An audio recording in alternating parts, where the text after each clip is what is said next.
told me, he said, I went in.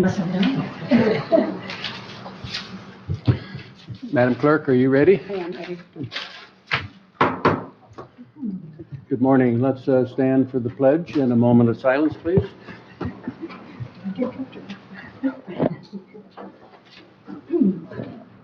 I pledge allegiance to the flag of the United States of America and to the republic for which it stands, one nation, under God, indivisible, with liberty and justice for all.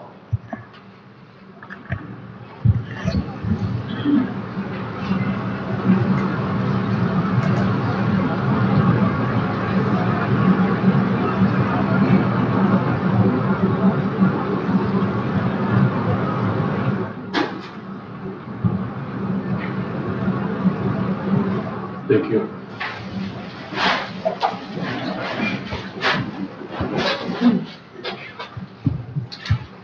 Roll call, please. Commissioner Robbins. Here. Commissioner Rushton. Present. Commissioner Bailey. Present. Commissioner Wessel. Here. Commissioner Sotoslittle. Here. Commissioner Allgaier. Here. Commissioner Lautner. Present. All present. Thank you.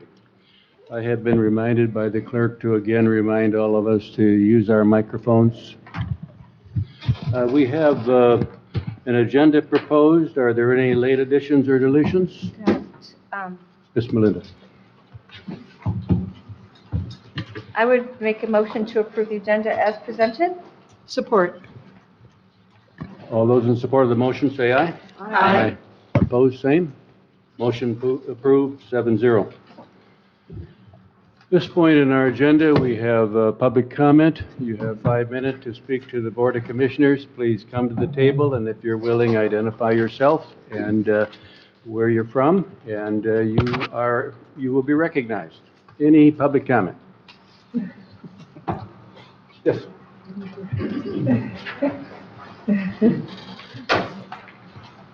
I'm going to be reading from this. I can pass them I think with your copy, there should be enough for all. Thank you.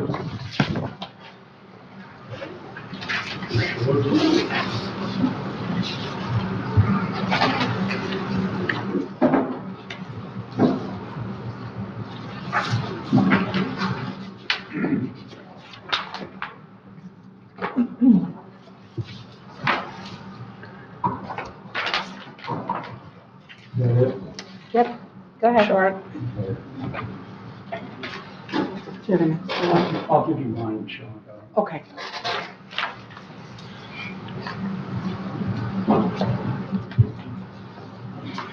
Okay. My name is Jim Coverstead from Lake Leelanau. I just presented a petition to address Leelanau County computer-controlled voting machines.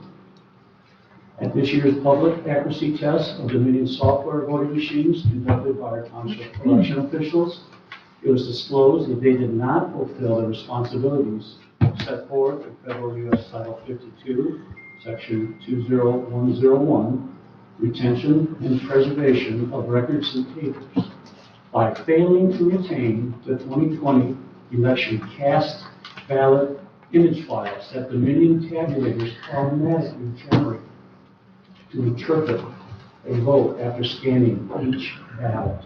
The decision to not save an official record of software-generated election data forfeits our county's ability to directly compare paper ballots against scanned images for matching totals, individual counts within multiple voting options, identify incorrectly filled out ballots, which are used for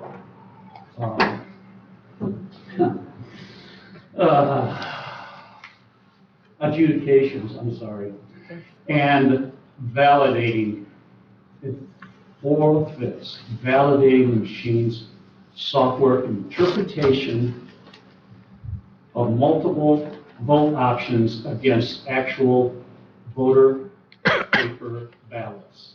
These are essential functions in performing a forensic audit if warranted.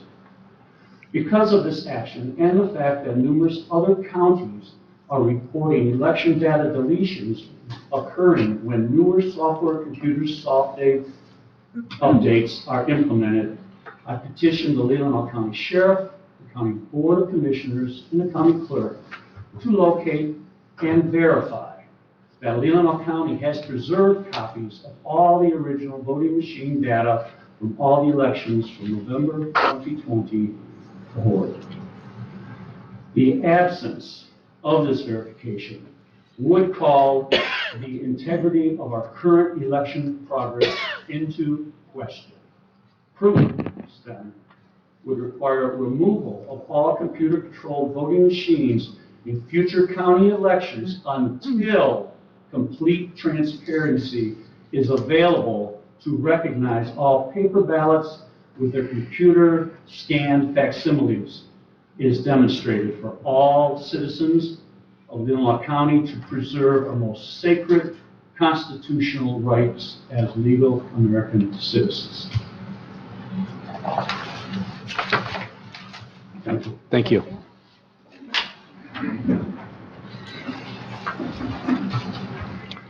Good morning. Hi, good morning. Good morning, Commissioners. Good morning. Chair Russell. And hello to those online. My name is Alexis Whitman. I'm a citizen of Northport, Michigan.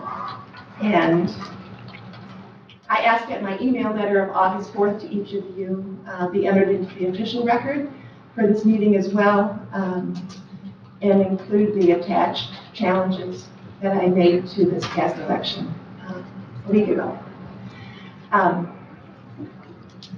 This is a problem that's not going to go away. I want you to remember that about this.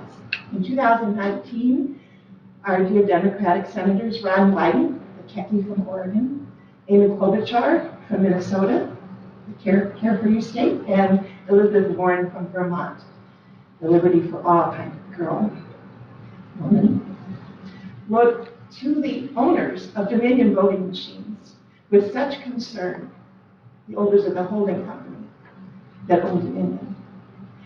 In that letter, which I was going to read to you, but I won't, you can look it up, it was December 6, 2019, I encourage you to read that letter. They detailed a number of issues with the machines and the software provided to them by Dominion. Imagine my surprise as an election challenger in Leelanau Township. I saw the very same concerns come before our little tiny community. As an election challenger, in the email I sent to you, we had at least 14 jams, 3 reboots where the machines had to be unplugged, and they had to start inserting them all again, even as late as 4 o'clock in the afternoon. Multiple calls to officials and state election board, and to, I believe, the Dominion provider themselves. And as I said in my email, I did not fault the people. They were diligent, they were responsive, with the exception of asking if there were challengers in the room with me at that call, voice call, or to tell people not to babble, but keep details very specific, or you're going to hand count. When they themselves, the inspectors, were reporting their efforts, I resented those comments. Boy, oh boy, you resent them too. When I first voted as a student at the University of Michigan, we had mechanical voting machines. You pulled the curtain, you pressed the buttons, the knobs, and you got a count by the end of the day, all in one day. 6 states have bills before them right now asking for the elimination of digital tabulation. 70% of Republicans polled consistently, 70% doubt the election integrity of the last election. Those are 70% of ordinary people, not radicals like I might be painted as, but these are ordinary people, your constituents, hidden safely behind their lawn sign-free guards, doubting the election integrity that they face themselves. It is a political decision whether we use Dominion or not. Our clerk holds that decision. You sign off as the funding body. This is a problem that is not going to go away. I ask that you create an action item on election integrity. I ask that you revisit it every month. I ask that you gather data, you read the copious notes that people like the election inspector kept, and I kept parallel too. I filed 6 challenges to the election. 3 of them were sort of policy ones that I was annoyed by, but 2 of them were related to the machines. These machines don't perform as they should. I have a Master's of Science in Engineering and Technology Management from Portland State. I know a bit about software and a bit about equipment and engineering. These are lemons, these machines. You should send them back to the dealer. They don't perform as they're supposed to. A common Xerox machine will accept a pad of papers with corners a little bit soft, where these machines rejected so many and they had to be reinserted and the machine taken apart, sent into another dumpster. They did not perform. So it's not going to go away.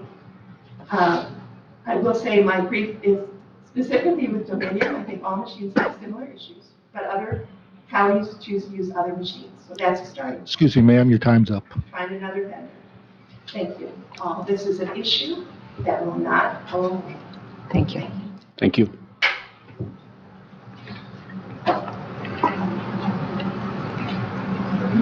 Yes, Bill.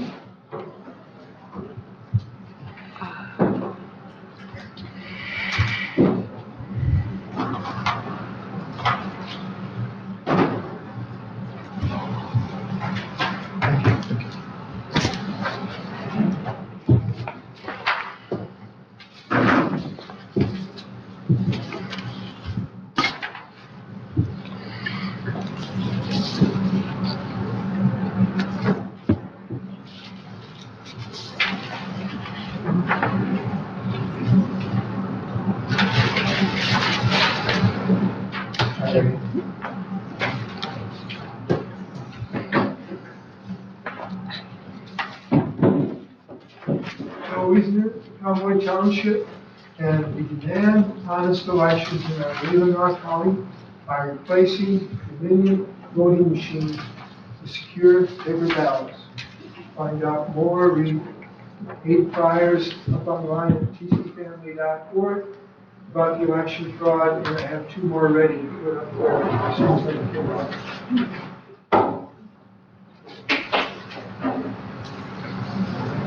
This is a repeat of last time I was here. Oh wait, no, it's not. It's 2 times ago. But it was unfortunate. I added some stuff to the back. I didn't get a new flyer, but there will be a flyer at 11 for this day. And it will be, if I were able to address the county clerk, I'm supposed to address the organizers on the line. But if I were, these are some things that I would say here, and they will be written out in the handout too. I just transcribed, started to late, what her arguments were for when she shared on the machines the last time. So just a quick review on,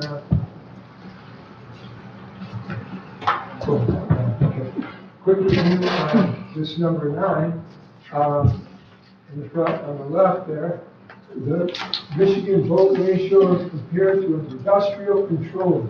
And you see the batteries go down on steps, just like my cruise control got me up there quickly. If I had to slow down, I just push resume and it would go. It's aiming for a certain set point.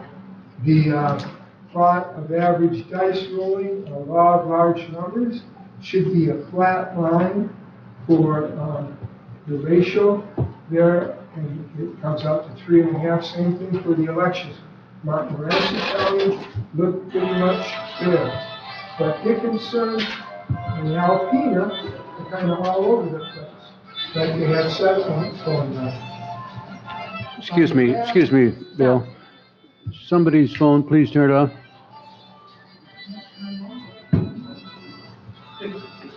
On the back, We'll reserve your time.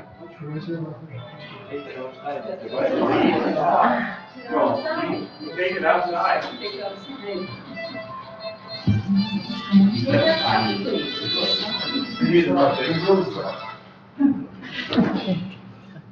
Thank you. We'll start the clock again, Bill, where we left off. Okay, thank you. How much time do Go ahead. I have left? 2 minutes and 18 seconds. Okay, thank you. All right, thank you. So I've added a couple things here on the back. The rigged election network architecture, and there's 3 things to look for. The hidden wireless internet connection, that's Mesa County. Their handout number 2, their study number 2, shows 34 modems online that they didn't know about. Notice the kingpin in that chart where people can control from the outside and foreign intrusion backdoor in foreign countries. And then the summary. So this is how they stole the 2020 election. Then on the bottom right, this should be required for every clerk, village, township, county clerk. We should be the ones most concerned about this. The people that got elected to secure the elections, they should be concerned. This is a 2-day conference, 48 hours straight. Mike Lindell's heading up. He'll be speaking on the 20th, Saturday and Sunday, 48 hours straight. He'll be speaking on how we got here for 2.5 hours. Then the moment of truth is looking at all 50 states in alphabetical order. We'll talk about the fraud in their states. And then there's the election code. It's a full-feature movie which will talk about the fraud in the elections. Then there's prayer and worship time Sunday morning. And then on Sunday afternoon is a trial of the machines. They put the machines on trial. That's what we've noticed too. And then a call to action at the end. Anyway, I'll have this handout 11 done. It'll just pretty much transcribe, not perfectly because it doesn't do it perfectly. What Michelle said, a lot of questions in between.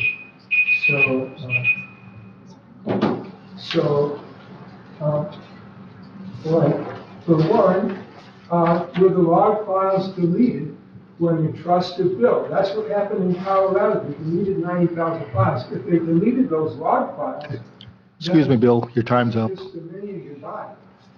Thank you very much. Thank you. Anybody else?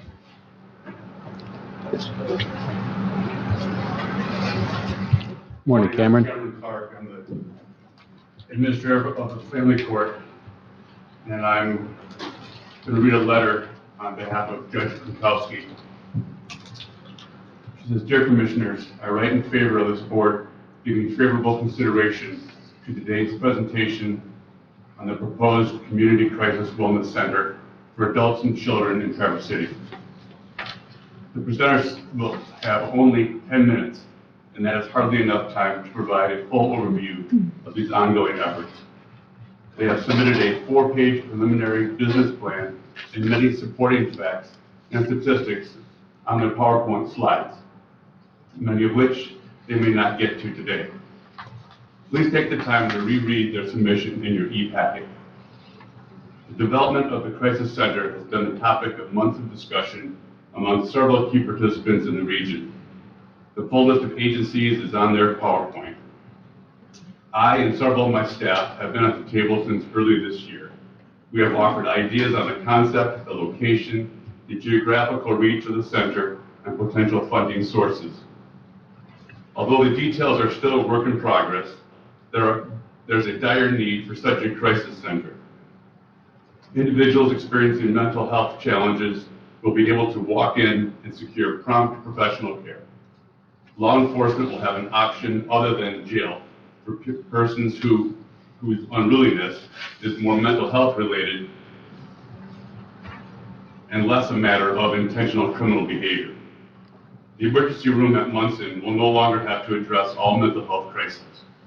The court will no longer have juveniles languishing in the ER for weeks until a residential bed can be found elsewhere in the state. It only takes one experience with a family member, neighbor, or friend to know that merely talking to someone on a crisis line may not be sufficient when one's mental health becomes fragile. The Crisis Center will offer not only one-on-one stabilization, but also short-term inpatient beds for adults and children who need more care. It is our plan that no person will be turned away and no person will leave the center without an individualized plan for his or her recovery from a mental health illness. Yes, there will be a financial cost for quality professional 24/7 services, but if it can save one person from death by suicide or offer solace to a family who does not know where to turn when a loved one is in deep psychological pain, the dollars are worth it. The court asked this commission to designate a board member to attend the upcoming virtual committee meetings and to be a vibrant part of the conversation and to support a public presentation to the Leelanau public on this critical issue. Sincerely, Marion Kunkowski. Thank you. I believe we all received copies of that. Thank you. Any other public comment? Yes, sir. Rick Swyatt from Northport. And I wanted to just make some comments for the board to consider regarding the folks that spoke on the election integrity and machines. And I'd like to kind of review why we have elections. In simple, I think the most important thing is that people believe in the outcome of the election. And while I follow this controversy about the machines, I can't explain, I'm not a computer scientist, so technically from ballot to the little tab that comes up that tells the count, I'm not able to explain how that happens to anybody. I'm sure a computer person could do that, but we all know that's very complicated. So I think what alarms me most is the loss of faith in the results. And as that grows in number, that affects your ability as elected representatives to have the confidence of the majority. And so I think even if the machines were accurate, which I can't verify one way or the other because I'm not sure how the process works in the machine, I think we have to consider the most important thing is that the people at the end of the election say it was done, these people are elected, and they reflect the will of the people. And otherwise, we're going to have a problem at every level of government. And I don't know if paper ballot counting is, going back to that, is a solution. But I do know probably a third grader could explain how they got the result by counting. Whereas I don't know too many people can explain how the ballot goes in one end and a receipt comes out. How that was accomplished is through software. And like I say, it could be accurate, but the most important thing is that we get people, winners and losers in an election, to agree it was legitimate and reflects the will of the people. So that was just my comment. Thank you, Rick. Thank you.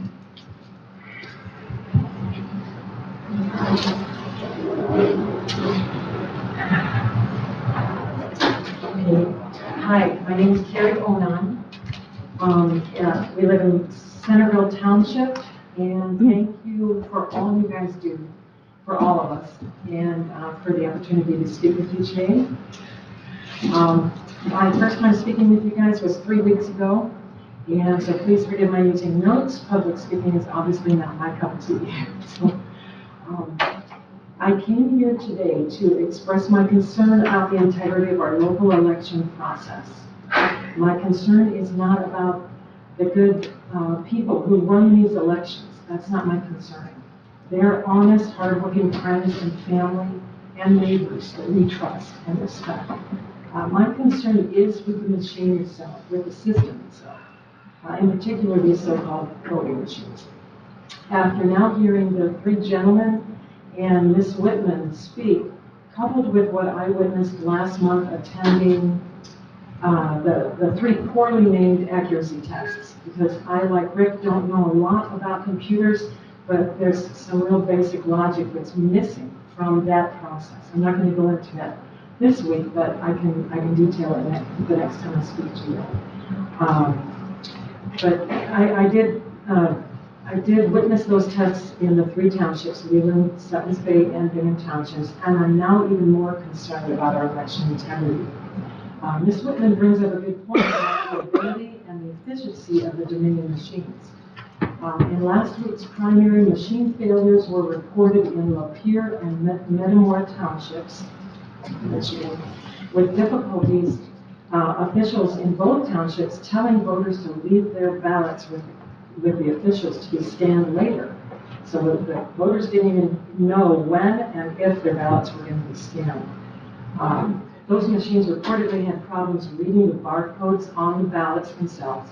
And now Ms. Whitman reports the machine in Northport wasn't able to properly scan ballots, with some of the votes not showing up until after 2 a.m. the next day. And I can't emphasize enough to you, though, that my concerns are not about the good people that run these machines. I know I'm repeating myself, but it's really important that you guys understand that we love every one of you and what you do for us. We are very for doing jobs that we have at least heretofore not been willing to do. So, in particular, though, we are concerned about those machines. On June 9th, the Otero County New Mexico Board of Commissioners voted to remove all Dominion voting machines and all mail-in boxes. That was this past June. The commissioners voted to move to all paper ballots hand-counted for all votes cast after the June 7th primary election. I haven't done a ton of research. I don't know if there are other counties in the country that are starting to do this as well. Lincoln County, New Mexico is also reportedly considering doing the same thing. So in my opinion, until we return to paper ballots hand-counted and citizen voter ID, we will not have a transparent and trusted process. And until we get back to a transparent and trusted process, we're never going to be able to truly align behind our leaders, no matter what side of the aisle we're on. In my opinion, we must get rid of these machines and return to paper ballots, hand-counted, and citizen voter ID. There are so many of us in the county that want these machines removed. Please don't ignore our legitimate concerns. I ask that you begin the necessary process to remove the Dominion machines and the ballot boxes as they currently are used as soon as possible. And I thank you for your time. Thank you. Anybody else? Yes, sir.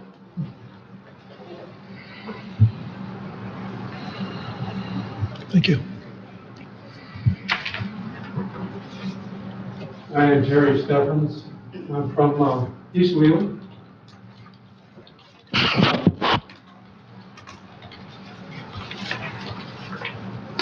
I found this election law online and decided to make a copy of it. I don't mean to be insulting. I'm sure you guys know this. But, what I know is that there's something going on. If you look at the news, one by one, the counties, I guess there's like 3,000 counties in the country. And one by one, these counties are looking at the evidence, and there's a mountain of evidence, okay, about the corruption in these machines. And they're looking at that evidence, and one by one, these counties, the commissioners, board of commissioners, are deciding to abandon these Dominion machines. And down in Louisiana, there's a Secretary of State down there, I forget his name, but the Secretary of State down there in Louisiana held a hearing. And he had Mike Lindell come in with his forensic team, the guys that can look in the machine and tell you what exactly happened in there. So he had a hearing, and he had Mike Lindell come down with his team, and they testified. He had the Dominion people there. Okay, and the Dominion people testified. And what the Dominion people said is, yes, these machines are hackable. Okay, so my takeaway from that was there's a problem with these doggone machines. And the other thing that I noticed is that these Board of Commissioners are the ones that have the authority to abandon those machines. And so when I found this online, I mean, it's like, what, right there, first, number one. It says that you guys do have the authority to abandon these machines if there's any doubt about how they work. So, I'm just asking you, please reconsider. Thank you. Thank you. Thank you. At this time, we're going to take a break. We're having some technical problems that need to be fixed on the broadcast, and we'll continue public comment as soon as we get hooked back up. The Zoom link kicked the people off, so she's going to boot right back on, so it should be quickly. 5 minutes. Well, we'll see how long. Hopefully no more than 5. I'll go see. Should I close my computer? All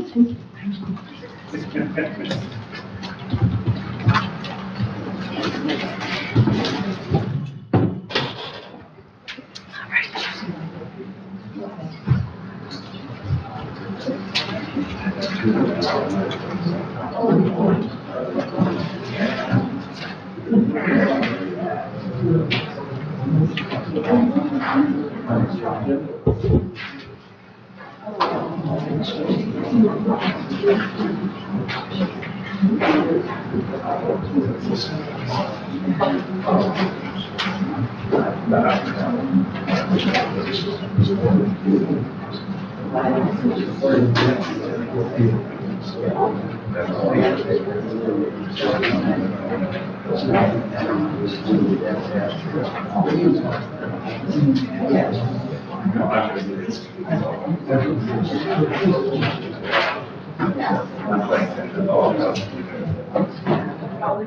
I think we'll begin and catch Commissioner Rushing up when she comes if we need to. Is there any more public comment?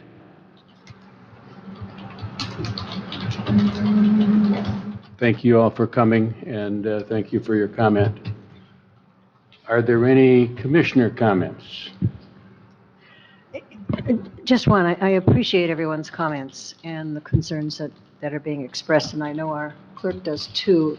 And I hope that some of you may have heard her explanations last month addressing some of these concerns. What's being proposed is hand counting, and just a caution that the error rate in hand counting is 2%, sometimes greater.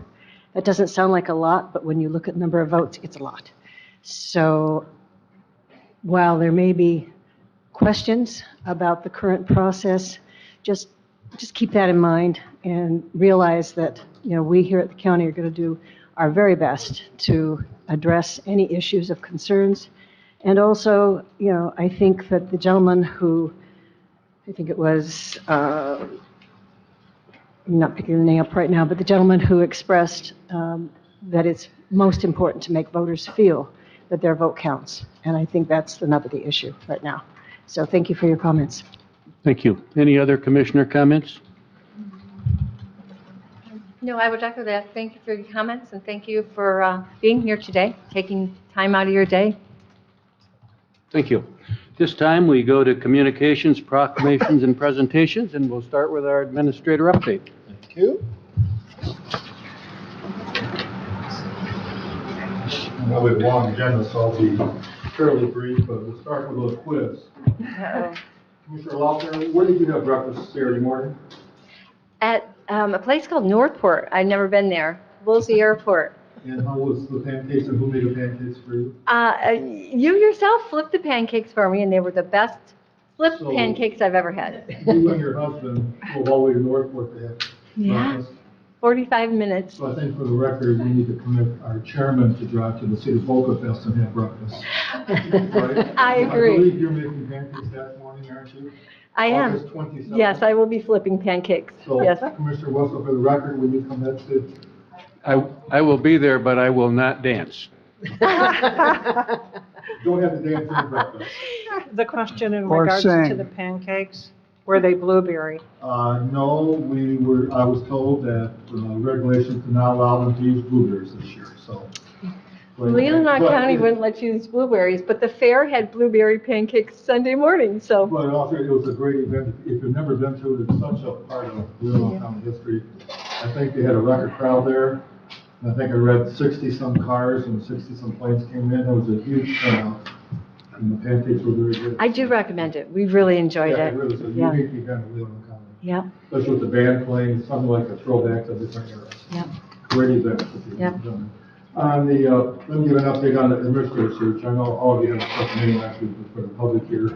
The board reviewed 6 state applicants, 7 were selected for interviews. So far, 6 of the 7 have confirmed that they are interested in interviewing. We're waiting for one to get back to us. And half will be live and half will be zooming in on August 29th and 30th. And then I'd like to suggest, and we can talk about later on the agenda on the special reports, a special meeting the week of August 22nd to finalize the interview process. You will get by Friday a list of questions. I've broken up into 7 categories, so each one of you can have a category and pick from the questions. There will be more questions than there will be time for. Yeah. But we can talk about that and how to proceed. And then we're working on a rating sheet that you can use yourselves to kind of make notes and score candidates and go forward on that. And I'm hoping by the week of August 22nd, we're also ready to talk about the budget process. So later on, several of you have given me dates, and so far the ones that have responded do have times available that week, so we can talk about that later. But thank you for the feedback, and I'm looking forward to August 29th and 30th, as are the 6 people that have confirmed. The 7th we called last night again just to see if they're still interested, so we are going forward with that process. Laurel is here. Do you want to talk about the commission and board's update? We have several vacancies. I'll preface this by saying that problems with the internet right now are still ongoing, and even though we briefly got it back at my desktop, it cut out again. So we'll probably have to rely on the clerk's video for this session because of the interruptions. Everyone should receive this packet ahead of the meeting. I have extra over on the counter, and as part of the board policy on boards and commissions, we are starting off the August meeting with letting the public know of all those positions and vacancies that are upcoming. And there's a color code chart at the bottom of page 4 that lets you know what those all mean. The next part of the packet is a little synopsis of each board, agency, commission, or committee. And after that's through, there's a blank application. So these packets will be at my counter. All this information is also available on the county's website. And the last document is the board policy on boards and commissions. We're starting the process of advertising. We'll be hitting everything that we normally do, including the tribe, all the media, to try and drum up some more support for filling these vacancies. Yes. In regards to the packet, thank you, you always do such nice work, very well organized. This packet will then become available to the general public, correct? Okay, so when we are looking at these positions where the terms have expired in 2022, were these people reappointed to a new term? Because, For example, the first one, Elizabeth Wagner, under Area Agency on Aging, her term expires at the end of this year. Because she's indicated an interest in being reappointed, I made that look. And I will let you know when it comes time for that committee of the whole meeting, which ones have indicated an interest, are eligible for reappointment, and those that have already gone through their 3-term limit, and it's at the board's discretion whether to reappoint them. I don't think I framed my question correct. Thank you for that answer, though, for that clarification. One concern I have is on page 3. And under the Airport Authority, you have Mr. Belnick expiring on the 22nd. Yes. That is not correct. Oh, He has a 3-year term when he was appointed. So, I'll have to look at my notes on it. yeah. You So are correct. make that correction. Yes, Commissioner So, Wagner. bottom of 4, so there's your color, it's very small, but there's a color coordination to explain what the yellow, the blue, the green, the gray mean. So it is the bottom of page 4, but it's very small, but just look for that. Yes, and very good job with this. I concur. Commissioner Solis-Little. Thank you, Laurel. This is always, you make it so easy for us on this. Where is it online? Last night at our Leland Township Board meeting, I did encourage those individuals present, and I'll send this to the township clerks and Centerville for tomorrow. But where, I may have misled where it was located on the website. It's located separately under the boards and commissions. Okay. Link under quick links. Yeah, so if you click on that, it'll take you to all the information. Today's special package, though, that has been uploaded to today's meeting. Okay. And I can certainly send that document to all commissioners if they want to forward it on to That would be great. potential candidates. Thank you so much. That would be helpful. The other document I meant to ask for a couple sessions back was the excellent presentations on senior services. Since it's all on a link, it's hard, and I don't have the expertise on how to take it out of the links, individual pieces. So, yeah. Thank you, Laura. Commissioner Bailey. So I thought that I had moved on Solid Waste Council from citizen at large to appointed county commissioner. Is that true or not? Okay. I have to review that particular one because there's so much just influx with that particular board. They reduced it from 11 to 9, and then they made some advisory positions. So I wasn't quite sure. I know that you're the commissioner appointee, but I was working on the sheriff's board this week. Quite all right. Any other Commissioner appointee questions? I think I'm the commissioner appointee for solid waste. The question is, did we do 2? I thought there were 2. Well, You'll check those and, okay. We usually do this in November. Thank you very much, and we will all, When we got in this morning, actually, when we posted this, we got 2 bids right away for the sheriff's boat, trailer, and motor, which is parked out in the back of the lot. The sale will end next Monday at 3, and the reserve is set at $15,000. The current bid as of 2:44 last night was $6,000. And is it up to 9 now? Okay, that's good. But the sheriff wanted to keep it at 15 because he felt it was worth it. And it's a nice little package, and it sounds like boats are kind of scarce right now.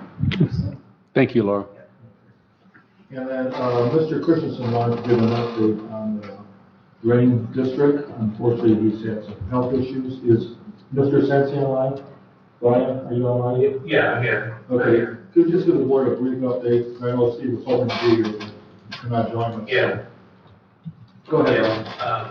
Yeah, he's come down with COVID.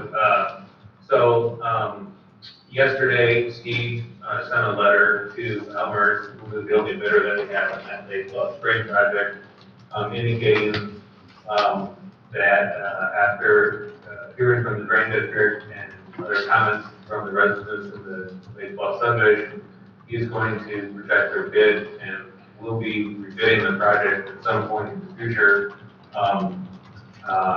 He doesn't have a timeline set on when that bid will be, but the biggest thing in the next couple of months is that he wants to work with the board and obviously with Chet and county on establishing a policy going forward for these new drains. So like many of the other counties have, some of the information is provided at the last board meeting. I think I had given the last 30 projects I've done in such counties and what some of the percentages and costs are that these other counties and other townships typically incur on all their drain projects. And this being the first one that they've gone through, we wanted more time to work on that policy with the county and with the county board of commissioners for this project, and then for the future on the remaining issues that he currently has under his purview. So it will be rebid. There's not a day review next Monday or anything that is adjourned. The law says you have to have that day review within 30 days of bid opening, otherwise you have to rebid, and that's essentially the point where we're at. So you will be hearing more from him in the future on it, but that's kind of where we're at. So, Any questions? it's not going on the taxes this year, that project, but I do know we would still like to do the construction work next year, hopefully, but we'll look at that as things come up. Any questions? Thank you very much. Well, I do have one. Oh, okay. So we have the price of the bid that came in. Yes, Is that public? Yes. yes. So we're going to Yeah, read, it's somewhere around 730,000, I think. for the 24 homes, For that project, yes. which was 24 homes? Okay, so now to rebid it, so doesn't that tell people, well, they come in under 700 and some $1,000? Isn't there an advantage, or are we going to force Elmer's to try to come in less, or how is a rebid done after a bid? Just a rebid? I've done the 250 grain projects I've done, maybe about 7 or 8 rebids. About half come in lower cost, about half come in higher cost. It's not always, there might be a few tweaks as far as the scope of the work. We really have pared down the work to as minimal as we can get it for the drain work and all the paving work. So it might look a little bit different, but we allowed 5.5 weeks of a bid period to allow contractors, and we sent out notice to 105 different contractors throughout the state of Michigan.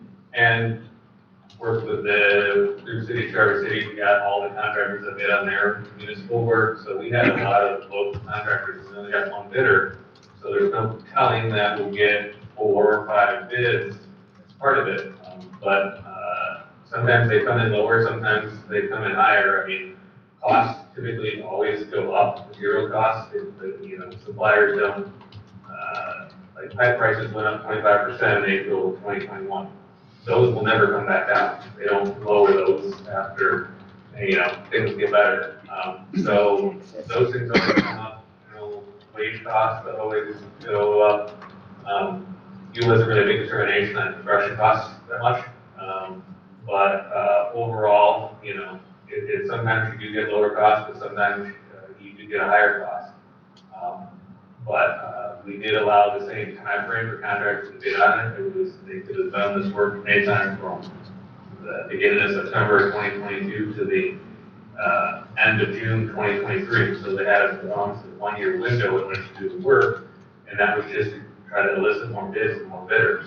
So there's no guarantee with that, but this is more based on the fact that because this was, some of these things were surprise people, the townships, this is so that we can talk to them, work with setting it up so that when they do their budgets next year, things like that, these things are now on their radar and they aren't a surprise going forward. So it's more based on the fact of trying to get a policy set up with the county on doing these going forward so that each one is not a new thing where we kind of set things up. Like, for example, he's really trying to look at modeling after what Livingston County does, in which they kind of have a policy on their, some of their, the new petition drain with all these are new petitions for a drain to be established that the county pays 35% on like all new drains, for example. He's not saying that that's what he's looking to do, but he's trying to set up something like that going forward so that when these new districts do come up, that there's a way that it's kind of the standard practice that you can work with the county on what the percentages for the townships and the counties are. I'm sure Brian and Steve will be at Future News to give an update. This is just to let you know that the process has been put on hold for the month. So the county would pick that percentage. So if you're saying like Livingston, if they're paying 30% and so you've got, so like this one project that we're rebidding, 24 homes, so that would cost the county alone $225,000 for. Well, any policy that those. was established would have to go through the board of commissioners. So you have to final say that. But that's how that works. Is that what everybody's gathering? So in Livingston, the county would pay over $200,000 for these 24 homes. If there's a policy, you have to include by the board. And then the county would have to, or the township would also have to pay a certain amount for those 24 homes, or, in what case, I don't know how many homes are in your district. The county's going to pay for your district. We don't have a cost on that one yet.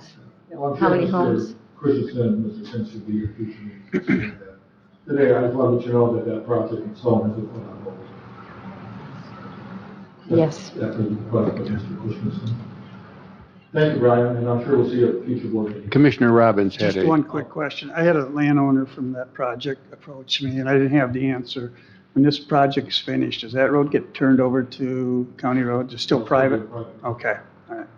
Thank you. Just like the roads were adjacent to where we live, those are Yep. still private roads. Yep. That was agreement with the township, and still private roads. Okay, thanks. And my final comment, we have a birthday this month. Unfortunately, all commissioners have different months for birthdays. And this month's birthday girl is Deb Rushton, coming up here. 29 again this year. That's fantastic. I thought 28. number. Well, I decided to bump it, you know, I am going to. Cherry pie for you. Why, thank you very Only for kindly. you. So Don't have to share. tell that to my husband. Well, now, I'll leave that up to you. Thank you. Happy I birthday. appreciate Yeah, that. happy birthday. Well, we have the Michigan State team. Jennifer, and bring your team up, and or however you have it planned. Well, I was going to talk initially and then see if there's any questions. Okay. I'd be glad to come up. If someone could queue up my fuzzy though, that would be wonderful. I had you and lost you. I don't know if we have the internet, do we? Well, it should be. It should be in, the commissioners do have, why don't you start, I'll check on that. Well, the presentation is a supplement to the report, so if I could just wait just a few minutes. I'll see. Sure.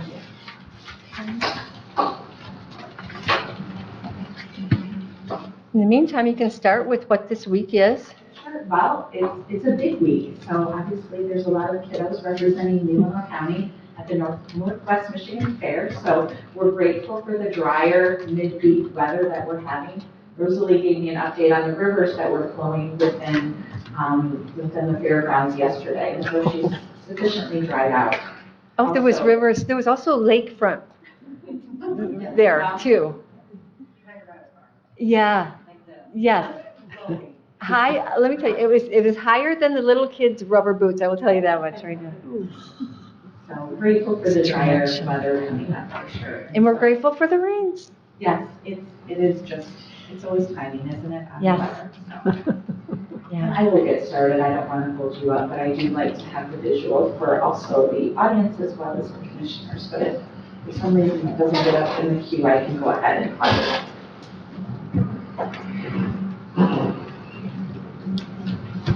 I can at least just get started with some of my introductory remarks. Again, Jennifer Berkey from Michigan State University Extension. It's always my distinct pleasure to report a summary of the accomplishments of the team of staff we have here in Leelanau County. Our report looks a little different this year. My goal was to try to make it shorter. We all like to obviously have something succinct to read, and so we did shorten it this year. I did want to share that my goal was to make it more highly visual, more impactful right from the get-go, so that way you can get the kernels that you need and obviously move on with the rest of the materials you read as a board. So again, it's not going to be able to be put up yet. Are they going to be able to put up yet? They're having difficult, they're Okay. trying to, but just keep That's going. fine. You know what? The commissioners do have a copy. Yes, for sure. So nonetheless, again, just wanted to share that different look, but again, hopefully that will be equally impactful as well. I always like to remind you, and I know it's one of the slides in my presentation, but about the impact and how we're funded. You know, MSU Extension is funded from several ways, again, with state and federal dollars, obviously our county partners, as well as grants and service contracts, which is the largest amount of funding that we do receive as an organization. It always typically looks as like a 6-to-1 value for our county partners, where every dollar that you put in yields at least $6 in funding for our overall operational budget. And that doesn't really reflect also the impacts locally that are included in this report. So again, over the last year, we continue to program in a variety of ways. You'll see within the report that it's a smattering of how we're continuing to program. We use that online time that we were in for a few years or so ago to say, okay, what is the best way to deliver this program? How do the residents want to have it? How do our local businesses and municipalities? So you'll see some staff doing face-to-face, you'll see some things in a hybrid, and you'll see some presentations still online. We're trying to still figure out what's the best way to provide that program to reach the maximum number of audiences. So again, on the main cover of the report, you'll see an overall assessment of where we are at with regards to delivery. And so I'm pleased to report that 230 unique programs were accessed by your residents over the last year, which equates to someone coming and sitting in this room or somewhere else in the county and delivering a presentation or a program every 1.25 days. So again, that's a really high frequent number of access of our educational programs, and I think that's a testament to how we're delivering our education. We reached directly over 2,824 folks, and so that's a 51% increase. We also reached online presence, and that kind of reflects people clicking on news articles and other sources of educational information. But I do want to give a special shout out to Rosalie as far as the unique page views over social media. Again, that reflects Rosalie's dedication to really getting the word out about our 4-H programs and the sharing that she does on a variety of pages. That just reflects the number of times people access that site and that particular educational promotion that she was sharing. And again, that's the highest of anyone in all of my 6 counties, and I think it's just with Rosalie's efforts on social media. Again, just focusing a bit on agriculture. Obviously, that's a cornerstone here in this county, and the first page on the inside of the report really shows some of the outreach efforts that were done by our research station team under the leadership of Dr. Nikki Rockwell. She continued to work with local growers to provide education through tree fruit management school and other integrated pest management updates. Again, growers participated in those updates, and I know that Nikki shared with me that a lot of them enjoyed some of the hybrid ways that we delivered that via Zoom and then also being able to attend in person. So growers could go ahead and get their updates and then continue their work on their farms. So again, just trying to continue to be responsive to those folks because they're busy individuals and we want to use their time wisely. And there's been an expansion at the research station through a funding partnership with the Tree Fruit Council. She's received funding to expand the laboratory, and I know that has encountered some delays due to construction issues, but nonetheless, it's still on. We're hopeful that that will be able to be a nice addition to the research station to increase the research that she does. On the next page, you'll see that would be the one that has, I guess that would be 1-2 page.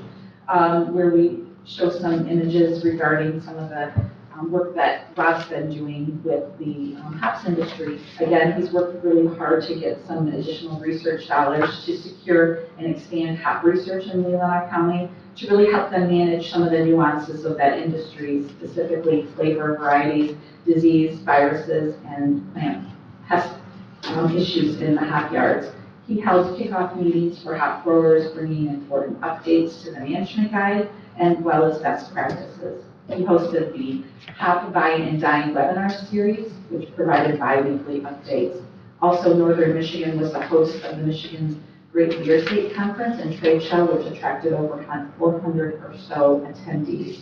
So again, continue to provide that support that those local growers need with regards to their hop industry.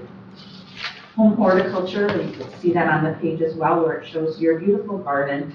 with regards to our Leelanau Master Gardener efforts. Again, they continue to donate their time to beautify and support community improvements in Leelanau County.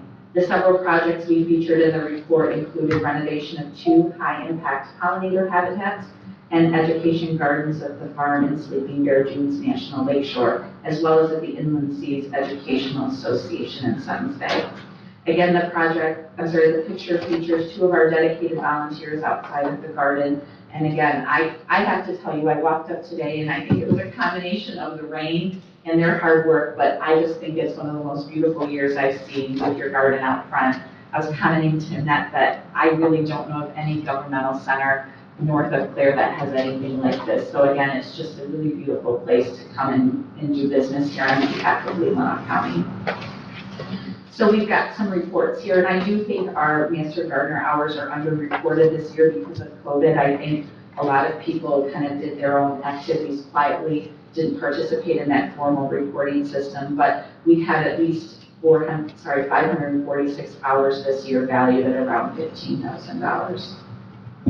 If you flip the page onto the next page, where we'll talk a bit about some of the larger impacts with regards to our Product Center efforts. Again, Product Center is a way that we allow or we support local entrepreneurs who have a business-based idea, a food-based business, to take that idea from kind of maybe their kitchen table conversation to the marketplace. And so again, we help residents navigate that regulatory processes in areas of food, agriculture.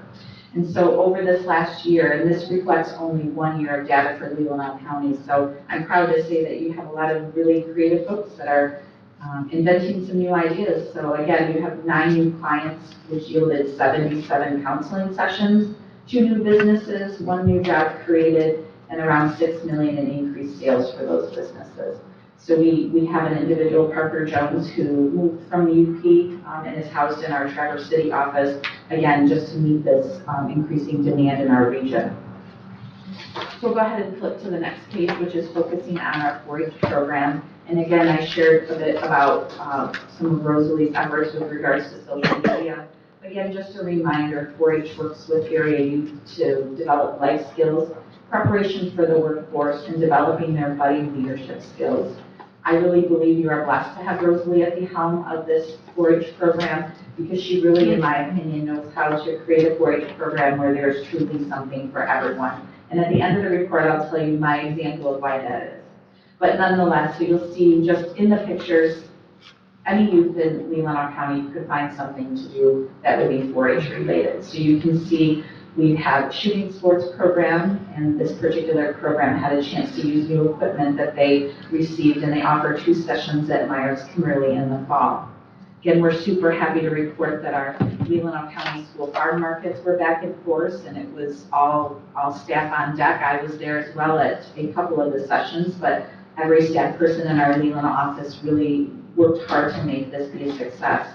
We held these events outdoors with local growers selling farm-raised produce and samples. There was a petting zoo, and the smoothie bike was there, as well as a research station providing apples and a cider press.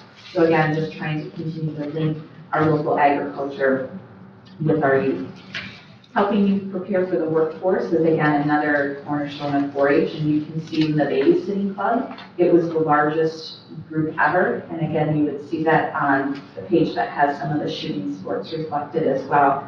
There were 20 youth that participated, and so they revamped the curriculum, which I think was probably another way to make it more hands-on. We also did our 4-H tractor safety program, and all 17 youth passed their driving tests and received their certificates. Again, there's 3 pages of 4-H, so I'm just going to cycle through some of the other key things. We continue to work with our local livestock programs to continue to help youth understand the best way to raise their livestock projects, and there were over 900 hours of education credits that were acquired by youth during our livestock educational expo this past year. Again, kids had a chance to speak through the partnership with the Homestead, as well as Sailing Fund, which reached over multiple kids that had a chance to go out and go sailing. We also had library learning, and that reached over 100 kids as well.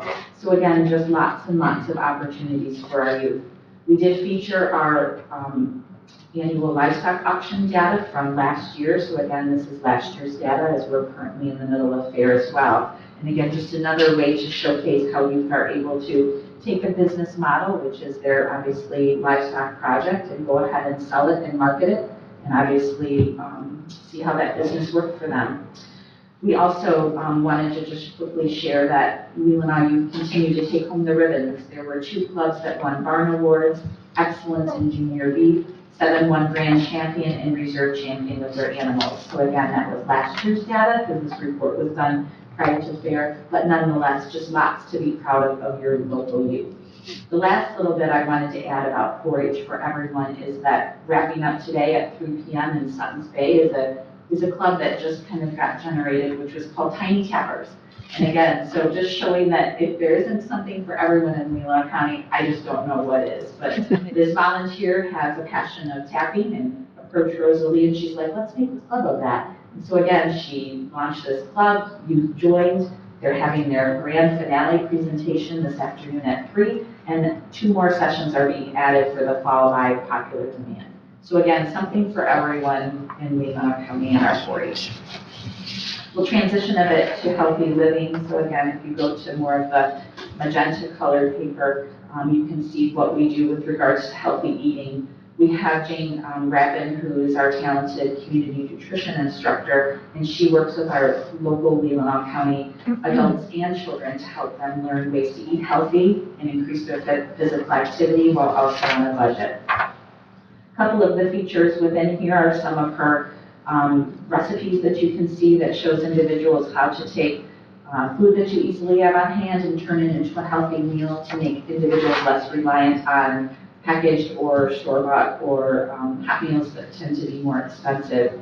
She also piloted the Pantry to Preschool project, which is now being considered as a statewide model. This particular program connected 140 people to healthy food through Pantry preschools. And so what they did was they were provided a food box with a recipe, and this was piloted at the Nochin Center. So the recipe was distributed along with a box of food that was received on a grant, and then individuals were able to take that food box that they would have gotten from the pantry, go ahead and make that healthy meal for their family.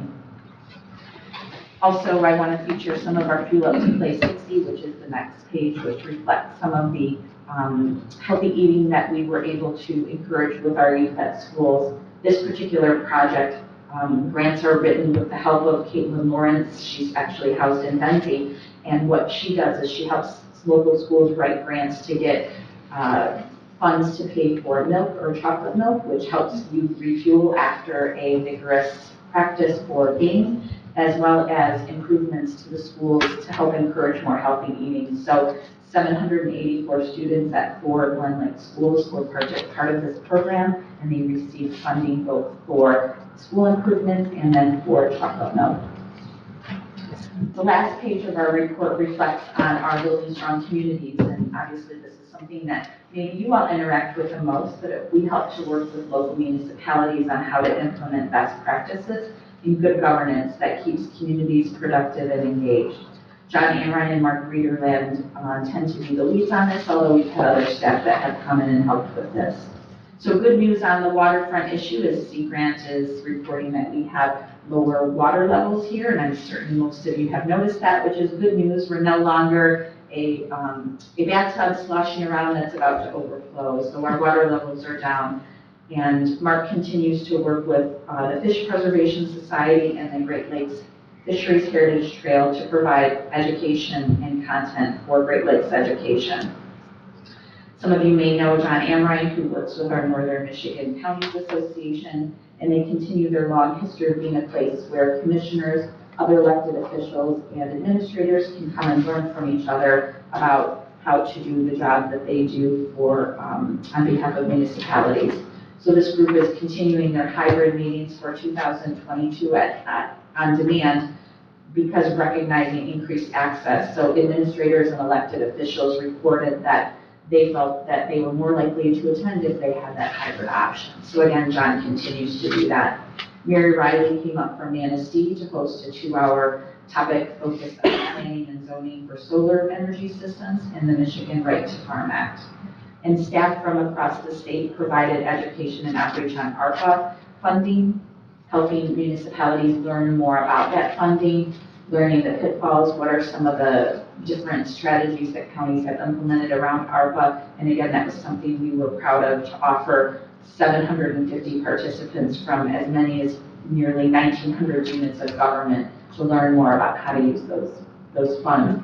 That information was done both in person and a hybrid format, and then a recording, and all the handouts were shared online for local governments to tap into.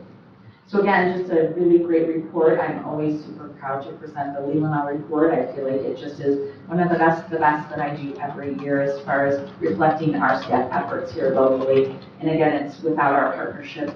We really value our partnership with Leelanau County and the opportunity and the privilege that you give us to be able to do our work here in this county. So thank you. Questions or comments? Yes. Gwen. I loved reading your report. All the wonderful things you do with the kids in this county it's just exciting. So thank you for all you contribute. I'm sure you're helping us adults too, but you're doing wonderful work. Thank you. Anybody else? Yes, Deb. I have a question in regards to the nutrition aspect. Do you work with our schools at all? So we do in the schools that are eligible, because this is funded from SNAP or Supplemental Nutrition Assistance Program. We have to work with schools where the youth in the school are 50% or more free and reduced school lunch eligible. So that is our limiting factor. I do know that we've been able previously to partner in at Sutton's Bay, but the majority of the schools in Leelanau County don't meet that criteria. So we try to find those audiences in alternative ways or sites that might be other likely eligible. So yes and no, we do based on those annual report numbers that come in each year. Thank you for that. Yes.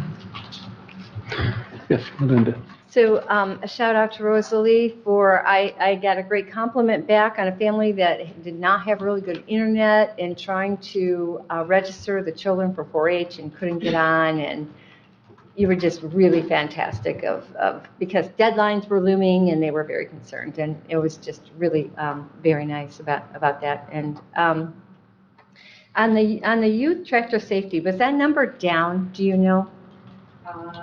No, it's usually about 18, 19. Okay, that's good. So one youth decided not to show, he was from downstate, Leelanau school resident. But he works on the Travis Farm, so yeah, we had 17 of our 18 kids. Okay, good, because I know there's yeah, that's fantastic. 'Cause I know there's concern for getting enough help on the farm. One more quick question, Rob, hops. How can we get our hops going back in the county again and do something for that?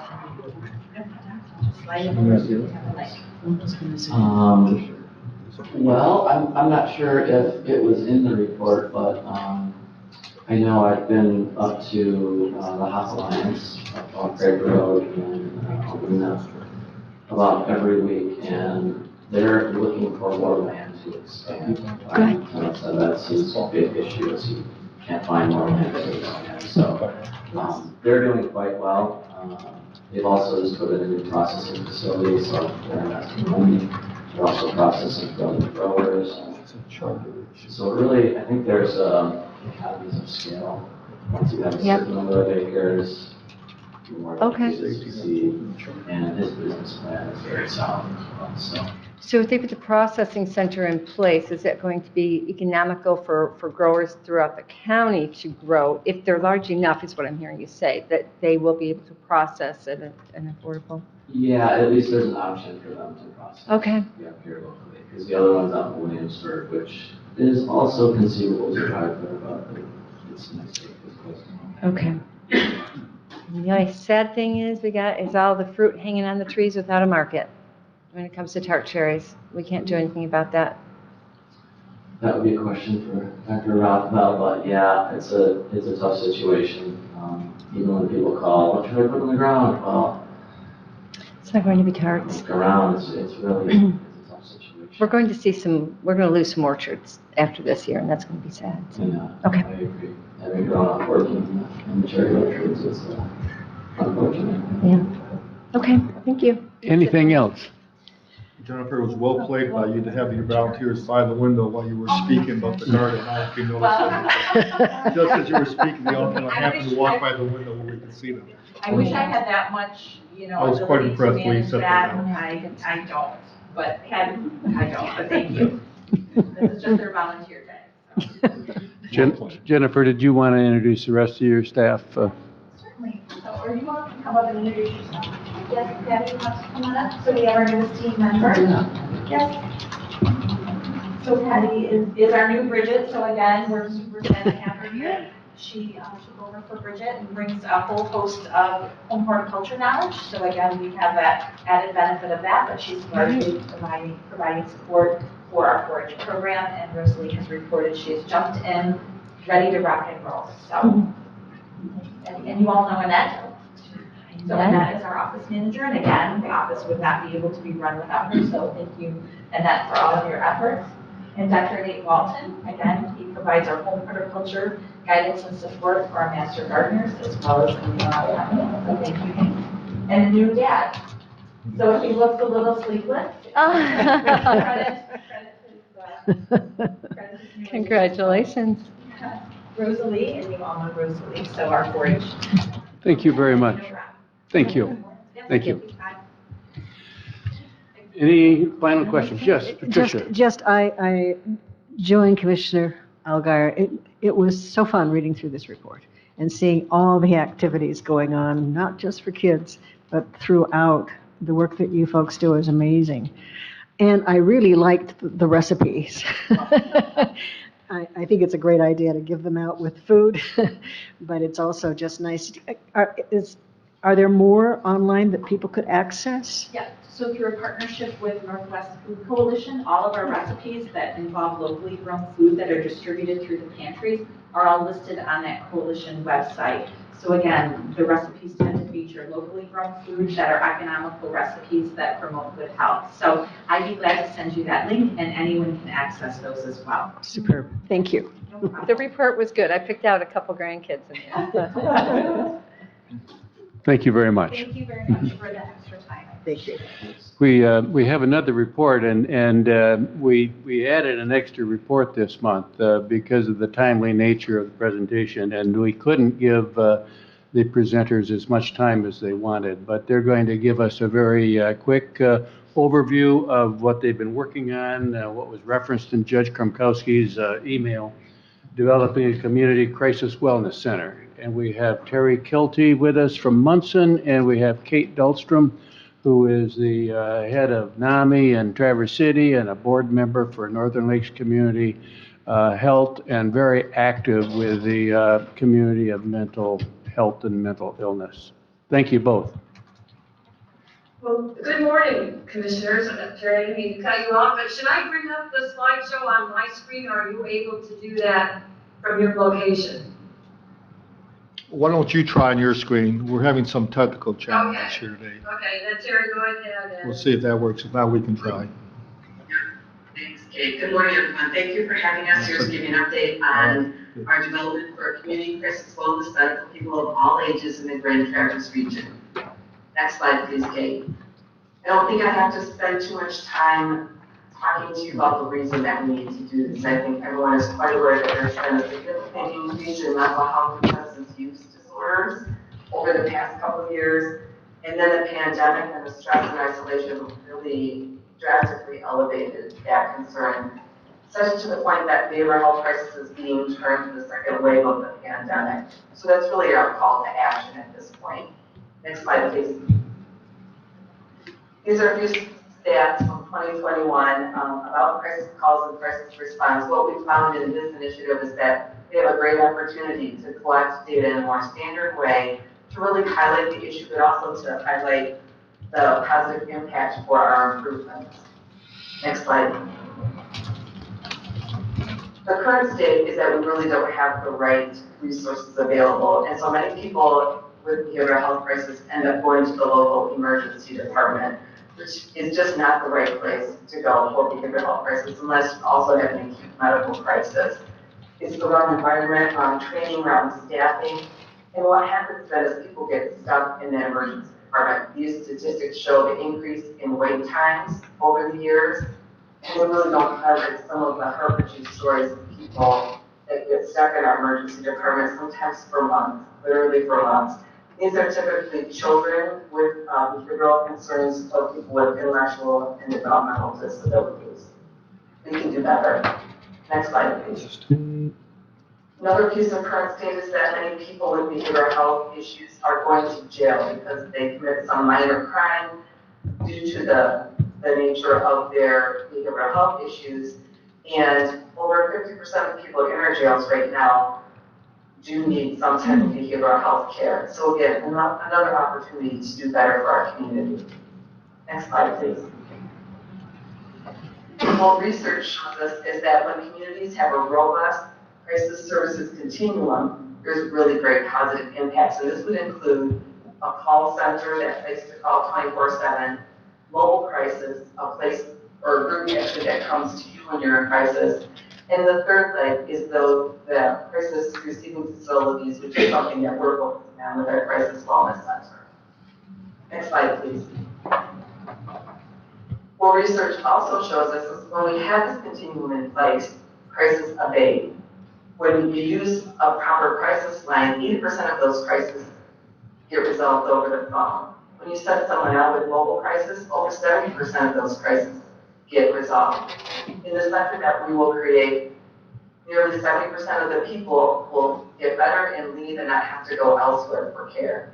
And overall, when we have that wraparound of good community coordination, 85% of our community will remain stable and not loop back to that crisis cycle. Next slide, please. So our proposal for the Community Crisis Wellness Center for all ages will include a couple key pieces. One will be a crisis stabilization unit, and that's, those are considered chairs where people will come up and they can be up to 72 hours and get crisis de-escalation, a good assessment, and treatment started along with an ongoing treatment plan that will follow them into the community. We're looking at about 6 adult chairs we think will help, and then 4 to 6 youth chairs, and those have to be in totally separate areas in the building. Another piece of our center will be a crisis residential unit. This level of care is more intense, really near an inpatient psychiatric type of level of care. And this is a place where people can live in community, typically up to about 14 days. They get treatment every day. They get a plan in place and resources so that they can get back to the community. And we're looking at that piece to serve about 6 adults at a time with a couple of additional safe bedrooms. And again, 4 to 6 youth, which will be in a totally separate area. Another key part will be that the wellness supports and care coordination that follows the person back into the community and helps keep them well. Next slide, please. So our goal is really to work with community representatives and law enforcement to create a robust crisis continuum with our focus on that crisis facility. The center will be easily accessible. It will be there for all people regardless of insurance so that people can get the proper intervention, assessment, and treatment that they need. And research backs out that there's really great outcomes when you have these types of options in your community. You get a healthier community, people that get back on track with their recovery. And we should see a significant reduction of unnecessary visits to the emergency department as well as to our jails. Next slide, please. Our service approach will be pretty straightforward. We're going to be there 24/7 for people of all ages, no matter what their insurance, even if they don't have insurance, which is a beautiful thing. The focus will be on de-escalating the crisis, sitting with the person and helping them figure out what they need next for treatment. And the center really needs to be safe, welcoming, comfortable, and trauma-informed to meet the people where they are. Next slide. We will not be able to do this without our community help and our governmental officials. These are some examples of some of the funding sources. We really can't sustain these centers with just billing. We'll do billing, but that will not be enough. And so it will be imperative that we also have a good sustainability plan in place so that we open the center and keep it open. Next slide. Here's a bit about our progress. We have been working hard. We got a grant about a year ago and have been working with Health Management Associates and National Consultant to create a business plan. And that business plan should be finalized by the end of the week, and we will happily share it with serve all of our communities. We also have a great cross-sector collaborative infrastructure with lots of representation from different agencies, and we're forming work groups that will really flow into our next great step, which will be working year-long with our project director due to a generous grant from the Rotary Charities, Northern Lakes Community Mental Health and Months and Healthcare Funding. You've chosen to work with TD Solutions, which has really great experience in the area of crisis stabilization and crisis residential units. And they will be leading our initiative to get us into that operational phase over the next year. They should get started about mid-August, and we'll make sure that you meet them. There'll be plenty of other work to do. We need to find a spot for the center, develop that funding base, as well as the sustainability plan. Next slide. But we're ready for the hard work, and these are the people that have dug in. Really, it's been less than a year. We have great community cross-sector representation. Kate and I and Joni Blamer from Northern Lakes are leading this initiative, and we really have people stepping up for those work groups in that next step of implementation. So that's a quick update. Thanks for listening. Kate, did you have anything you wanted to add? Well, yes, just one thing, when we look at slide 7, and you saw those great percentages, this is taken, I just want you to know that these numbers are higher than what we probably will accomplish in the initial years, because this program in Arizona, this comes from the Arizona fiscal year 2019 Southern Arizona Geographical Service Area, and they've been at it for a long time, and they have been doing some great follow-up and wraparound services, but this is our goal. This is what we feel that we can accomplish as well. And what it takes that this initiative is focused on is a broad array of services from the beginning when someone comes through the door to not only work with that person but their family, because too often families and natural supports are not being included in the recovery process, and they're essential.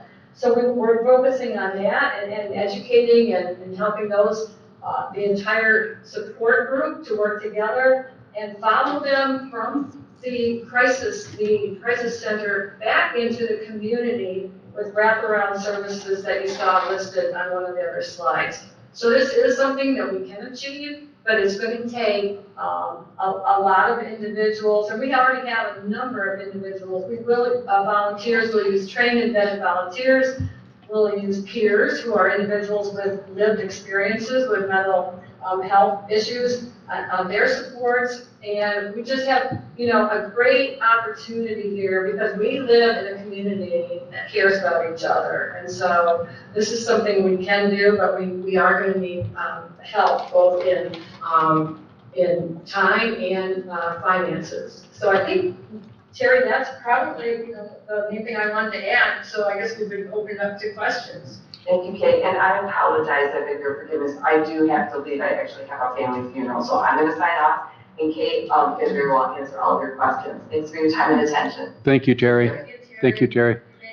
Before we open it up to questions, just a note that we are planning, and the judge and Community Mental Health and Terry and Kate are planning on another meeting in Leelanau County for a broader audience, at which time they'll be introducing this and having a chance to talk with community.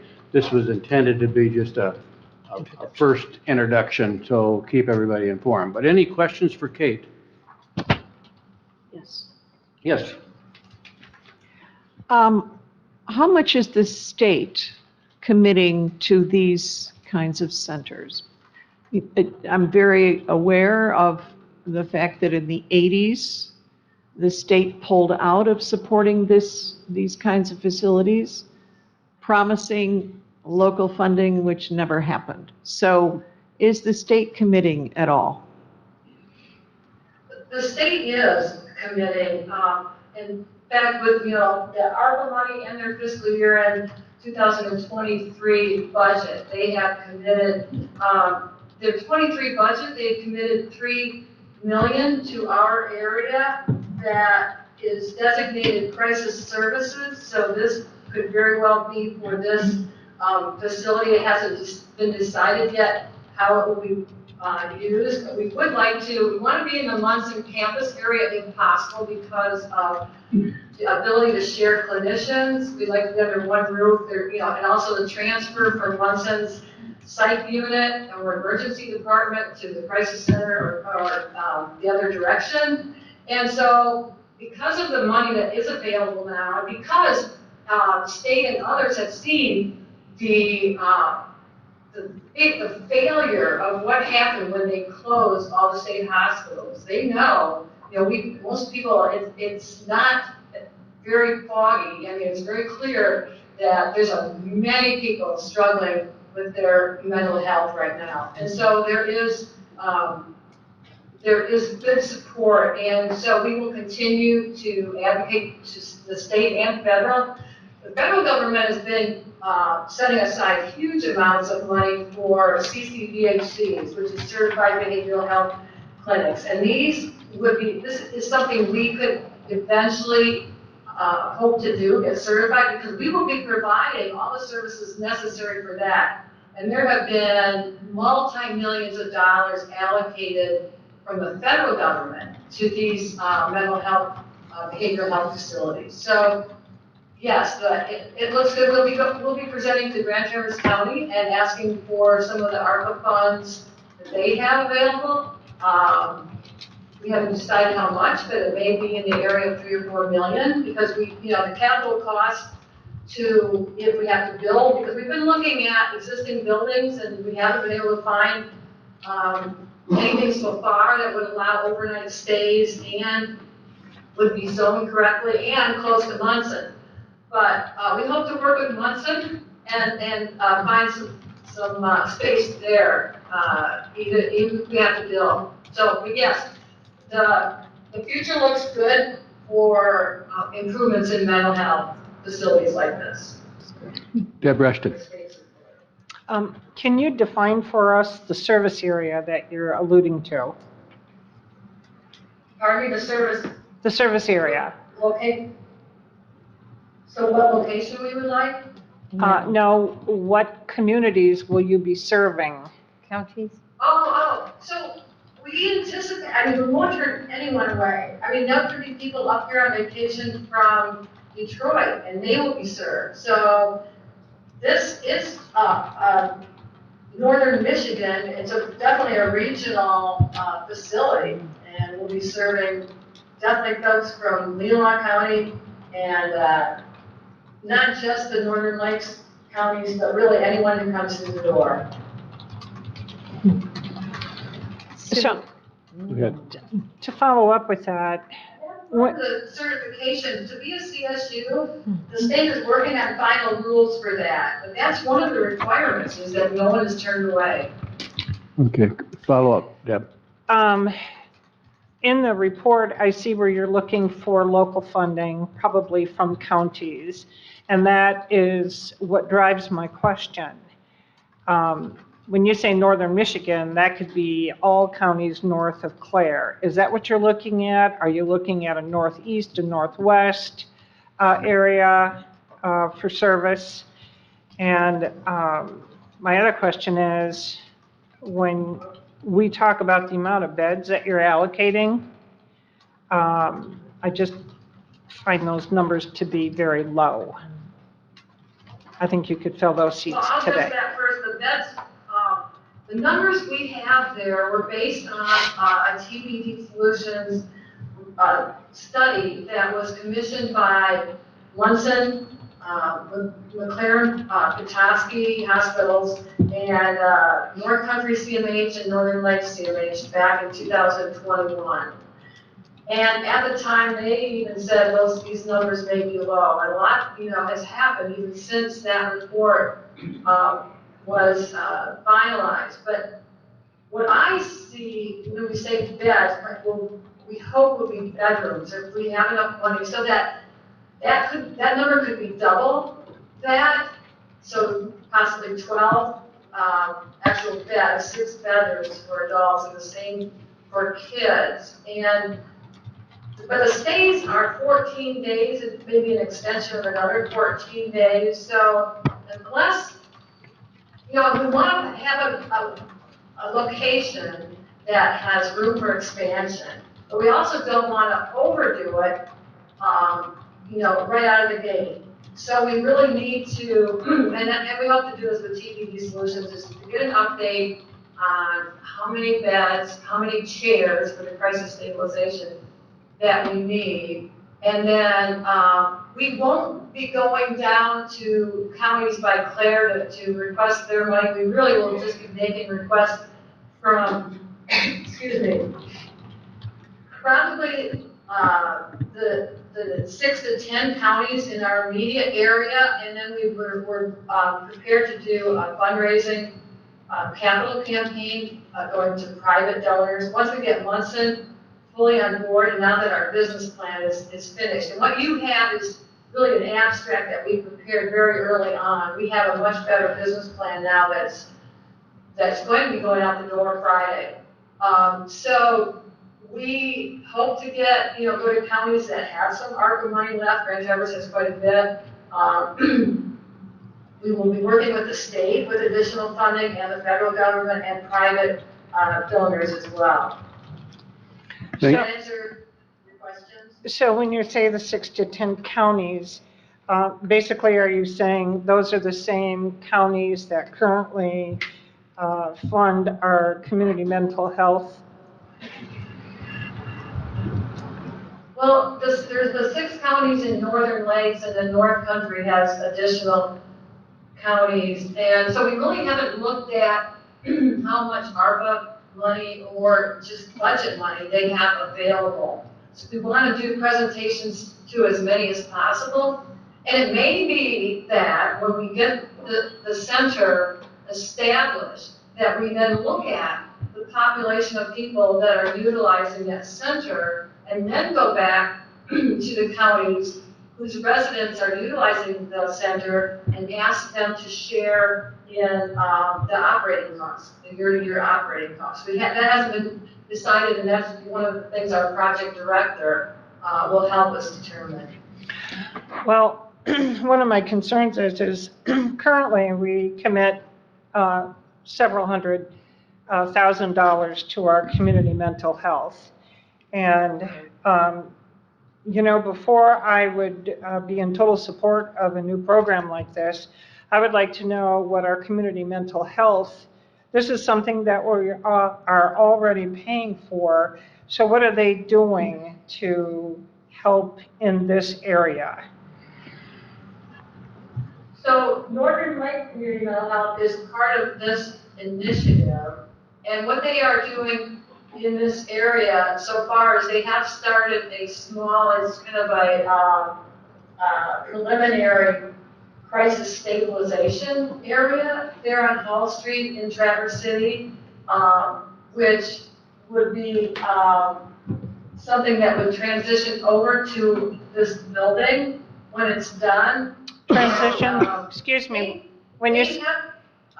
Oh, I'm sorry, go ahead. I just want to interject. When you say they transition over to your building,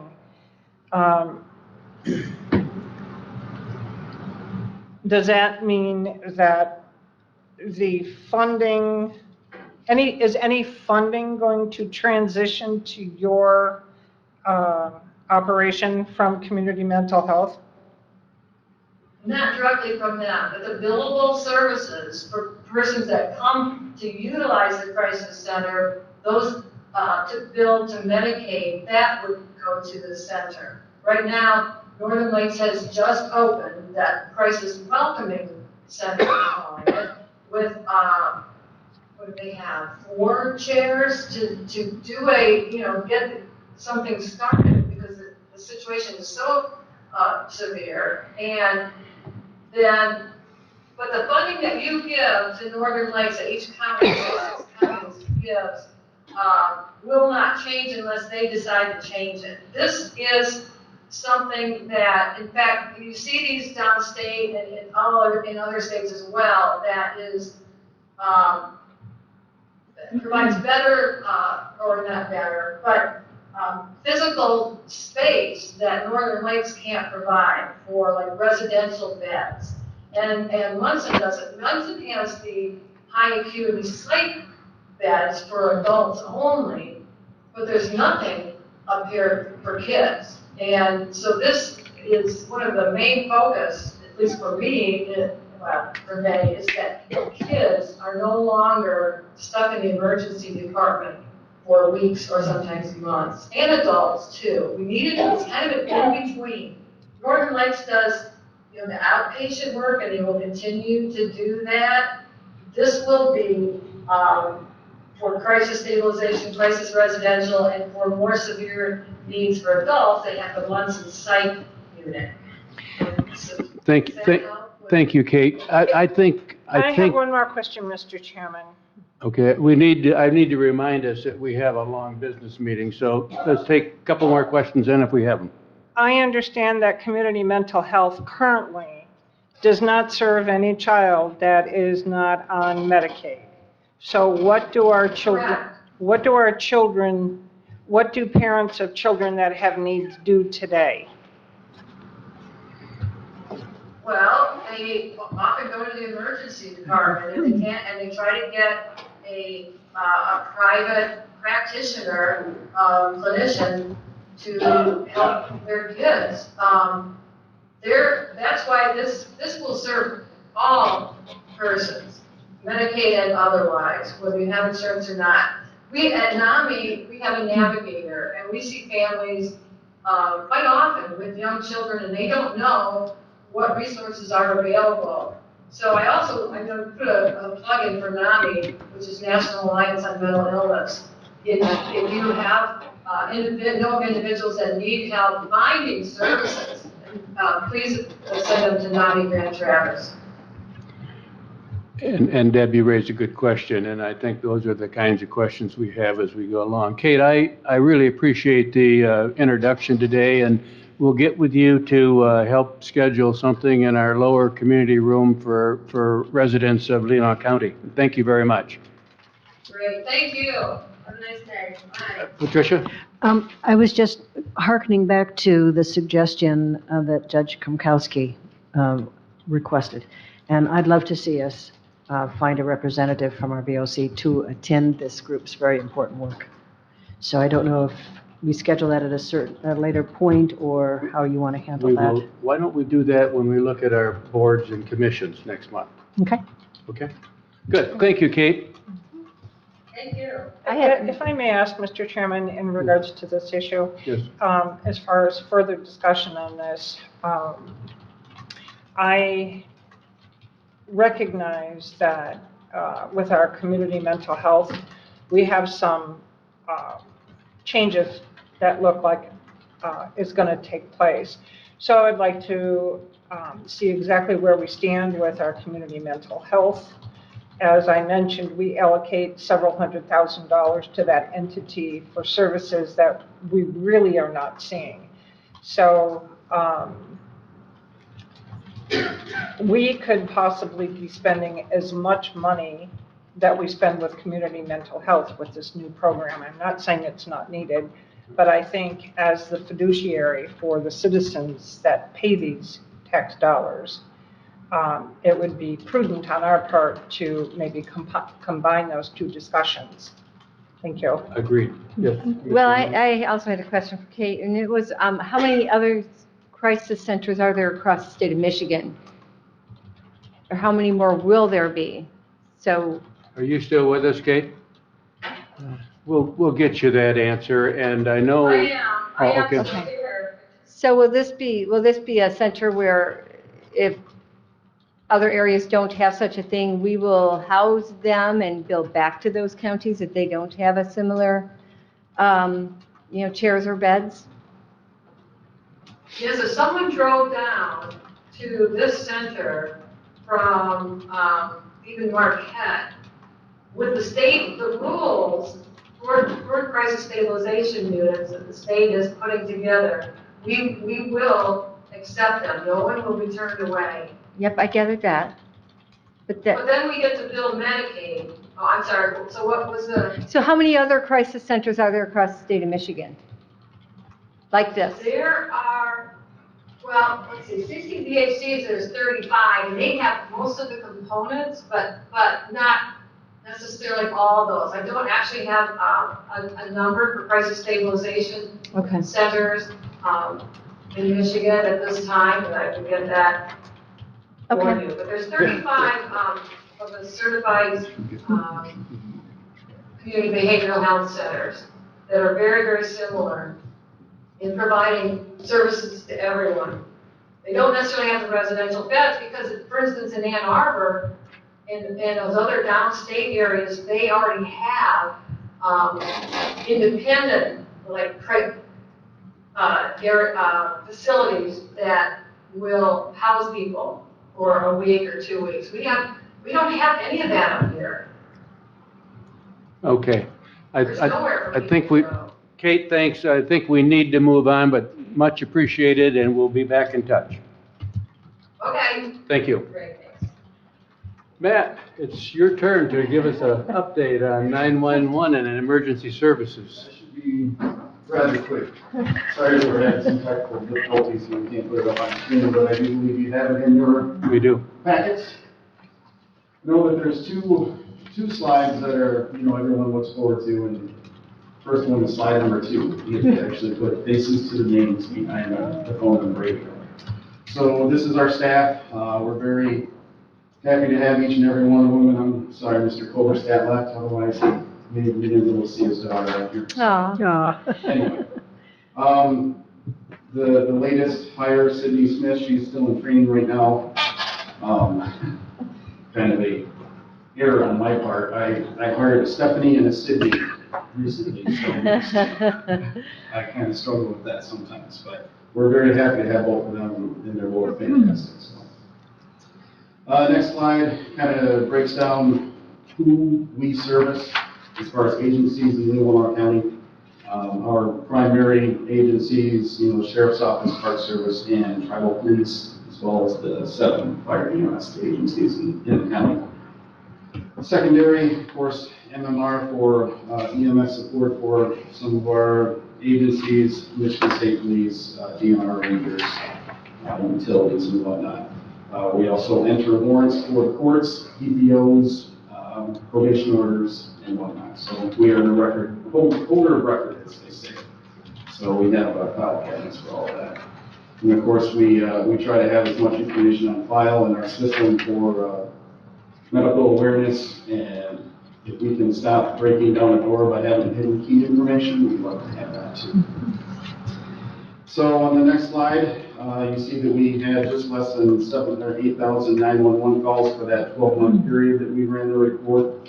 It's interesting to see that only 9% are traditional hardline telephones, so landlines in the home.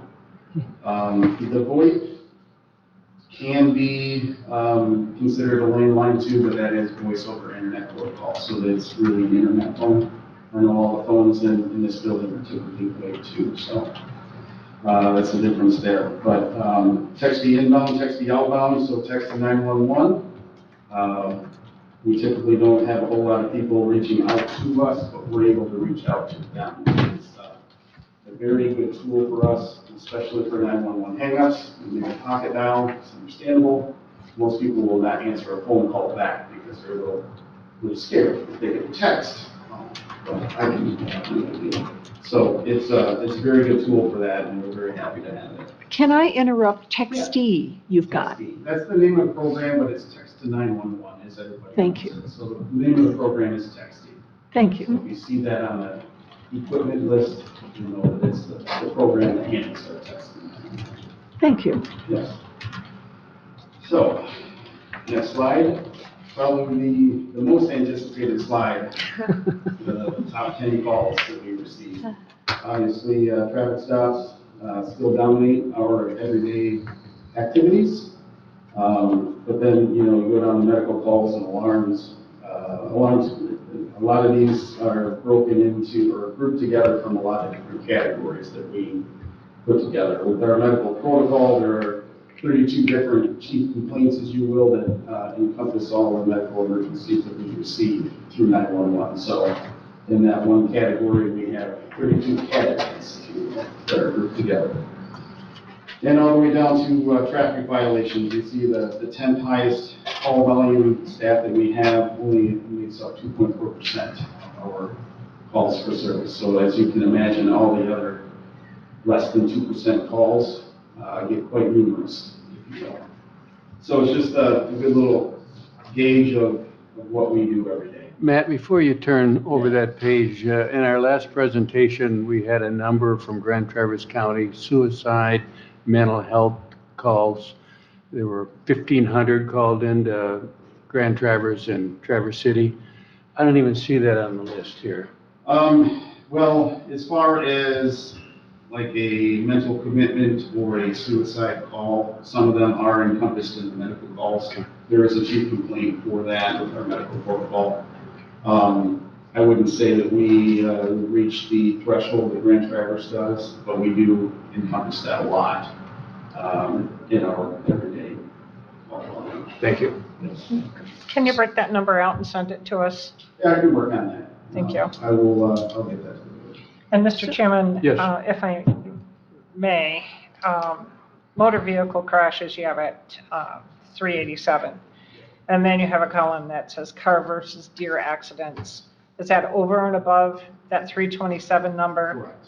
Okay. Yes, so the 327 would be more car versus car, rollovers, vehicles in the ditch. Yep. All those are grouped together. So the car versus deer, we even have a car versus animal that we put together with that. So if you hit a fox, if you hit I'm a bear, surprised. if you had others. I'm surprised that number is so high. Yeah, we do a lot of that. What's the date on this report? It's the same as the call volume that I had on the slide before, so August of 21 through July of 22. Thank you. So can I ask, Yeah. so traffic violations, so somebody calls in and said there's a crazy driver, erratic, and they call in to say there's a tree on the road? That would be a Hazard? road hazard. Hazard? Okay. Yeah, so tree in the road, wires down, if they're not arcing and sparking, that's usually. I never thought to call you guys. Yeah. Thank you. Commissioner Robbins? You're going to get more calls now. Everybody's gonna love that I did that. So on your, it's almost 12,500 dispatch calls. That's EMS, law enforcement, animal control, everything. So when I do the math, that's, you're averaging about 35 dispatch calls a day. Right. Okay. Mhm. Roughly. Yes. Yes. So just looking at this for like the first time, it doesn't give you a continuum of what happened last year. Are we dramatically up or dramatically down? Oh, So, yeah, I didn't compare it to last year, I was throwing it together. Yeah. We can get those figures with, that high priority calls that we're putting in. I'll include that. Just a curiosity. Thank you.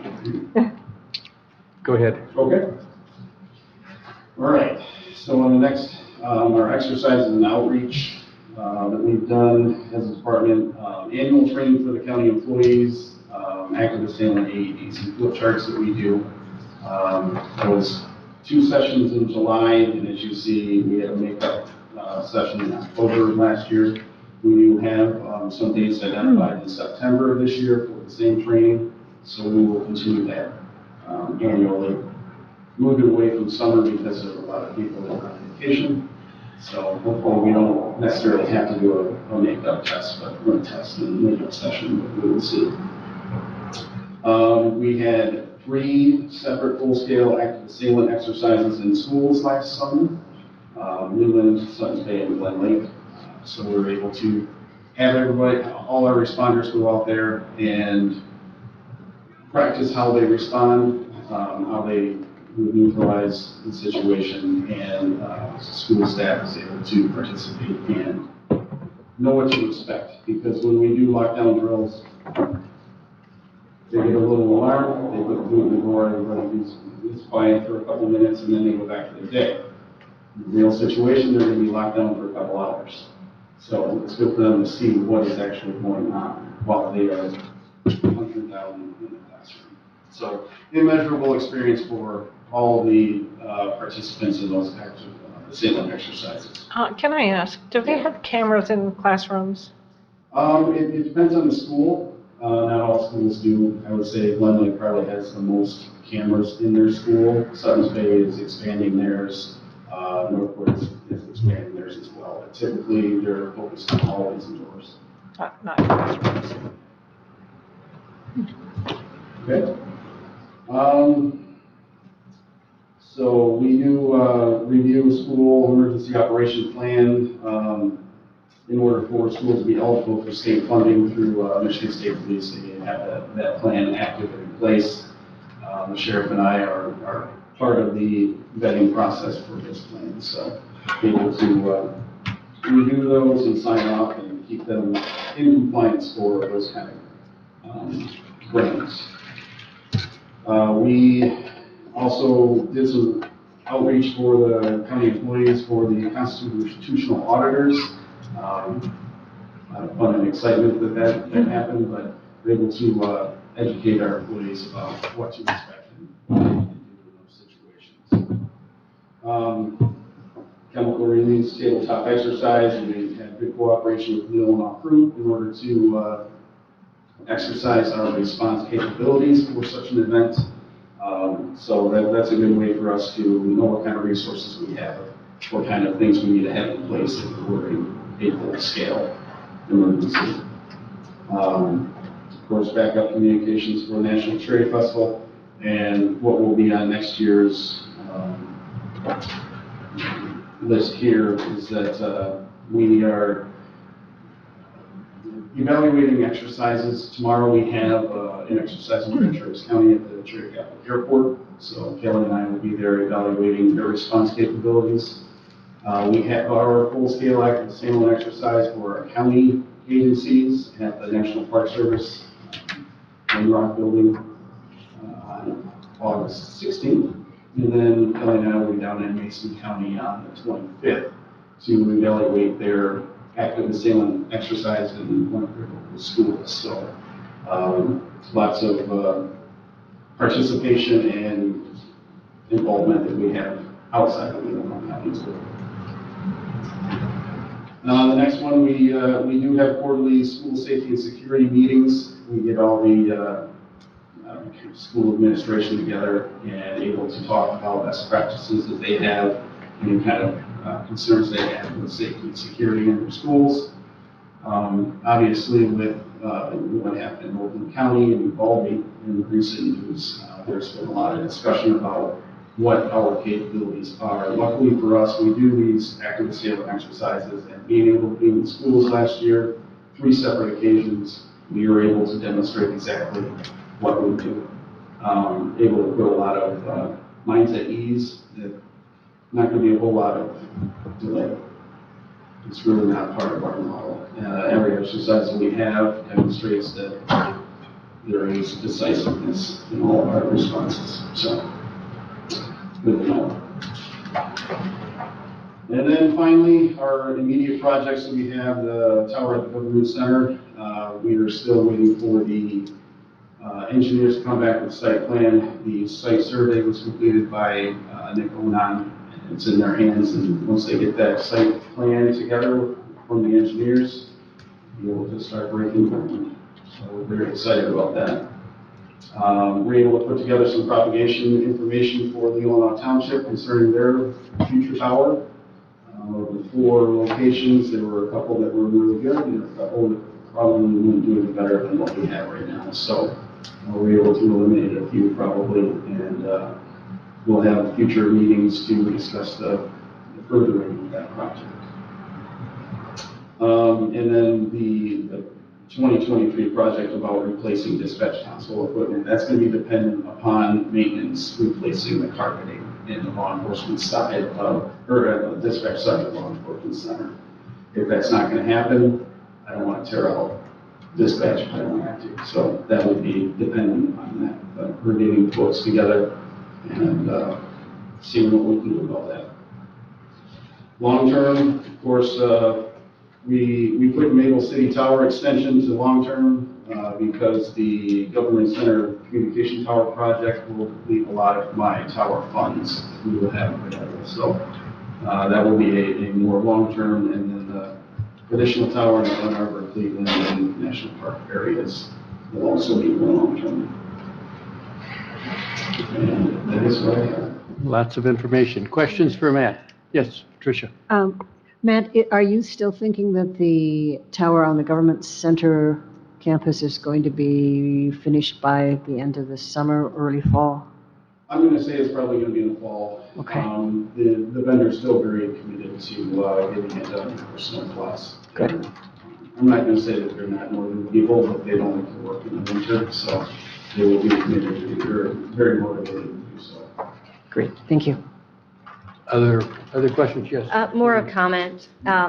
Just a congratulations to you, Matt, on your staff, your dispatchers.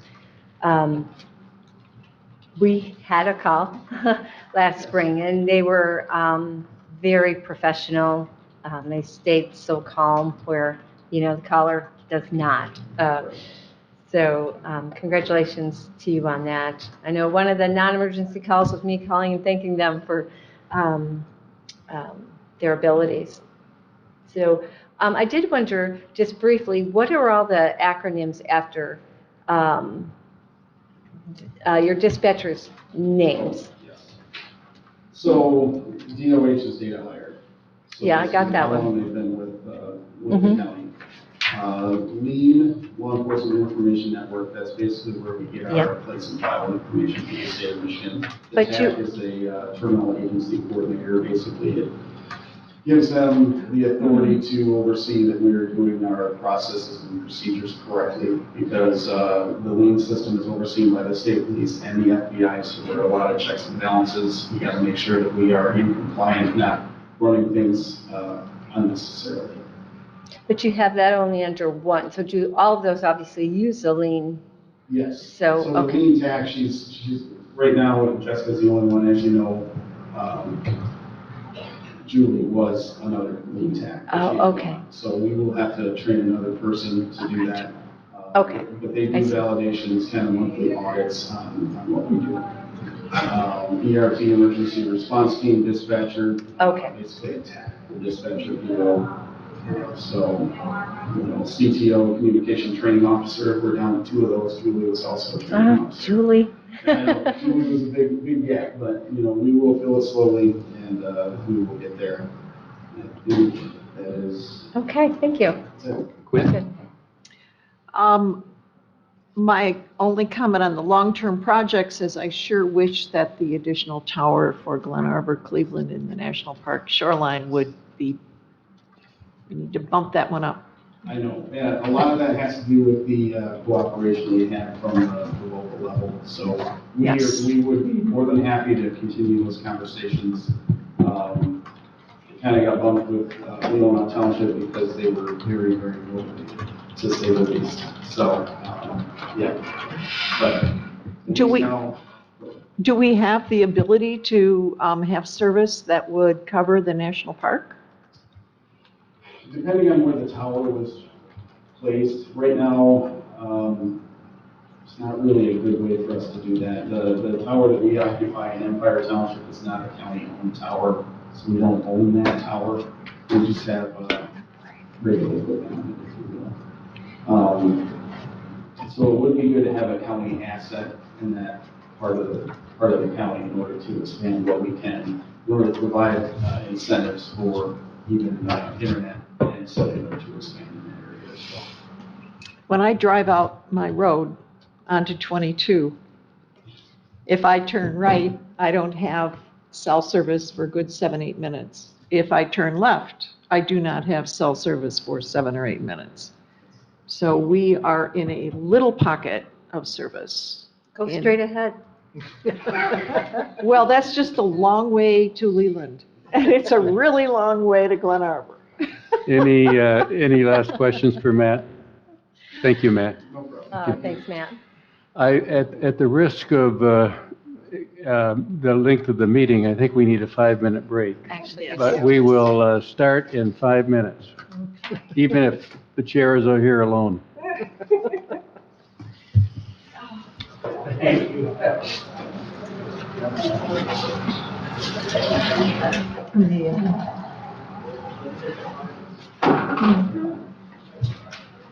You know how it Okay. goes, and it's like, okay, do we have enough qualified people to staff? Are we ready, clerk? I can't, they're starting. Thank you, Allison. Yep.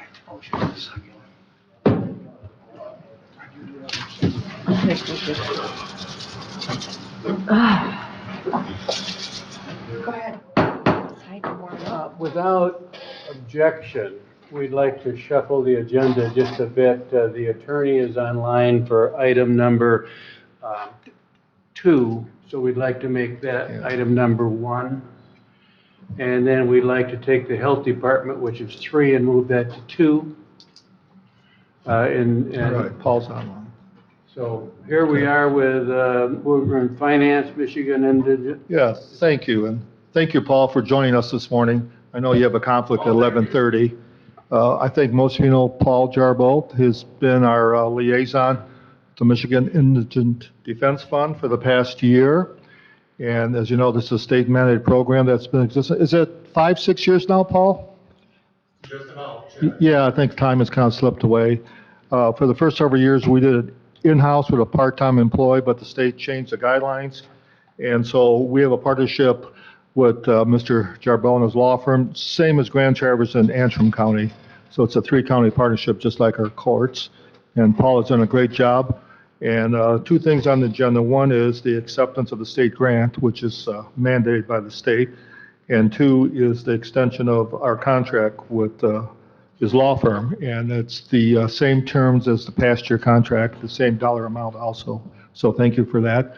Paul and I have been meeting throughout the summer to make sure this is a smooth transition with the changes internally here at the county. And Michelle's been working with us also to make sure that we're in compliance. But I believe the state has accepted our grant. Is that true, Paul? Well, you want to just give us an overview of the grant and then answer any questions the commissioners have, and then we'll vote on your contract extension. Yes, good morning. Thank you for letting me appear virtually today. Yeah. Paul, we have a couple of new commissioners. If you can just give an overview what MIDC is and what your role is. Sure. Well, just a couple of preliminary comments based upon my watching the meeting today. First, to Chet, my birthday's in November. Oh. Okay.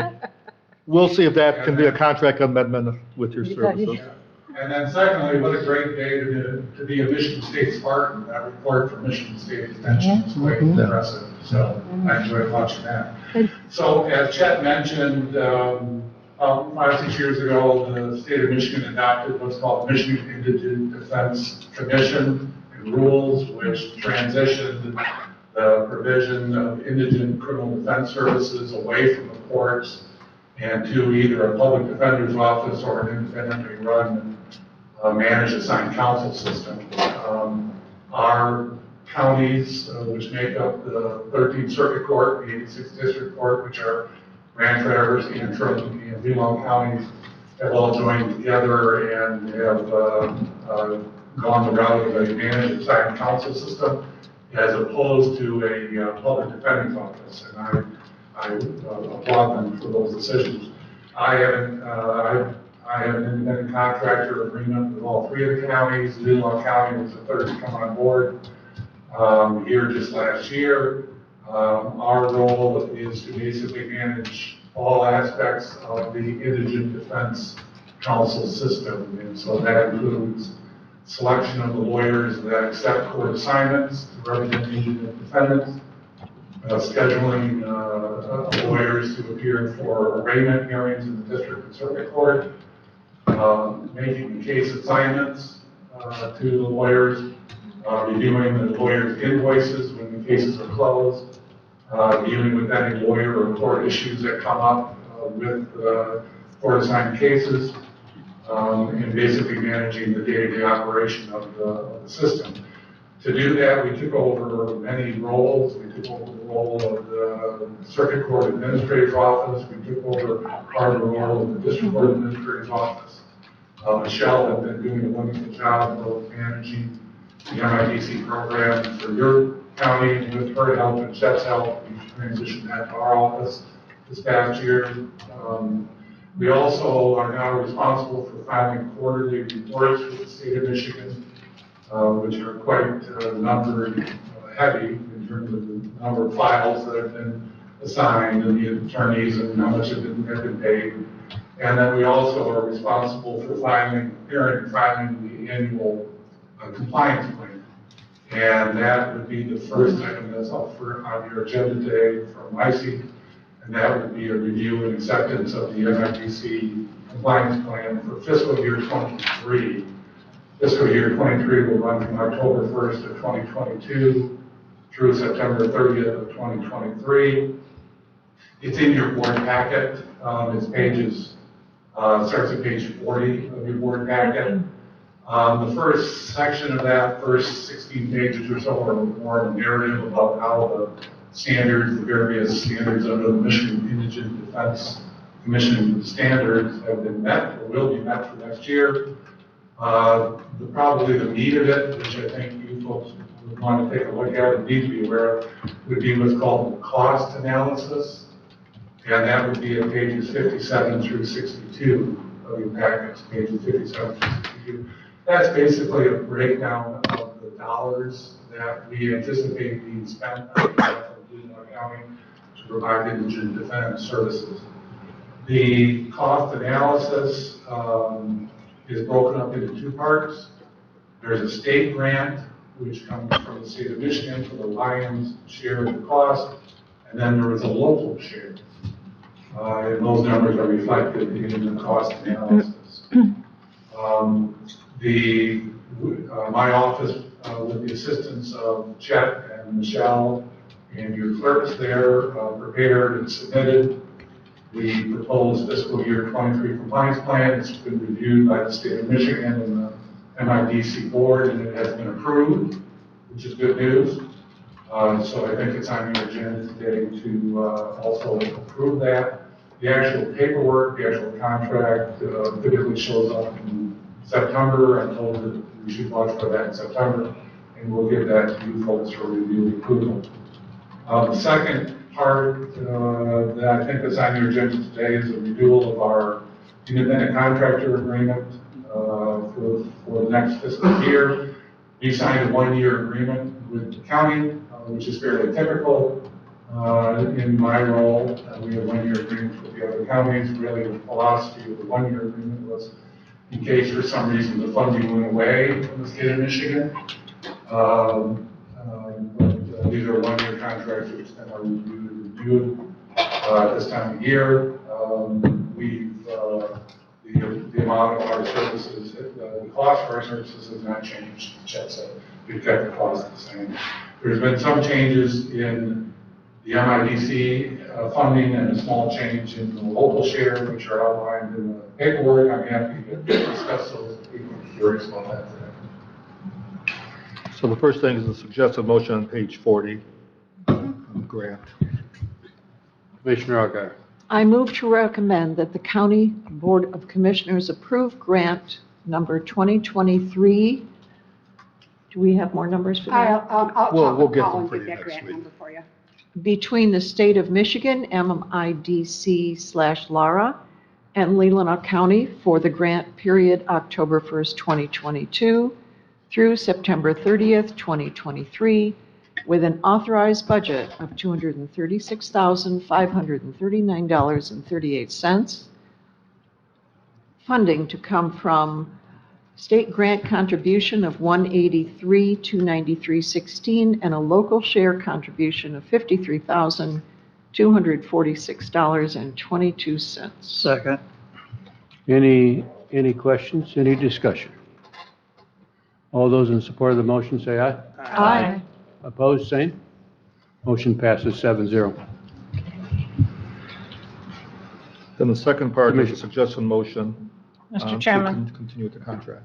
Commissioner I Russell. would move to recommend that the County Board of Commissioners waive its policy on bid requirements and enter into an independent contractor agreement with Paul Jarboe of Jarboe and Field, if that's correct, file attorneys as the indigent defense attorney administrator for Leelanau County in the amount of $45,000 for the period of October 1st, 2022 through September 30th of 2023, with funds to come from Fund 260. Second. Any questions or discussion? I have one, it's the amount, and I think it's 45,000, but no idea what we get for that. You don't represent clients, you just administer the program and serve as a liaison, right? That's correct. I don't, part of the agreement when I took over this role was that I would not take any of the assigned cases. So I'm just the administrator, I do not take any of the cases. Yeah, prior to last year, we had a part-time employee that was handling it, but the state mandates have changed, and it has to be someone that's a legal counsel now, serving in that capacity. And that was my question, because I think when we were doing it, we were spending something in the teens. We were, we did, we wanted to continue that. Michelle and I had numerous discussions with the state. Paul did a great job, but we had a great program internally. Unfortunately, we had an employee that was retired from the courts. However, the state rejected our request, mandated it has to be legal counsel, and the state, in their budget, made allocations for that. So really, we have no choice. It has to be an attorney. Just as a follow-up question, and I don't mean to put you on the spot, but how much of a job is it? How many hours are we getting for 45,000? Well, it's quite a bit of work. Because of the number of hats that we're wearing and the roles that we play. We don't, as I indicated last year when we first accepted this agreement with the county, this is not an hourly rate, it's just a flat fee. So I couldn't, we don't keep track of the hours, I just know the responsibility that we have. The rate that you're paying is significantly less than Grand Traverse, and it's also less than Antrim. I guess you're getting all of the work that needs to be done, but I'm not able to give you hours because we don't keep track of it. Okay. We have a full-time staff member that's dedicated to managing the program and doing the day-to-day work, and then for me, it's honestly turned into basically 95% of what I do now on all practice. Thank you. Mr. Roberts. Paul, I mean, if you broke that down between circuit court and district court, how many cases?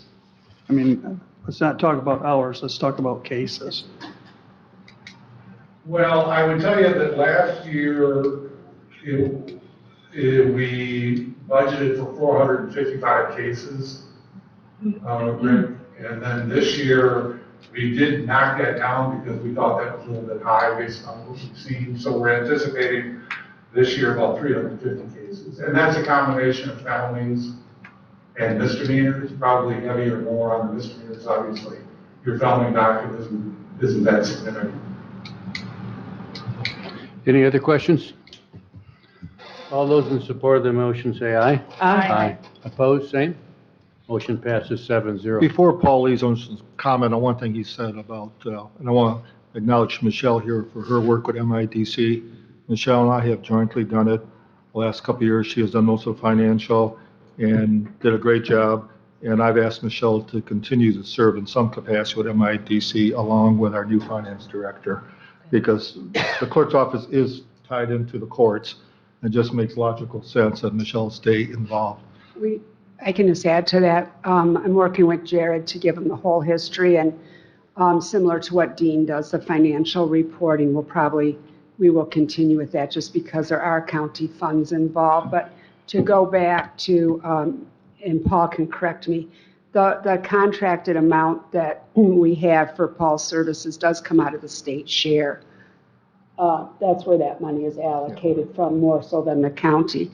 But this is a fund with our county share that we do have to put that amount in every year, and there's percentages of what that increase is. And it's not one of those funds that over time we'll be able to deplete. If you see an excess balance, it needs to stay in that MIDC. Just that kind of went to your question a little bit. Thank you. Thank you, Paul. Okay, thanks Thank you. everybody. Have a good day. Thank you. Thank you.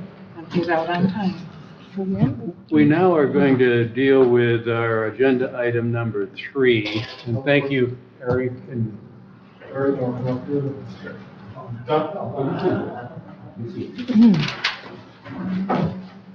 I won't say the three wise men, but. So, as you know, we've been talking about this pretty much off and on since December, when the concept first floated. I did some research, and Commissioner Loffer probably remember, there's been talk about some type of partnership space for the health department for even when Spin was being built. There was talk going on. It's been casually off and on for many, many years. So in December, we started talking about that, and that's the first time I contacted Mr. Richards here. And then we had dialogue since then. This summer, the health department, during our ARPA funding, one of our meetings, talked about this, and they were willing to co-sponsor the cost to take this to the next level from just a concept idea to an actual plan. So in my mind, we have three options. I'll call this option B. Let's talk about this first, then I'll talk about option A and option C. So what we did is we contracted with an architect who worked with John Richards, and most of you know John. John is involved in our HVAC project in this building as well as next door. And so we partner with FAH Architecture. And Scott, are you on the line? Okay, Scott, the architect, is should be on the line, but we can answer, I think, any questions. So we are really looking at two spaces at the lower level. Once again, this will only be for a portion of the health department. It's not the entire department. This is only the environmental science, environmental health edition. We looked at two spaces at the lower level. One was the so-called ugly room, which is across from the conservation district. We looked at that first. However, Eric and staff decided there just wasn't enough space there to make it work. So the other option was to the room across from the emergency department, which is now kind of a storage / fitness room. And that space does have enough room. And then we asked the architects and Mr. Richards to come up with a drawing, which they have done here, which you have in your packet. So it's two-sided. One side shows you where it would fit compared to the lower level. The other flip side has a more detailed plan that I think you worked with the architects for. That's correct. However, the challenge with that is we would lose our storage space, which leads to some other options. But John or Eric, you want to talk about the plan that has been proposed if we go with this option? You're welcome to that. You want to talk about your needs? Well, as we discussed before on a couple different occasions, our offices right now, we don't have any room, there's no storage, and there's no meeting areas. It's not even a place for me to land. So, you want to explain where you're at now? So we're down at the Leelanau Montessori School, which is on the right, it's behind the BMW hall. We used to own the building. 3 or 4 years ago, we sold it, and good thing for the school, they're doing so well that they're expanding and expanding. We kind of have restricted our space that we have there. We used to have a couple conference rooms, now it's a break room now, I guess. So I have a total of 5 staff that I need to place, and also plan for expansion for another staff member depending on what happens later on today, depending. And we need to have storage for our equipment and meetings to meet with you. So with that understood, we looked at the space downstairs, the lower level, and came up with a plan to meet our needs to address our current staff and any future staff that may need to be added, and myself, so that you yourself can meet with me on occasion, and I can actually have regular office hours up here as well. So that was the plan that I discussed, and I presented this to you before as well, what we needed. And when we met with the architects, we talked about all of that, how best to serve our community and our staff. So John, based on current estimates, and obviously they're just estimates, because you go out to bid, this is a very unique market time to go out to bids and supplies. But as I remember, we talked about it being probably just under $500,000, 500,000 or less, 470, 4,000. I know that doesn't guess on your part. Oh, yeah. But, still feel comfortable with those numbers? Yeah, the current environment is, as I'm designing mechanical systems, it seems like every week there's the equipment, just the standard rooftop unit that you can put on is now 26 weeks delay, for building. Just yesterday, I heard that just a standard furnace that you would put in a house, a higher level one, but you can't get those till the end of February. So, it's just kind of a really fluid situation that if you can't get a piece of equipment, you're willing to spend anything, so now the cost could go up. If they have it. So it's just, when we say a number, it's good for today, but tomorrow it could be completely different. I think though, looking at rough ideas of costing to fill this area out in the lower level, I would say that it's still at a cost that's less than what you would have if you built a brand new building at Option C, Chad. So, it's just that it's still the best cost point to build out. You have to evaluate whether it's something that you can reduce your storage area and that kind of stuff, so it's a lot of conversation. Yeah, so, the challenge of this spot is, as you know, recently, it's 7 or 8 years ago, the space where the conservation district was storage space. And the ugly room and this room, we lost the conservation space, and that has worked out well. It's a great partnership. But if we lose this space, we will have to address the issue of storage long term, because that is critical space. We could move on a temporary basis some stuff to what we call an ugly room, but that room is much smaller, and we will have some storage issue. The other challenge is if we remodel it, we're going to talk about is the heating ventilation system is outdated to begin with. So if we remodel, how are we going to address that? Are we continue with this system, or we're going to upgrade that entire system, which goes back to the building? Another challenge I see is it does not address the long-term needs of the health department. They will be split. You still will be paying rent to the Montessori school, and at some point, I'm guessing you're going to get eviction notice from Montessori schools. I hope not, but we're under a 3-year contract. So the financial model with the conservation district worked well, because the amount we were using, we were allocating to pay rent and utilities and internet, we used to remodel space downstairs, so that worked out. That model does not work that well with this project, because we are still allocating money for rent, which we are paying part of it.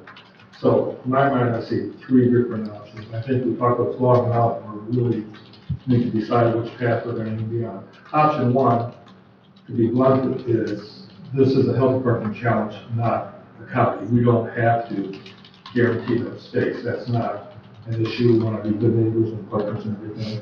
But from a strictly financial and legal perspective, there's no mandate that we have to provide space for them. So that's option 1. They would continue to look for spaces somewhere, I assume, in the county.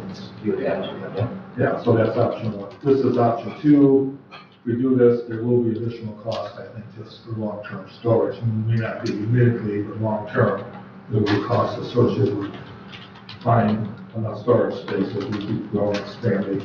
And we're getting to the point where I'm getting requests from the cage area that we can need more space if we need to maintain records. Option 3, just something we casually talked about, is would make financial sense and long-term sense to look at a completely new storage or a new building somewhere on this campus that could host all of the health department, still be on our campus, and address their long-term needs, so they're not split into 2 separate areas. And customers could come here for basically one-stop service on the campus. We do get people that come from the conservation district to get to live, to our building safety, and then through the health department. If you look at that cost, and we haven't done any of that, we're just brainstorming here, then maybe if you look at the cost of renovating this building, which is $500,000, and then looking at what we can do with the HVAC, then look at potential of a storage facility somewhere, does it make more sense if we look at a long-term solution and create the option of having a building here on campus where they would be housed in one unit together. In terms of finances, I talked briefly to Mr. Geller about that. As you know, our law enforcement center bond expires in a couple of years. Because we are very good financial shape, we could bond this project out over 20, 25 years and so forth, and have minimal impact long-term on the county. But that's the first time you're hearing about this. This is just an option. So at this point, I guess we're looking at some path items to go forward. Option A is simply say, well, thank you for this potential partnership. Due to the lack of space and cost, the county is not interested. Option B is come up with the resources, which the funding, and that would have to come from our budget to renovate this. And it's probably close to $500,000. That does not include any furniture or anything like that. I don't know what the health department would be willing to contribute to that space. When we had that brief discussion last time, they were unsure what funds, if any, they could contribute to the space. Or option 3, we just look at the potential of rebuilding and the cost of that would be. Commissioner Lautner. Yes, thank you. A couple of questions. Number one, you're talking about potentially, sounds like us building and paying for a building on this campus? No, it have to be a partnership. As you said, a partnership, Yeah. meaning if it's on our campus, we would own. Yes. Well, So would it be a forever lease or rent back to the health department? I'm just thinking we could do like we did with the conservation district, where we lowered their annual allotment to cover those costs, and now they're just part of. So once again, the health department really would not own their building, but for the costs of, what a lot of people are doing who intended to build brand-new homes in this county, they're buying existing inventory because it's more expensive to build. So for what you're just costing of renovating this room down there, I think the health department could be searching for buying even a residence in an area of perhaps around Sutton's Bay. It could be very strategically located and operate out of an existing home and have even more space at potentially less cost. And down the road, health department would own it, health department controls it, it's all the health department. And do renovations in the future if need be. As you know, the health department started in, I think it was a small commercial building that had been a home, if I remember correctly, in Leelanau County. Down towards Elmwood. That building had been a home converted to commercial? You think it was a small commercial building? Okay, it was still very small, smaller than a home. So that is a potential. Also, I'm beginning to see commercial space opening up for lease in this county. And I'm racking my brain to remember, I just saw one just the other day that was quite a large piece, and it's open for lease. And I'll try to remember where it was exactly that I saw it. So basically, that's option A, is not move here, have them find their own space somewhere in the county. Okay. Not a partnership with the county. Commissioner Alguier, and then Rushton, and then Little. This will obviously take a lot of exploration. Right now, building costs are pretty astronomical, as Commissioner Lautner mentioned. And if we did renovations in our basement, on our lower level, that's a better word, we would then have that space.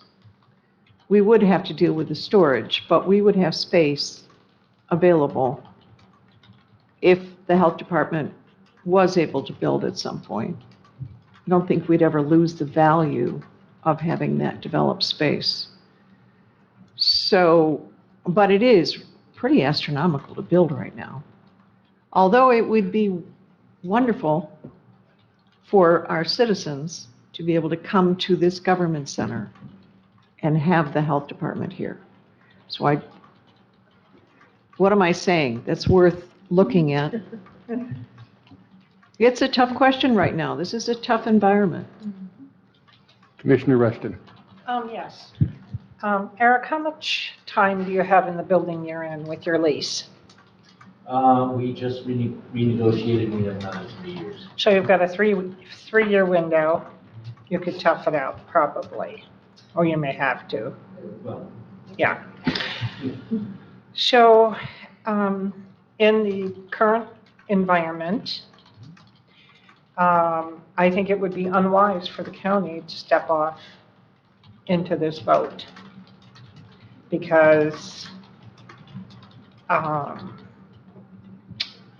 think we really need to look at this at a different time when our economy isn't in the condition that it's in.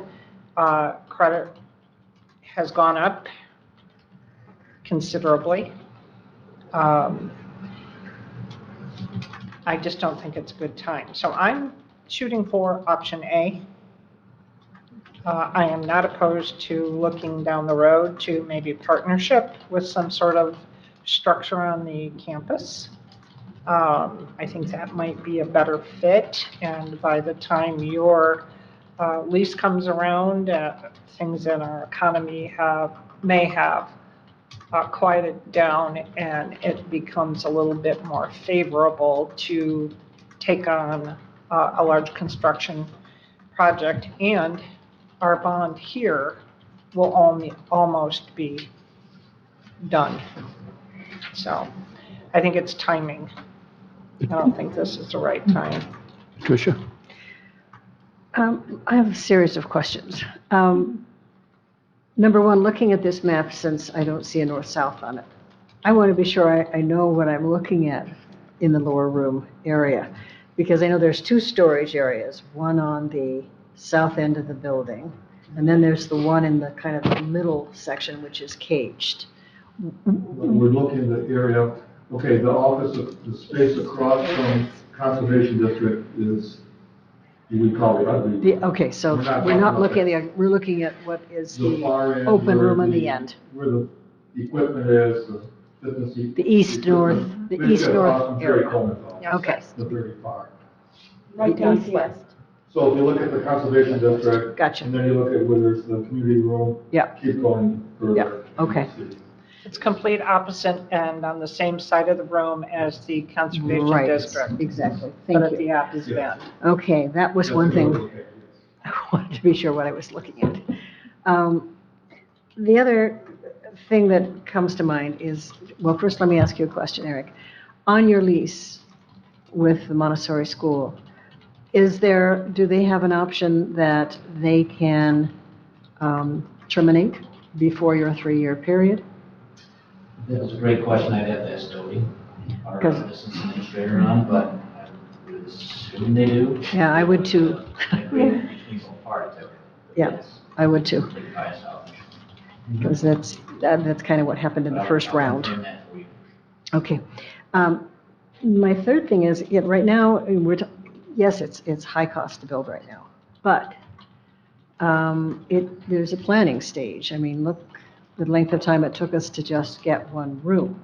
I'm assuming that if we were to look at starting this project, just the architectural development, and this is going to take quite a few months, and things change quickly during that time in terms of our economy and where things are at. But Chet, I want to understand what you were saying. If a building were built, then the health department no longer has the costs that they have for leasing the space for Montessori. I don't want to speak on their behalf. No. I'm just exploring. So they would no longer have those costs. So you're saying the model would be similar to what we had for conservation? If we use the model that we use at the Conservation District, they were leasing space on the ground. They were paying rent, they were paying utilities, they were paying for internet.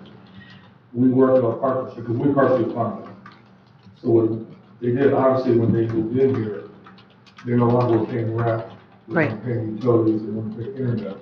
So we reduced their allocation to them to cover those costs. Now, I don't remember the exact cost, but it was significantly lower than this project because that was 7, 8 years ago. Right. But I think we recouped our investment in about 3, 4 years. And there's no plans for if they ever leave, goes back to your comment, we have a beautiful office. That was purely open space. That was the old, we call it fitness room. We just moved everything to the real. But that partnership worked out well because we had an agreement that there money that was dedicated towards the rent, towards utilities, all that, went to reimburse us for this cost. And our bond for the law enforcement center is up when? I believe 2026. 2026. And if we were to take another bond, then the question is how much of that cost would be covered by the health department, possibly? This is just an exploratory, this is just an update. Obviously, you're hearing about different options for the first time. We talked about this option as being the only option. Right. You know that there are others. There are other options. Instead, they could find a space in the middle of the county somewhere. Good luck with that. Coming from the county, or we could look at a long-term partnership. And I guess the ownership of building that's all negotiable. How that would work out. I would favor the option 3 of exploring, creating a new building on the campus and looking at a timeline. What are we talking about? What are we talking about in financing? What are we talking about in terms of what the health department could bring in terms of payment of a bond? It's worth exploring, I think. Commissioner Lautner and then Commissioner Robbins. Okay. I guess my concern is, and as you said, it would be negotiable, we also ought to get a legal term or a legal recommendation because we're a bi-county health department. So if it's a Leelanau Health Department and it's put on this campus, who owns it? I would have to say it should belong only to Leelanau County, where off of our campus and their own piece of property, it is their building. That's a pretty big question for us to ask because otherwise we've got another county owning a piece of property or a building on our property. So that all has to be worked out. I disagree with us doing anything with this space because, yeah, we could go ahead and put $500,000 into making an office space. It still would not solve the problem of the health department. We would still have a split health department, and now we don't have storage. So, which would have obviously, which you haven't said, would drive us having to build another building on this campus, which would be for just storage, making it very uncomfortable for the rest of our staff and our employees to access the things that they need to access, especially if they're running out of cage space. I think we need to think of the future needs of the county for the county first, rather than go ahead and turn it into office space. If we really wanted to get into the office space rental business, we could do that with the ugly room. Commissioner Robbins?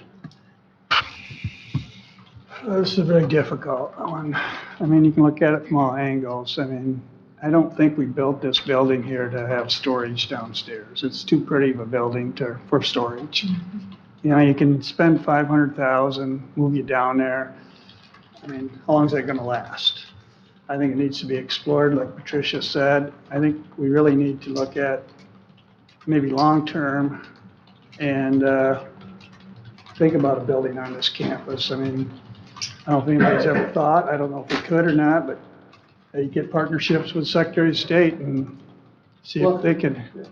I want to say, this is just an update. We're not expecting to make a decision today. Right. I was thinking, we want to give you an update, you're trying to think about it, and when we go through our budget process, Right. talk about this, have a discussion with the health department, are they willing to partner financially, what is their options? I mean, this is a long-term discussion, but we've been kind of a pain, so I met with John, I checked the week of Thanksgiving to talk about this, and Eric, I think we met, three of us met the Monday of Thanksgiving week. So from Thanksgiving till today, we got this far.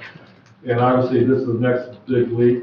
And thank you, John, and your architecture firm for doing this, the health department for, because you remember they co-paid for this part.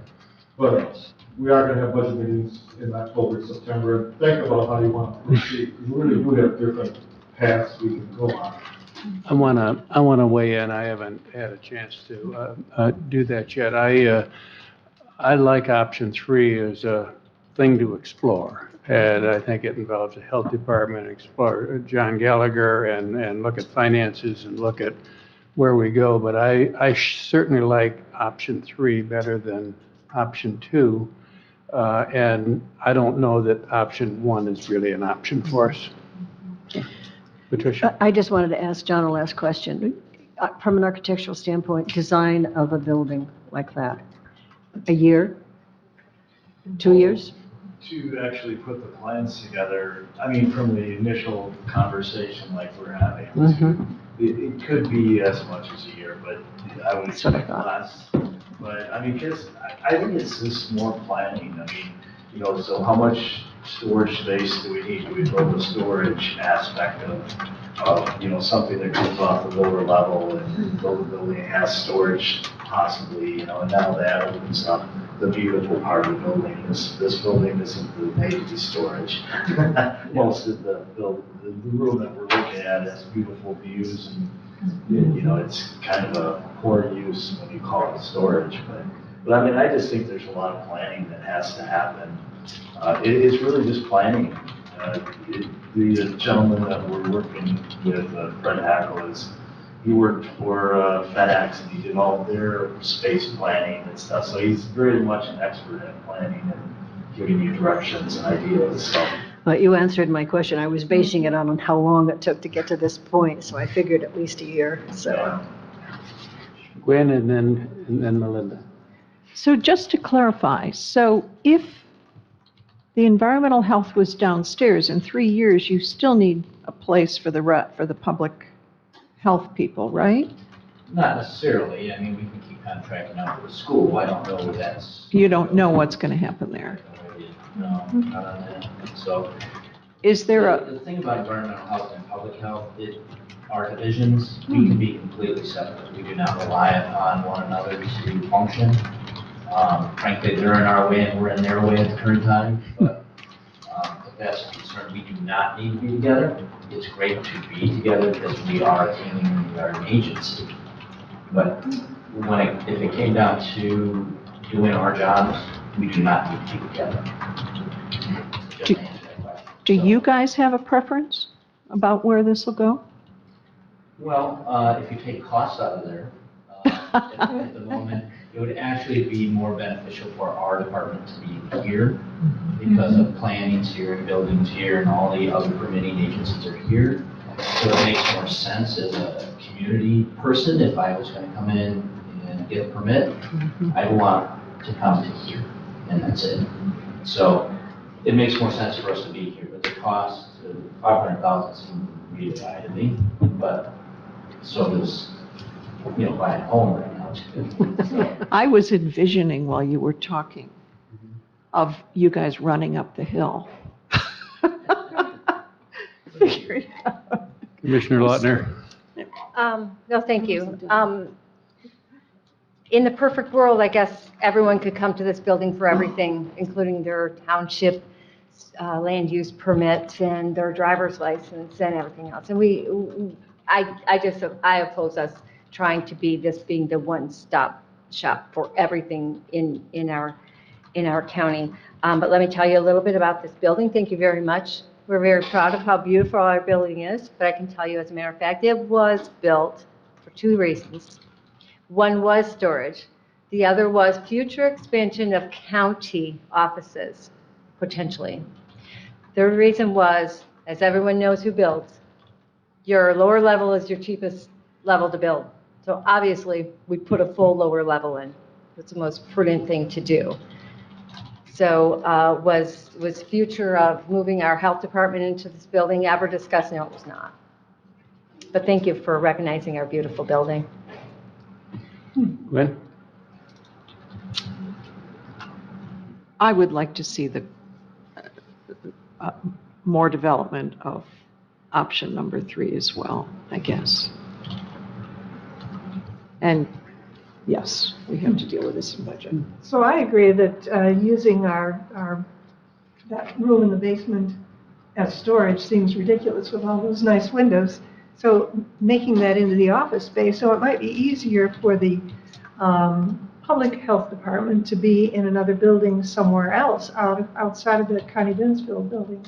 That might be an easier option, and as Deb said, there are commercial spaces that are opening up for that kind of thing. So a combination, but still using our lower level for the health department as your environmental health.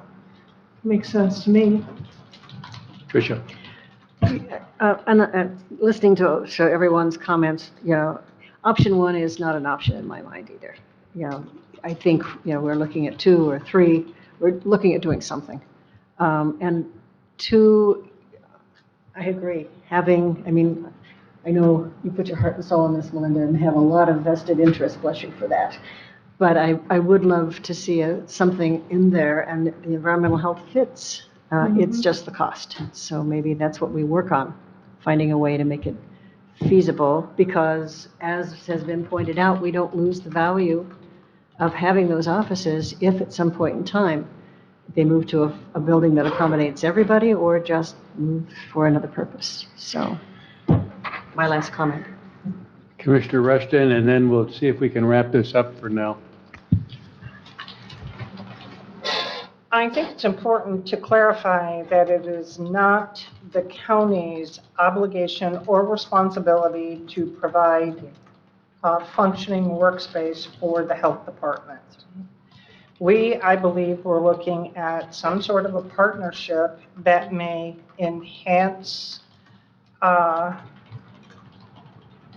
or help that department out with what they have going on. For me, our first responsibility is to take care of the needs of the county government first. There have been points made in regards to the needs of the space for the purposes of county business. However, as mentioned, we have a very large campus.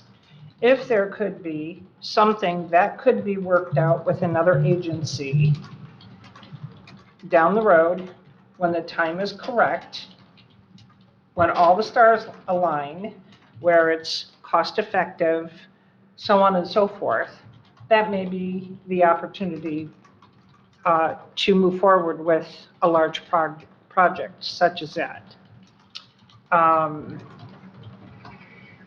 As far as exploring that today, I'm not interested in doing that today. I think we have got other issues that are going to eat up the dollars that we currently have today. Although I would not want to close the door on that possibility, but I really think that we haven't heard from the health department what their long-term plan or their goals are. This got thrown out on the table. They accepted the idea initially, but there's been no conversation at all with your board, your agency, about any long-term potential planning for the health department. So I think we need to start there.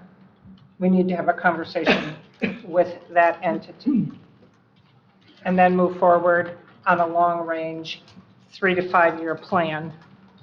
And that's my 2 cents. Are we willing to let this go until we have further discussion during budget process? Yep. Thank you. In the meantime, I'll try to schedule an interim meeting with our staff to address some questions about what their long-term plans are and potential financial commitment, because I think that's critical that you know what that is. Yeah. Good, thank you. I think it would be critical to have people look at what Benton County has done with their center, their health department, because being they own that building, it's a large building, they've been able to bring in other resources. It's just a phenomenal center. There isn't room for that on this campus. I think everyone should go visit it and see what they've done, and I think you're correct. I think the health department needs to step up and look at their long-term plan. Thank you. Thank you, Eric. Thank you, John. Well, now you know. No, no problem. Thanks, John. We now are back up to number 1 on our agenda. Finally. And I'll be happy to speak to that, Mr. Chairman, if you would like, Let's just when wait we're just ready. a sec, yeah. Okay, Patricia, number 1. Yes, this was placed on the agenda kind of as a placeholder. We weren't sure exactly how far along discussions would be with some of the ISPs who have Rural Development Opportunity Fund projects in those 4 townships. So we've been having meetings, and when I say the we, it's Chris Scher and myself and Gwen as the commissioner for that area, and Melinda, as it's been hitting her area too. But recently, it's mostly been, since it's on a technical basis, Chris Scher and myself. I would like to just move this forward to next week and take the rest of this week to see where we are. And that's based on conversation this morning early with Chris Scher. He's a veteran mind. So I think we're not really ready to move forward with authorizing an RFP at this point in time, but we might be next week. So we have a Mr. motion to Chairman? move it forward. I'm not clear on what the request is for. The request is to go out for an RFP for broadband service for Casson, Glen Arbor, Empire, and Cleveland townships. And that would be the first, just exploring interests of other ISPs beyond the groups that we're talking with now. And that's given that our conversation with the ISPs we're talking with now does not come to fruition in a cost-effective manner. Okay, thank you. Was it, Good what- question. Was that a motion to move it forward? That's a motion. Is there a second to I that? would support that. Motion to move item 1 forward to next week's agenda. All those in support of the motion say aye. Aye. Aye. Motion passes 7-0. Thank you. Now we're up to item 4. Thank you, Sheriff and Undersheriff, for your patience.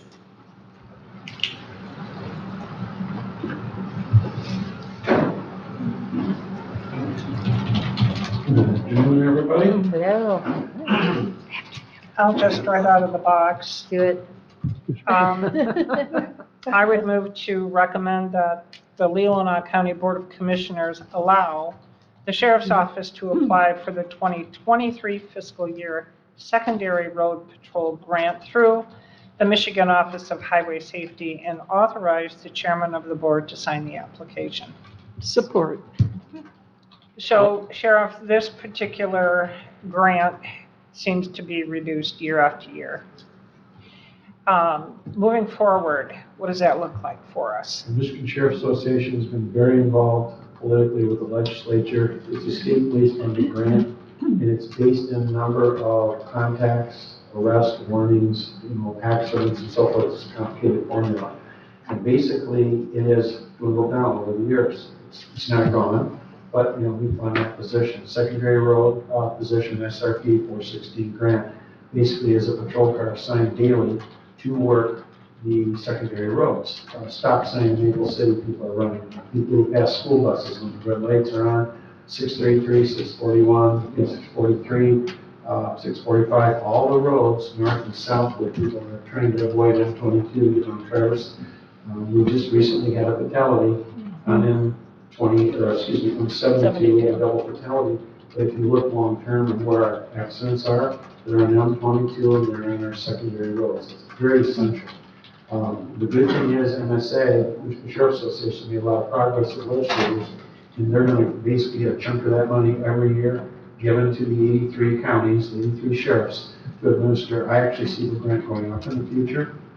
And I think we're going to have some preserve funds, unlike, if you will, the burn grant for the narcotics position, that the burn grant over the years has dwindled down to just about nothing. So I'm pretty optimistic about this grant. Oh, good. I'm happy to hear that because it's important for us as a county to have that extra patrolling on these side roads. So, thank you. Yes. So did I hear you say because we're so well behaved, our money's going down? Yeah, basically. Okay. It's an interesting concept. The safer your area is, the less funding you get.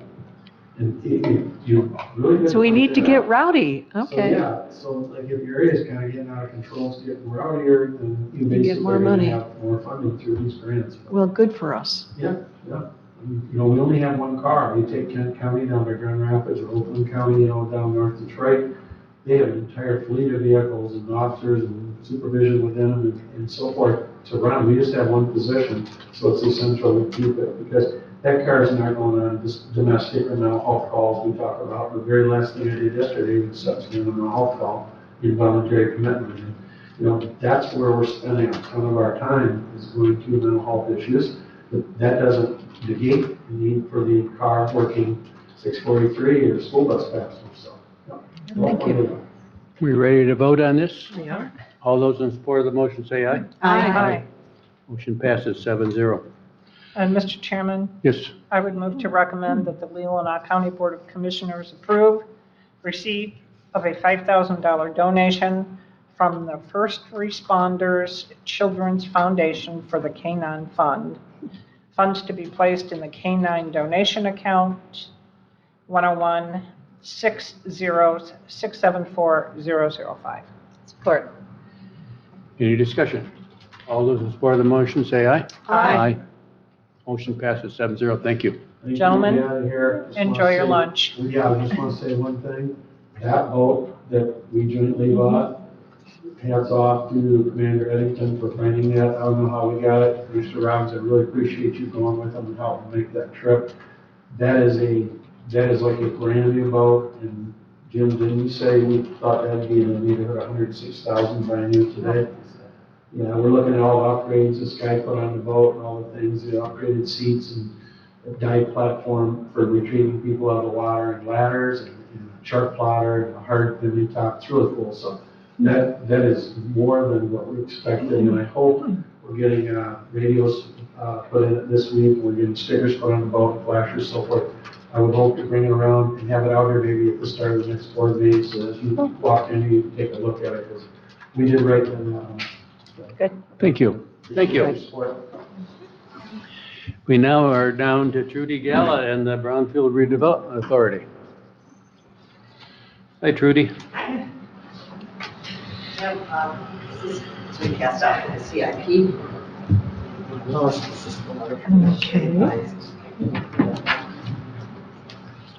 Okay, so the first item on your agenda, we talked about this before tonight, that's the topic board will review this brownfield plan for the third time. So the motion for today is just to be moved forward to next Tuesday night. After tonight, I can tell you whether or not they took action on it or if they want additional time. So we're just kind of pushing it forward and every township has the time they need to make a decision. Melinda. I so move. I recommend to the Board of Commissioners we move the Brownfield Development Authority, Maple City Crossings Habitat for Humanity issue forward to next Tuesday night. Do you have support? Second. All those in support of the motion say aye. Aye. Motion passes 7-0. Thank you. Okay, because the Zoom is down, I'm going to do this by paper, these copies. So this is the capital improvement program, and I did also leave extra copies in the administrator's office for the full document. I'm not going to go through the full document today, but I'd like to do this with a little more focus to how these projects are ranked and prioritized as they end up in this document, and just give you a summary. So this right here is the packet of all of the projects that were presented to us this year from department heads. Some of them were revised from last year, but there was a total, I believe, of 15 new projects that came in for 2023 to 2028. So the sections of the CIP are part one, the overview, which explains what the CIP is, benefits, features, how we rank them, compliance and information and so forth. There's been really no change to that for this year's document. Then we go into part two, which is the existing capital facility inventory. There's a list from your insurance provider, MMRMA, that's been updated. There's information on the county parks, the towers, and museums. So that's revised every single year. Every department that has provided input on that gets a copy and gives us new information. I am I did not get new information back on the county parks this year from Parks and Recreation, so we went with what we had. You did not, okay. Actually, I was just digging for you. Yes, ma'am. I think, well, we got some new numbers on the walking trail for the Miles Kimberly. I think there's $400,000 in the plan I read. But what was the new numbers? Do you remember right offhand, Rick, what those were? Walking trail? Yeah, for the walking trail, we just got a new bid on I that. think it was like 270. That's what I thought. So we do have a new number for that. I sent it out to the chair of Parks and Rec, and I know they have a committee for each one of the parks. So Yep. whoever chooses those also should have received it as well. So we don't have that information back yet. Yeah, it was relatively new information. He just hasn't got it to me. It was real And recent. These are estimates. Yep. It's up to the board to look at, the newer information reflected. Part 3 then is the recommended capital improvements, and that's where we go through these projects as well, focus on today. So Part 2 and Part 3 of this document is really where the changes have occurred. And then the last part is the recommendations on adopting the CIP, maintaining, planning, and funding for CIPs, and language for how we handle contracts involving new projects. And then finally, there's a submittal form which we approved several years ago. It's the same form that we use for all of the partnerships. So what I did, starting on, if you just flip that top sheet, I took 4 projects, and I just wanted to show you how we rank these. So the planning commission members get a scanned copy of every single one of these, and then they get this large sheet of paper which has all of these priorities in here, all of these rankings, and they have to go through each project. They have to read what the department has submitted, and then they have to answer these questions. So for project 2023-01, which is remodeling the 911 dispatch area, it's proposed by emergency management for estimated cost of $100,000. So our members would go through here and answer these questions. Under public health and safety, they have to answer the question, does the project completely eliminate or prevent an existing health, environment, or safety hazard? If it completely does, it gets 2 points. If it partially does, it gets 1 point. Or they have the choice to say, no, it doesn't eliminate any of those, it gets 0 points. Or they can even write in NI, which means we don't have enough information to rate this one. And then the next question under that category is the project completely alleviates an emergency service deficiency or disruption. Same points given again. And the last one is, does the project completely satisfy a legal obligation, like the county is actually required to do this? And then they get their points. So we do that right for each one. I've shown you 4. I'm going across the 911 dispatch remodel, the car and body cameras from the sheriff's office, patrol vehicles, which is annual from the sheriff's office, and then replacement of a Ford vehicle, again, from the sheriff's office. And then down at the bottom, under category A, which we're again, public health and safety, we see what those total points are. You have a total of 6 total points that you can do in each one of these categories. And then we give it a weighted score. So down at the bottom of this page, I just want to explain the weighted score a little bit, and then we'll flip the page. The weighted score was done by the Planning Commission several years ago, because you could potentially score really high and something like, we're coordinating with other agencies and we're being really efficient with this project, but what's more important? Is it handling safety and health issues? Do you have funding already identified? So they gave these weighted scores. So this category has a weighted score of 35%. The next category on the next page is consistency and coordination. Category B has a weighted score of 15%. Then category C is efficiency and level of service at 20%, and then funding at 30%. So you can see the Planning Commission, when they've done these every year, the highest category is handling public health and safety. The second highest category is the funding. Is it there, or do we know where it's coming from? So if we turn the sheet, then you'll see the questions under consistency and coordination. Again, they're ranked. And I just did this up, so this is my example. And then the next page is under efficiency and level of service. Again, 3 questions. And then the funding. So under the funding, we want to know, is it supported by existing dedicated or committed funding? Will it bring in outside funds or grants to offset that cost? And also, does the project, if doing the project now results in significant savings or perhaps economies of scale? Maybe we're joining with another community or a couple communities to lower the cost of us. And then what we do is we total up A, B, C, D. So there's a total of 24 points that you can get. And then we do the weighted score for each category, and from there we do the ranking. And I'm going to ask you to flip to the next sheet so I can show you what I did. So the CIP project ranking form, you'll see these same 4 projects, but I purposely put in the same number of points for all of them. I gave 67 points. And I used 5 members' rankings for this. I pulled their numbers, but I did change this one because I wanted to show you what the ranking does and what the weighted score does. So under the weighted score, you can see that actually the annual patrol vehicles received more points than any of the other categories. So it received more points than getting new car and body cameras or remodeling the dispatch center or replacing the core vehicle. And then second was the car and body cameras, followed by the 911 dispatch, and then the replacement of the vehicle. Then we look at where the numbers ranked these, and I showed you all 5 rankings. You can see that even though the car and body cameras, the weighted score was less than annual vehicles, they felt that was more important, that there was more given as priority for that project than others. And actually that ended up as being number 1 as well. And then down below you can see what do the priorities mean? Well, it means urgent, that we're trying to correct something that needs to be corrected right now, or it satisfies a legal obligation. Important is that priority too. We tend to see a lot of projects fall into that category where they're important, they need to be done, we may not have the financing for them yet, but maybe it's a completion of another project or adding on and so forth. And then priority 3 is what we call desirable.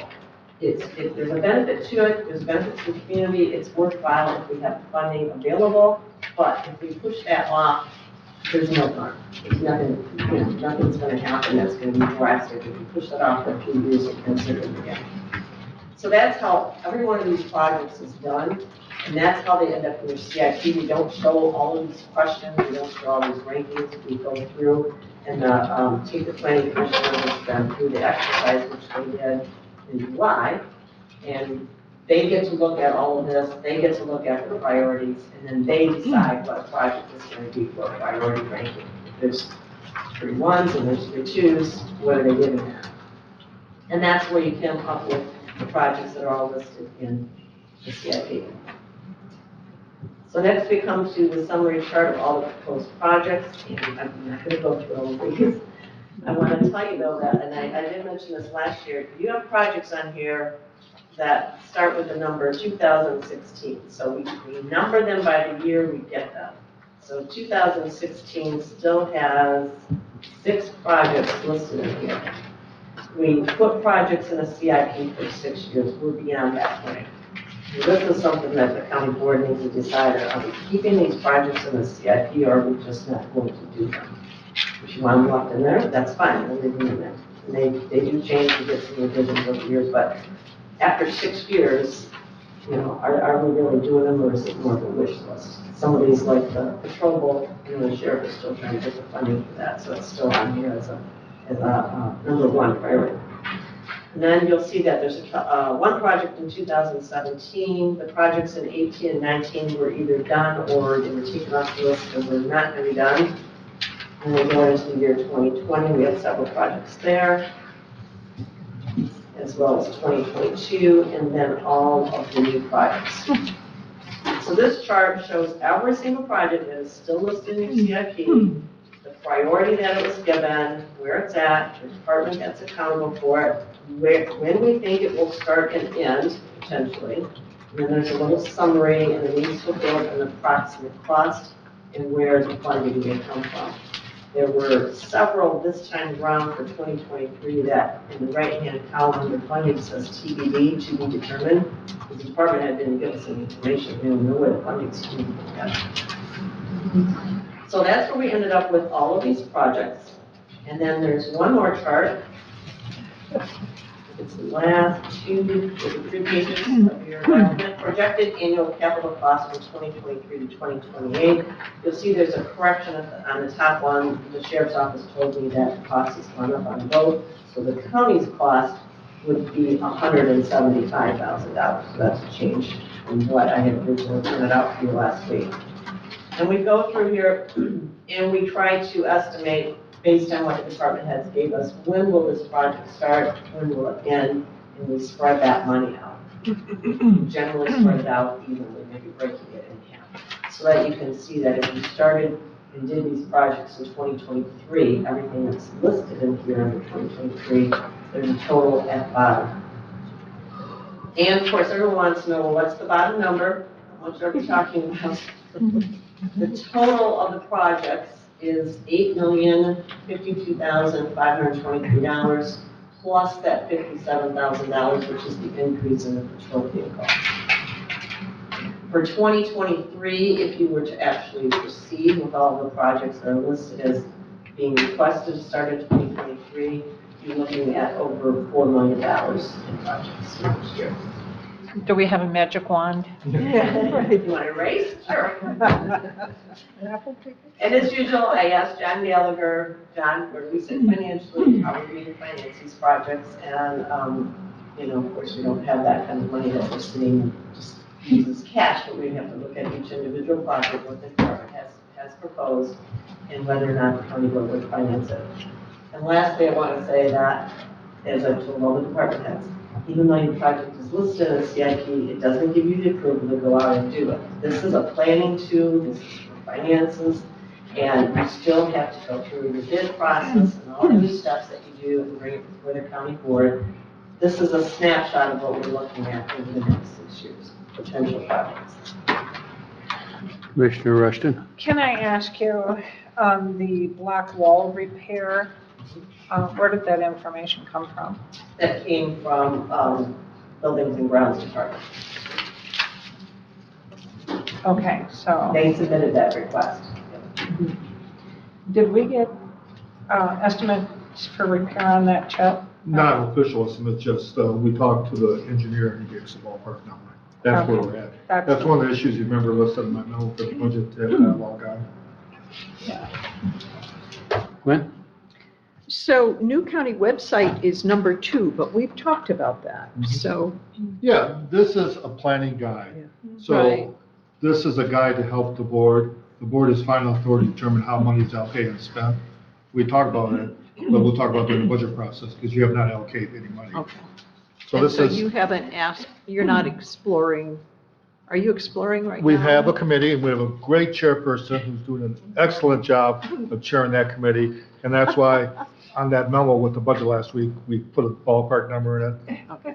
But, so this is a good guide as we do the budget process, to determine how you want to allocate your resources. Great. If you want to allocate resources. Thanks for Looking this. for a motion to, So just some twinky little thing, the water bottle filling stations, when the Solid Waste Council was thinking about proposing that in the time BC before COVID, I just looked on a website to see what it would cost for those conversion kits for the fountains that we have. LK made a kit at the time, it was I think $500 or $600 per fountain. So, maybe you can reduce that number a bit.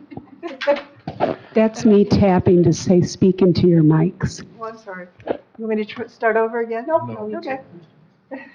Commissioner Rushton? Are you Yeah. done, Commissioner Bailey? Yeah, I am, Yeah. I'm done. Rushton? I would move to recommend that the Board of Commissioners accept the 2023 through 2028 capital improvement program for Leelanau County. Support. Would you read the motion? Who seconded that? It was Gwen. Was it approve or accept? Accept. Accept. The motion is, motion to accept the capital improvement plan. It's been moved and seconded. Any further discussion? All those in support of the motion say aye. Aye. Motion approved 7-0. And thank you for all this work. Yeah, you're welcome. Thank you, Trudy. Yeah, I have to say you do a great job on this. And you see a file like this, and you know you have a lot of work to play. Yep. It's going to be very helpful for us during the budget process. So Yes. thank you. Cameron, thank you for coming back up. Good to see you all. We're looking at page 114 of our e-packet.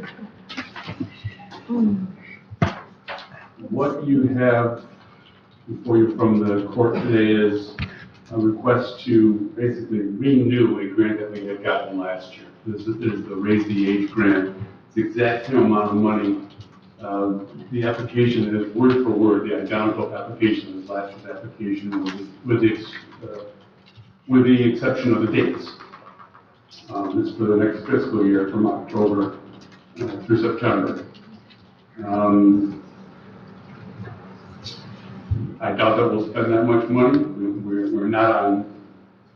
We're nowhere near spending that much money in this fiscal year for the current grant.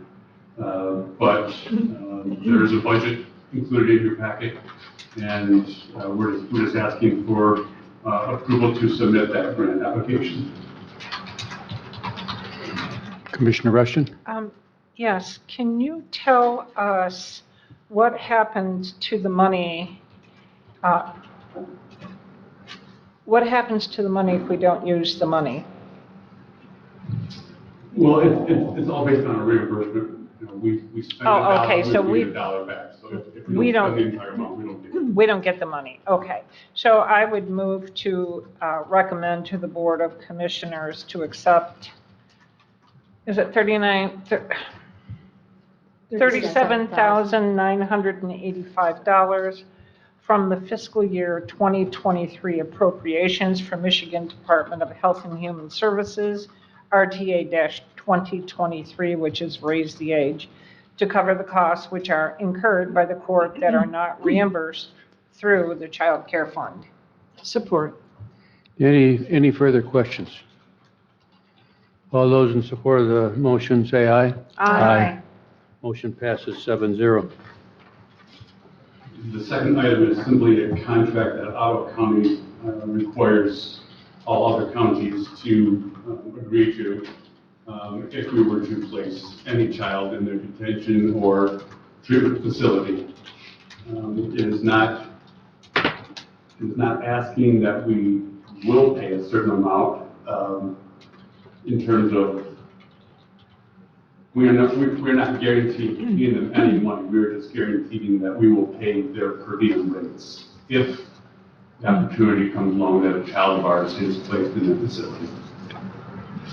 Commissioner Solis Little? I move to recommend to the County Board of Commissioners to approve the Ottawa County Juvenile Detention Center bed rental agreement between Leelanau County, the 13th Judicial Circuit Court, Ottawa County, and the 20th Judicial Circuit Court, Ottawa County Juvenile Detention Center, and Ottawa County Juvenile Detention Center, pending council review and approval. Commissioner Lautner? I'll wait till you have support. I support. Okay, thank you. I'm off of it right now because I just transferred off my packet, but is this a contract that actually expired in July? Did this fit? This contract, having not been here last year, I'm not really quite sure, but this is when Let me go to they it. sent this contract to us when we had a referral to their facility. I can't tell you when the last referral was from Leelanau County to Ottawa County facility. It was about that long, because this would start the middle of July. Do you want to see mine? Well, I read it, and it was from Judge Komkowski, and this is a. That's page 125. Yeah. Okay, no, it's in the contract itself. It actually, okay, here it is. The contract shall begin July 21, 2022. It was quite a process to get this, So back we're and forth just, between our attorneys and their attorneys, went back and forth, so the process began back in July, and it just took this long for it to get back So to you again. so have we been using this for the last month? So we're going to have to do it retroactively. That's what this will do. We'll retroactively go back to July and move forward. So next year, we should receive this in June, correct? Is that what you'll I probably would assume, bring us yes. to us in June? And we'll be ahead of the game. Yes. Right, okay. That was my only question on it. Thank you. Commissioner Rushton? Yeah, so one of my questions was, do we actually utilize the facility? And I believe you answered that. And do you know how many children what's their capacity there? 46 beds. They have 46, and they only take juveniles. That's true. Okay, thank you. Yep. Cameron, I'd ask you to, last week, the judge and the sheriff and you and Chet and I met and talked about the difficulties that you're having finding beds. Could you give us a very short update on the situation? Well, there's no positive update. It's not just Leelanau County. The state of Michigan is in a crisis at this point for bed space for juveniles who need all kinds of assistance, not only to slow them down in a detention format, but to treat them for any sort of issues they may have, psychiatric or mental illness, as well as delinquency. There just are no beds. And we could talk about this for days, and we can get very, very interested into why that occurred, but it has been a perfect storm of COVID, facilities being closed by the state and by the counties, as well as staff shortages. So, as we talked last week, if there was a child that committed a crime today that required detention, I could not guarantee public safety. Thank you. Patricia? So basically, when we say there are 47 beds, that doesn't mean that there are openings. They are full. Yeah, that's. And the other part of that was the raise the age legislation in which 17-year-olds became juveniles. They were adults and they became juveniles. So kids that were 17 in jail were pushed back into the detention facilities for juveniles. Any other questions? Patricia, Melinda? Comment. Actually, we will see you in August because I was thinking, I read something else, and this will go through September of next year. Right. So we'll see you in August probably for a renewal. Yeah, all right. There is so much happening right now in juvenile justice, and I believe I sent you all an email last week, and just in terms of some of the recommendations that are coming out of the task force that the governor has put together, and of which I was part of. And there's a lot that I should educate you about and get your opinions on, but that's not for today. That should be for another time when we have some more time. Thank you. We have a motion on the table. All those in support of the motion say aye. Aye. Opposed, same. Motion passes 7-0. Thank you. Nice seeing you all. Thank you. We're now on page 134 of our e-packet.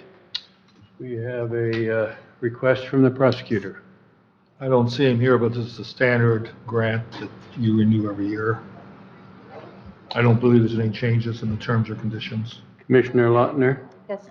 I would move to recommend to the Board of Commissioners to approve the county prosecutor to renew the Crime Victims' Rights Grant with the state of Michigan in the amount of $43,177 for the period of October 1, 2022 through September 30th, 2023, and authorize the county clerk to continue as the authorized official for the e-gram system if previously agreed upon by the board. Second. Any questions? All those in support of the motion say aye. Aye. Motion passes 7-0. Was that Commissioner Rushton? Thanks. We're now down to item number 9, septic potential next. Quinn? I would move that the Leelanau County Board of Commissioners forward a request to the Leelanau-Benzie Board of Health to write and approve a time of transfer septic ordinance for Leelanau County. Second. Been moved and seconded. We had a second from Lois and a second from Rick. I'm sorry, but do you have a copy of what you just stated? Because I couldn't hear anything you said. I assume do. you move to recommend. I did say I move to recommend. I heard the move to recommend, I thought, but I didn't hear anything else. Okay, we have Maybe a you did, maybe I just didn't hear. motion on the floor. Any discussion? Any I'd like to questions? start, You wanna please. Yes. Speak to it? As Leelanau County Commissioners, we have the ability to act to protect the waters that our citizens drink, the lakes and the shorelines that provide 50% of our tax revenues, and that are a crucial engine for our local economy. We have the responsibility to protect the lakes and the waters that we swim in, our children, our grandchildren recreate in. We know that aged septic systems threaten our citizens' health and that of our waters and our legacy, and we know that we can take steps to protect both of those. 4 of our townships in Benzie County have had time of transfer septic inspection ordinances that have worked successfully and with little complaint to protect their citizens and waters. Realtors have stated that such septic ordinances do not cause a problem with sales, while having a consistent countywide ordinance would be less confusing for the sales process. Knowing that a property's septic system has been checked is a safeguard for our citizens, many of whom move here with no knowledge of such systems. Our townships have reported that township ordinances have received few complaints, but townships have no effective methods of enforcement. That is their chief complaint. After 30 years with the time of transfer ordinance, Benzie County has evolved from approximately 9 to 12% failure rates upon inspection to 4%, showing a really marked improvement in county systems and a huge step in protecting people's health and that of their lakes. We learned in our study session of lake testing by freshwater systems that revealed 20 to 40% positive findings of human enteric bacteria in our lakes. And we know from our environmental health department that testing of septic systems has yielded a 20 to 30% failure rate. How can we not act to protect our citizens' health and that of our county's waters? Upon speaking with experts with years of experience in this field, I've been advised that beginning with a simple time of transfer ordinance is recommended, and it is an important first step in acting protect our citizens' health and our legacy here in Leelanau. It will also be consistent with current ordinances in effect, providing consistency for our environmental health department. After 30 years of our citizens working to have a time of transfer septic ordinance, and with improved scientific methods that prove its necessity for our health, I fully support this action. Commissioner Robbins, I think you raised your hand. No, I didn't. Oh, okay. Any other questions, comments?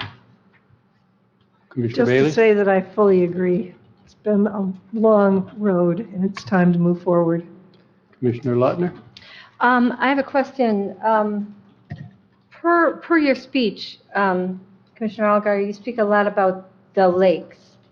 So your concern is Lakes and shorelines. I mentioned shorelines. Shorelines, lakes, et cetera. So your motion, which we do not have in front of us, is this ordinance for the shorelines then? It's for the county. You're proposing a county-wide? Yes. Okay, so I want to ask you then what your concern is county-wide? Because we have septic systems throughout the county, 15,000 homes, 700 businesses. We've had no protection for those septic fields. So anyone throughout the county could be the effect of a failed septic system. What is your understanding of a failed septic system to the waters? I would. Could we take a look at, I think it's appropriate to ask questions, but let's make sure that we're addressing the board and the chair. Okay, this is, Commissioner Allgaier did put the motion on the floor, so I want to understand fully why she wants a county-wide ordinance. Because the health department has found a 20 to 40% failure rate. And you speak about the cleanliness of our waters. which our we, drinking water. for our drinking water. So now you're getting into, so maybe you could explain to me then how a failed septic drain field hits our drinking waters. We have an expert right here. Perhaps, I yeah, would would you like- come forward and explain to us how the drain fields work? Sure. So you want a general overall of how a septic system works? So why don't you explain to us how in most of, other than around our shorelands or in our wetlands, for homes that have a conventional septic and drain field system, and how those work? So an ideal septic system would have a septic tank, conventional, as you mentioned, where your waste, gray water, black water comes from your house, goes into the tank. Yeah. It is separated. The heavier solids sink to the bottom, the lighter solids float to the top, and in the middle there's a clear area.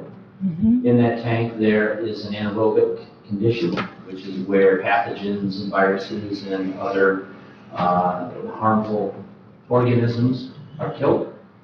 From there, it proceeds out to a drain field.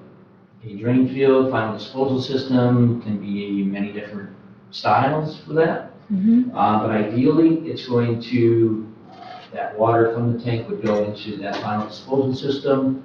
It would become an aerobic situation, different type of bacteria. There's plants, roots that would take up nutrients, other organisms that would polish that water that's going out into that system. And there would be proper isolation from drinking water, surface water. From a well. Correct. And groundwater to make sure it is polished properly to get, before it goes back into the environment, gets recycled.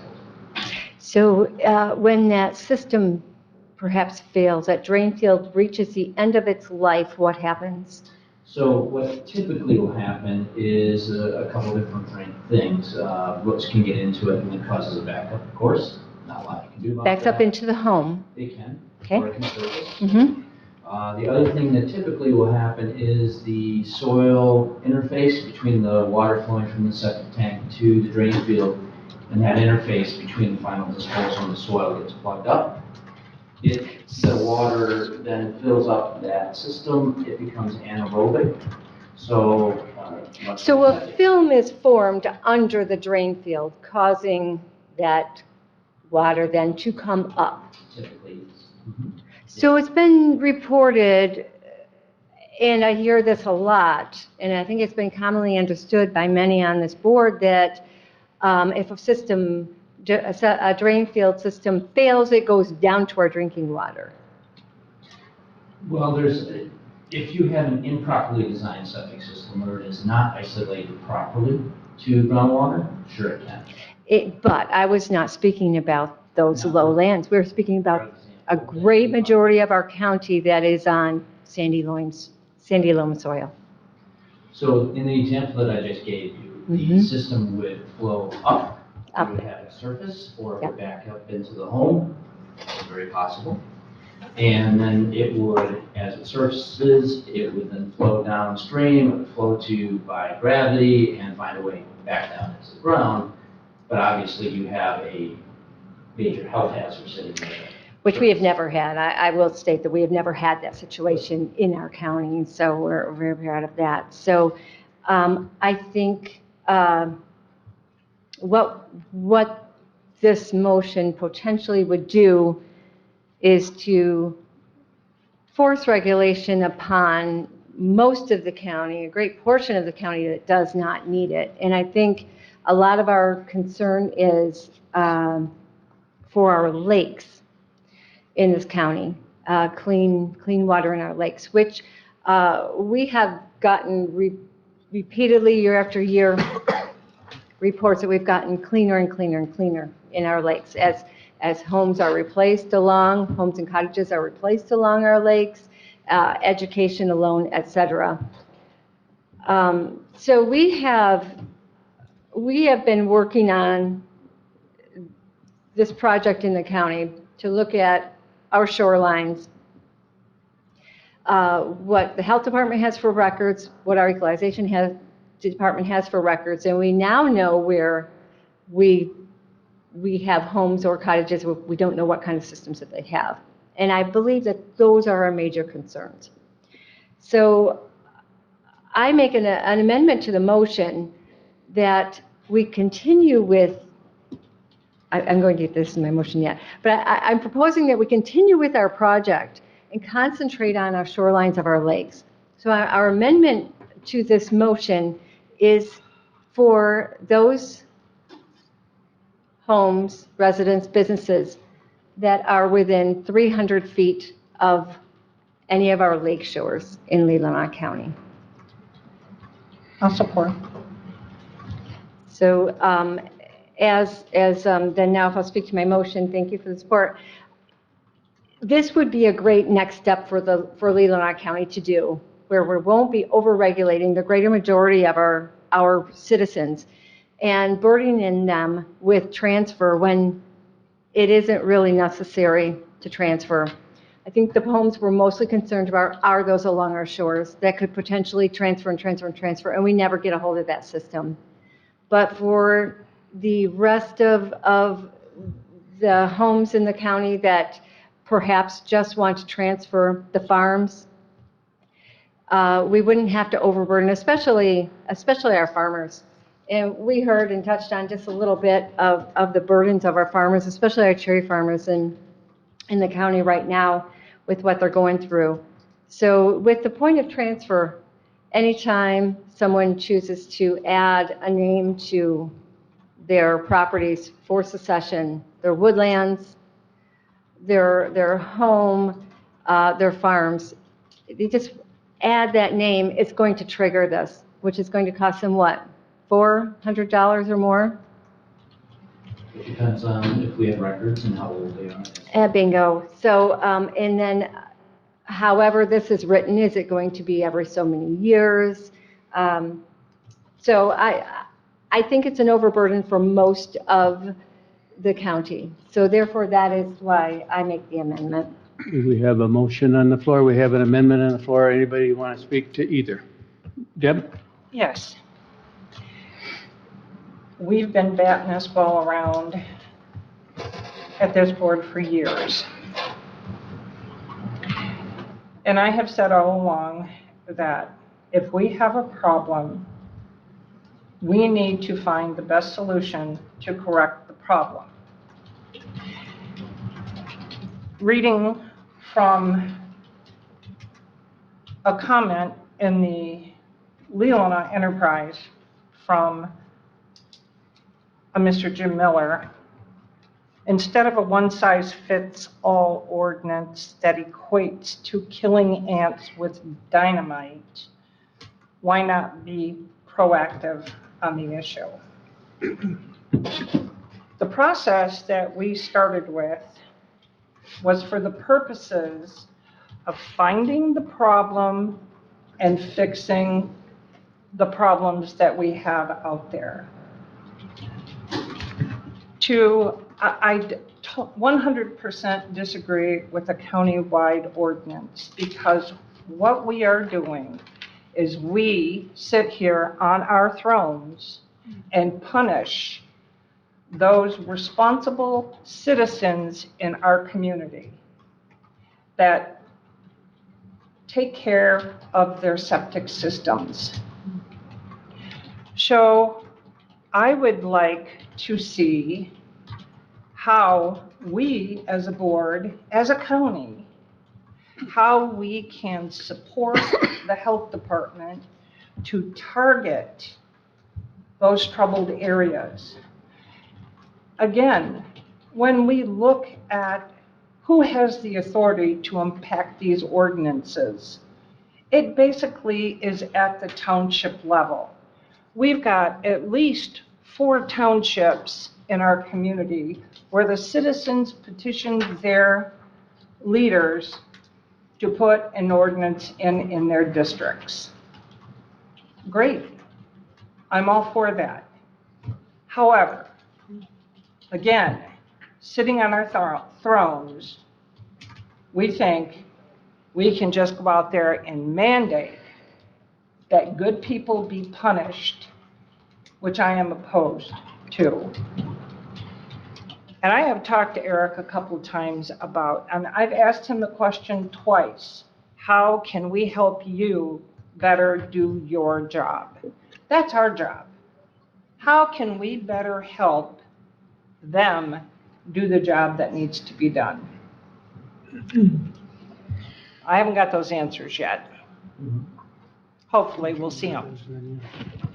I will not support this motion because I don't think we have drilled down into discovering what the problems are, where they are, and how best to handle those. So I would respectfully request that as we move forward with this process, that we keep in mind a couple things, and I'll bring it up again, and I think this is the third time I've mentioned it. The economy is floundering. People are struggling to keep their homes the way they are right now. They're struggling to maintain, blah, blah, blah, blah. They're struggling to feed their families. You bring it up all the time, Ty, our Alice families. So now we're going to burden these people again with a broad regulation. Where's your consciences? Target the problem.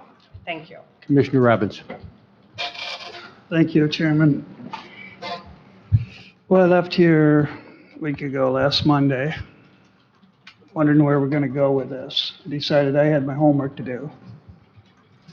I put a challenge to myself that I was going to talk to every supervisor in this county, which I did. And one of them did not want to really give opinion. One really did give me opinion. And the rest of them all agreed that we do need this ordinance, if it's written right.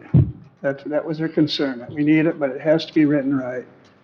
And I think there's this fear that's been put out there. I mean, going back, this should be bipartisan. There shouldn't even be anything partisan about this. I mean, we're talking about our water. We're talking about our county here. And I disagree with one of the commissioners here about the lakes. If you really look at the county, you look at my township, you look at your township, look at Casson Township. It's more than just lakes. There's a lot of streams that what people live on, and all those streams dump into Lake Leelanau, Lime Lake, Travers Lake. Eventually, they end up in Lake Michigan. And so it has to be countywide. It has to be fair. It has to be, it just can't just be for sales of new homes. I mean, it has to be for transfers too, because I also know that some people wanted to transfer because they were afraid that if they had an inspection, it wouldn't pass. So we got to be fair across the board. I think it's been 30 years. It's long overdue. I don't see this really being a crisis to anyone. It's just, it's going to happen at the time of sales and transfers. I think the fears out there that there's going to be Borkovich with a SWAT team showing up at everybody's houses, kicking in the door because we're going to inspect your septic system. And that's not going to be the case. My interpretation is this is going to be at sales, and if there is a problem, and at transfers. And I think it's long overdue.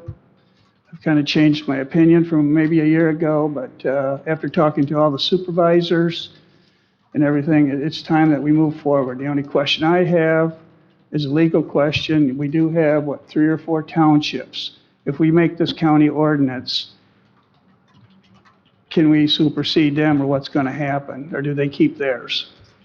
So the way it is done and the way it reads in our articles of incorporation from back in 1996 is that we can make a regulation, and the townships have to abide by that regulation, but can also have theirs if they're more stringent. And that's pretty standard from federal to state to local county. Okay, that was the only concern. I didn't want it to be piecemealed where if 4 townships, it's not going to be part of our ordinance. Okay. No, they would fall under any ordinance that we would pass based on what you're asking for. But if theirs is more stringent, then theirs would, in those areas, supersede. And I'd like to also add, besides talking to the supervisors, I also tried to make a commitment. I wanted to talk to 100 people, and I didn't cherry pick. I went out all over the county, just asked them how they felt. And I didn't quite get to 100, I got about 60, and what I pretty much found is people, they want the ordinance. There are a couple more hands up, but I haven't spoken to this yet, and I'd like to. I was asked yesterday if there was some way to compromise. Do we need it countywide or do we need it along the lake shores? I went home and I read all of the materials from 2020. I looked at all the testimony from the experts from 2020. I then went back and looked at 10 years ago and board minutes for this discussion. Then I consider all of the testimony we had last 2 weeks ago. And with the exception of our former commissioner and Mr. Hodick, I couldn't find anybody that knew about the science behind septics that disagreed with what we're proposing to do is the right thing to do. Last week at the health board meeting, Eric briefed the health board, and 2 Benzie County commissioners on the health board, both, you're right, it's not partisan, both Republicans, after Eric reported, said, "What took you so long? What took you so long? It's going so well here." And Patricia and I asked Rhonda, "Have you had any complaints?" No complaints. It's going well. We, I believe, must do this, and I plan to vote no on the amendment and vote yes on the motion. Other, Deb Rushton, oh, Gwen, I had called on you, yes, Gwen, and then Deb. Just briefly, Commissioner Lautner said that we don't care about the rest of the people in the county. We actually do. We want to make sure their drinking water is as stellar as it can be. Our lakes are not getting cleaner. We've found 20 to 40% human enteric bacteria.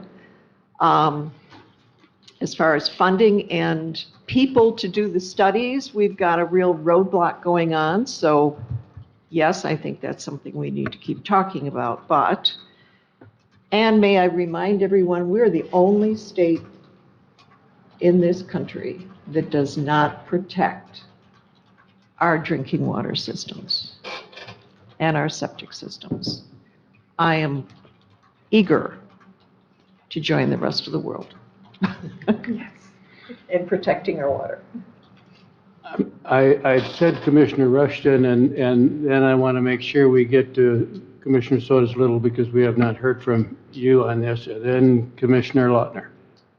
Commissioner Rushton? I just wanted to point out to this board, one of the comments that was made by Mr. Robbins was in speaking to those township supervisors, they made an interesting comment.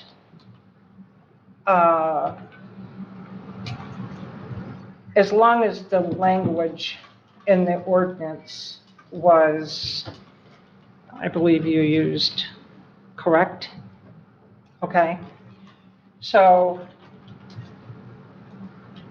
when you're talking to different supervisors or different people, that statement is subjective, number one. And number two, I would like to point out that every supervisor in this county has the authority to bring that request before their boards and have their boards vote for their district. So to have those supervisors pass the buck is a dereliction of duty in my estimation. Commissioner Sodas Little. Yes, thank you. I'll first add to your comment, one of the commissioners, Benzie commissioners, was indicating that there's been no problems. No complaints on the system, just appreciation. And she herself found herself in a situation where she just had a purchase, did not know that the septic system had a problem, and was very grateful that this ordinance was in effect. So I think everything that I've heard of from the people that I've communicated with has been positive. Yes, they want this. I don't think it's punishing people. You know, if there's no problem with your system, there's no problem with your system. I think what it does is point of sale and also transfer, just it finds those issues that are there that we don't know about. And I don't know how, Eric, you would go about addressing the issues that we have seen, because there's been no complaint or anything that gives you authority to go out and then begin to investigate. So this is a system that applies to everybody. It's fair, as Commissioner Robbins says. It's simple, as Commissioner Algar wanted. And I think it's our first step on something that we can do that helps everyone and is a positive thing, so I intend to support it. Did you have your hand up? I certainly did. Okay, Commissioner. I want to make very clear that no one on this board said that we did not care about the rest of the county. So I think it's very important we don't say those kind of things and put words in anyone's mouth as we go along. Excuse me if I Excuse me, misunderstood. Mr. Chairman. May I continue? Yes, you may. Thank you so much, because I think it's very important that we make it very clear. So we are very concerned about our drinking water. We are very concerned about our swimming water. I have spoken with a number of real estate agents who have said this isn't necessary. Many of them felt like it was their own responsibility when they sell a home to go over everything, from the roof, the furnace, the septic, the lot setbacks, etc. They said it was really no problem at all to go online and see what each township has for their recommendations, etc. There has been problems, and I've heard personally from people who have tried to close on homes in Benzie County, who had to have the septic inspection but didn't get their letters back in a timely fashion. One I had to intervene on, or the closing of the home wouldn't have been able to happen because the health department was just too busy to get the letter out to them in time. What this will mean is growth in government. As you said today, if we put this through, you're going to need at least one more employee. It will probably end up being more. And all of this is based on fear-mongering. This isn't going to stop all the bacteria in our lakes. I've mentioned this before because I've heard it. I'm not a boater, but I have heard of people who go out in the lakes and they will actually open some valve and empty out into the lake because their reason was, well, dilution is the solution to pollution. So you are always going to have these bacteria, and until we find some other way to test every boat on what their levels are going in and coming out, whatever, you're always going to have that possibility or that problem. I think there are bigger problems with our water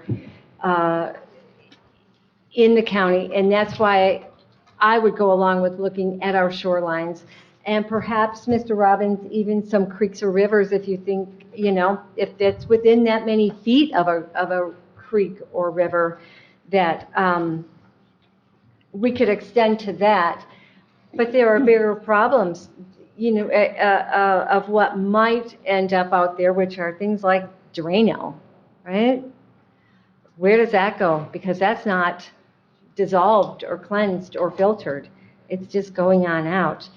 Another bigger problem is, and Benzie's had it itself, is raw sewage going out into our lakes from our municipal systems. And you had it in Benzie County. How many thousands of gallons dumped into Betsy Bay a few years ago when the alarm failed on the valve and open sewage went out into, and all that was collected by your wonderful septic ordinance down there. All that was done and dumped. So this is overreaching. I will not support the motion.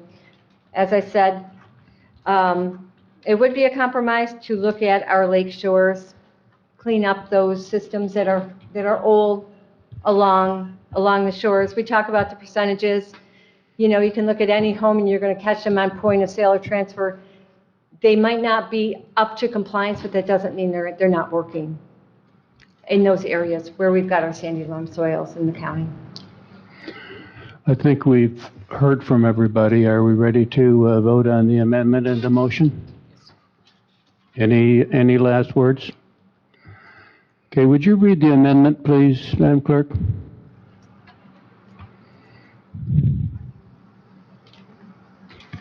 I wasn't in here, but it says Lautner amendment to the motion for those home, residence, business within 300 feet of any lake shore within county supported by Rushton. Is that close? Yes.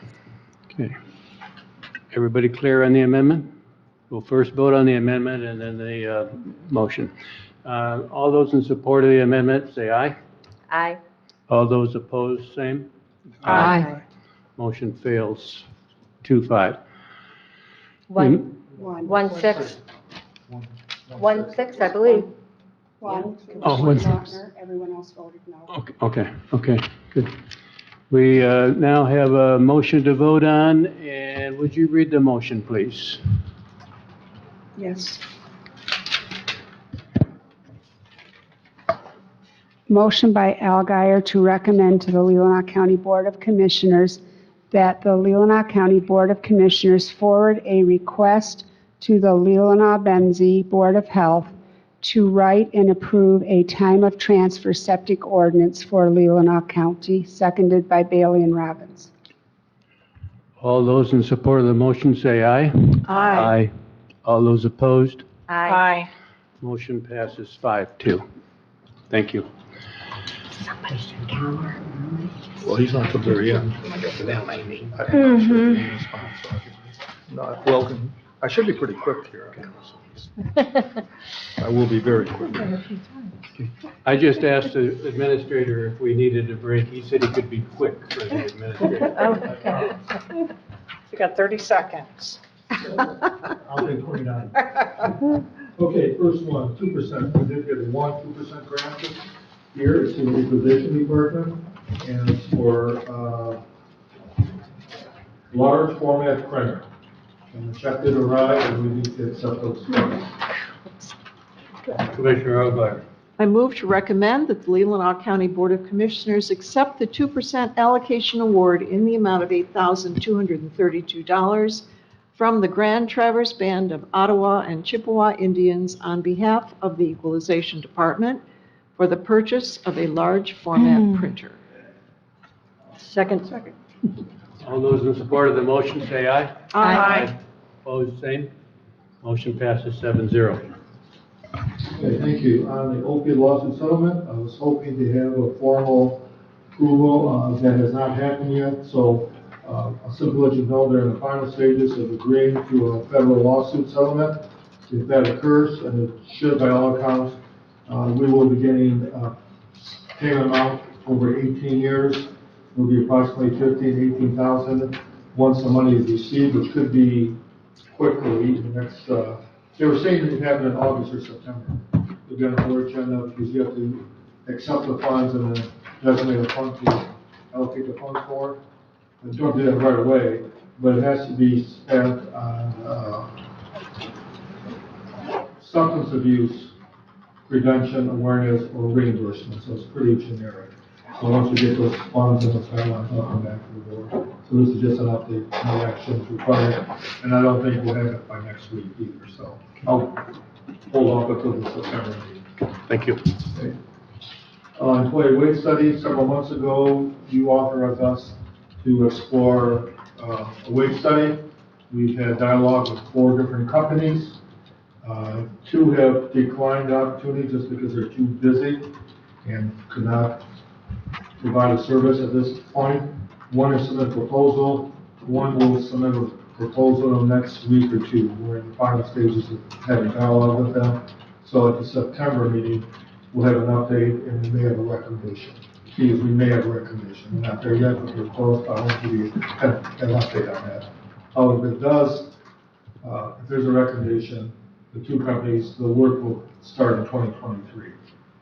Both companies that are interested are already booked up throughout 2022, unless there's a cancellation. So you'll get more at the September board meeting. Thank you. Okay, D is the Community Mental Health Memo Understanding. That's in your packet. And as you know, there's been quite a bit of controversy with our 6-county partnership with Northern Lakes. I have been to maybe 6 meetings the last several months about this. Commissioner Wessel has been involved. He's a board member. We had started off a council meeting last week in Calais with the 6th county. All the administrators were there and some other counties, plus some other people too. And I don't want to speak on behalf of the 5 other counties, but there is frustration with the process and the method used by Grand Traverse County. But the bylaws are very clear that if any county withdraws, the 6th county partnership dissolves. And so what you have here, what we did agree at the end though, is that all 6 counties need to work together. Grand Traverse County has not pulled the trigger to notify Northern Lakes that they are intending to withdraw. They are interested in having dialogue about changing the bylaws and articles of incorporation to address some of those issues. That will be a much cleaner, easier path than dissolving and trying to reformat.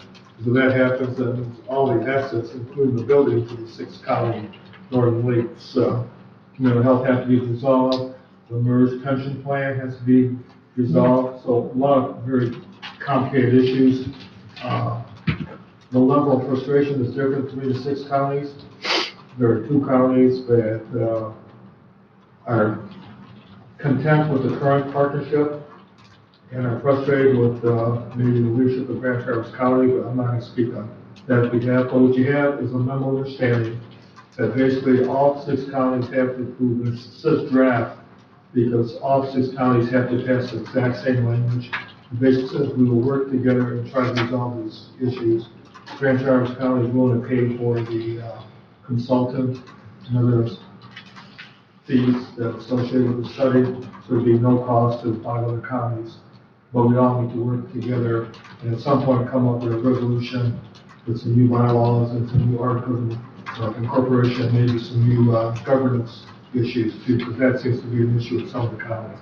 So if you had a chance to read it, whether it's simply as a memo understanding that all 6 counties will move forward, work together to try to resolve these issues. And you need a motion on that, don't you? Yes, and I say it's draft because this week, most of the counties are meeting this week or next week. So if any county makes any changes, then it has to go back to all the counties. So far, as of yesterday afternoon, I talked to the other administrators. They were pretty confident this version of this memo of understanding would be sufficient because it says you read it, it basically just says we're going to work together. And Grand Traverse County has assumed the financial responsibility of our consultant to work with all 6 counties. Did you have a motion? I will make the motion to,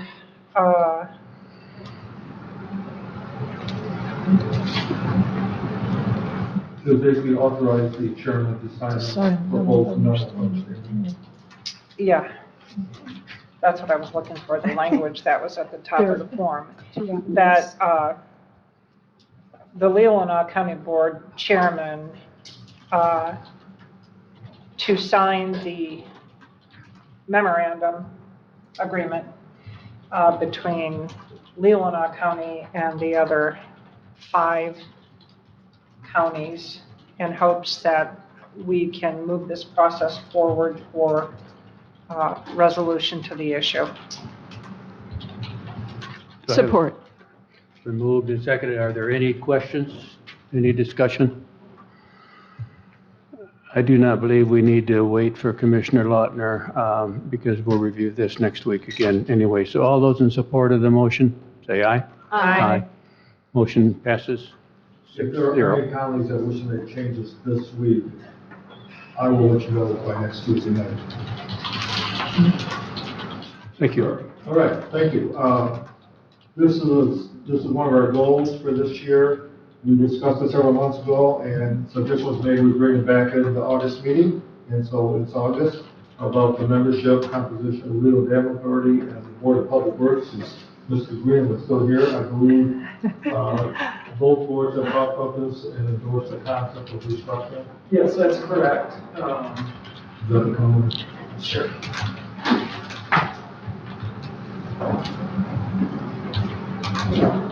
We've had comments at both the dam and Board of Public Works that the workload is pretty small for those committees. Matter of fact, in Board of Public Works, we really have one meeting. We have 4 meetings a year.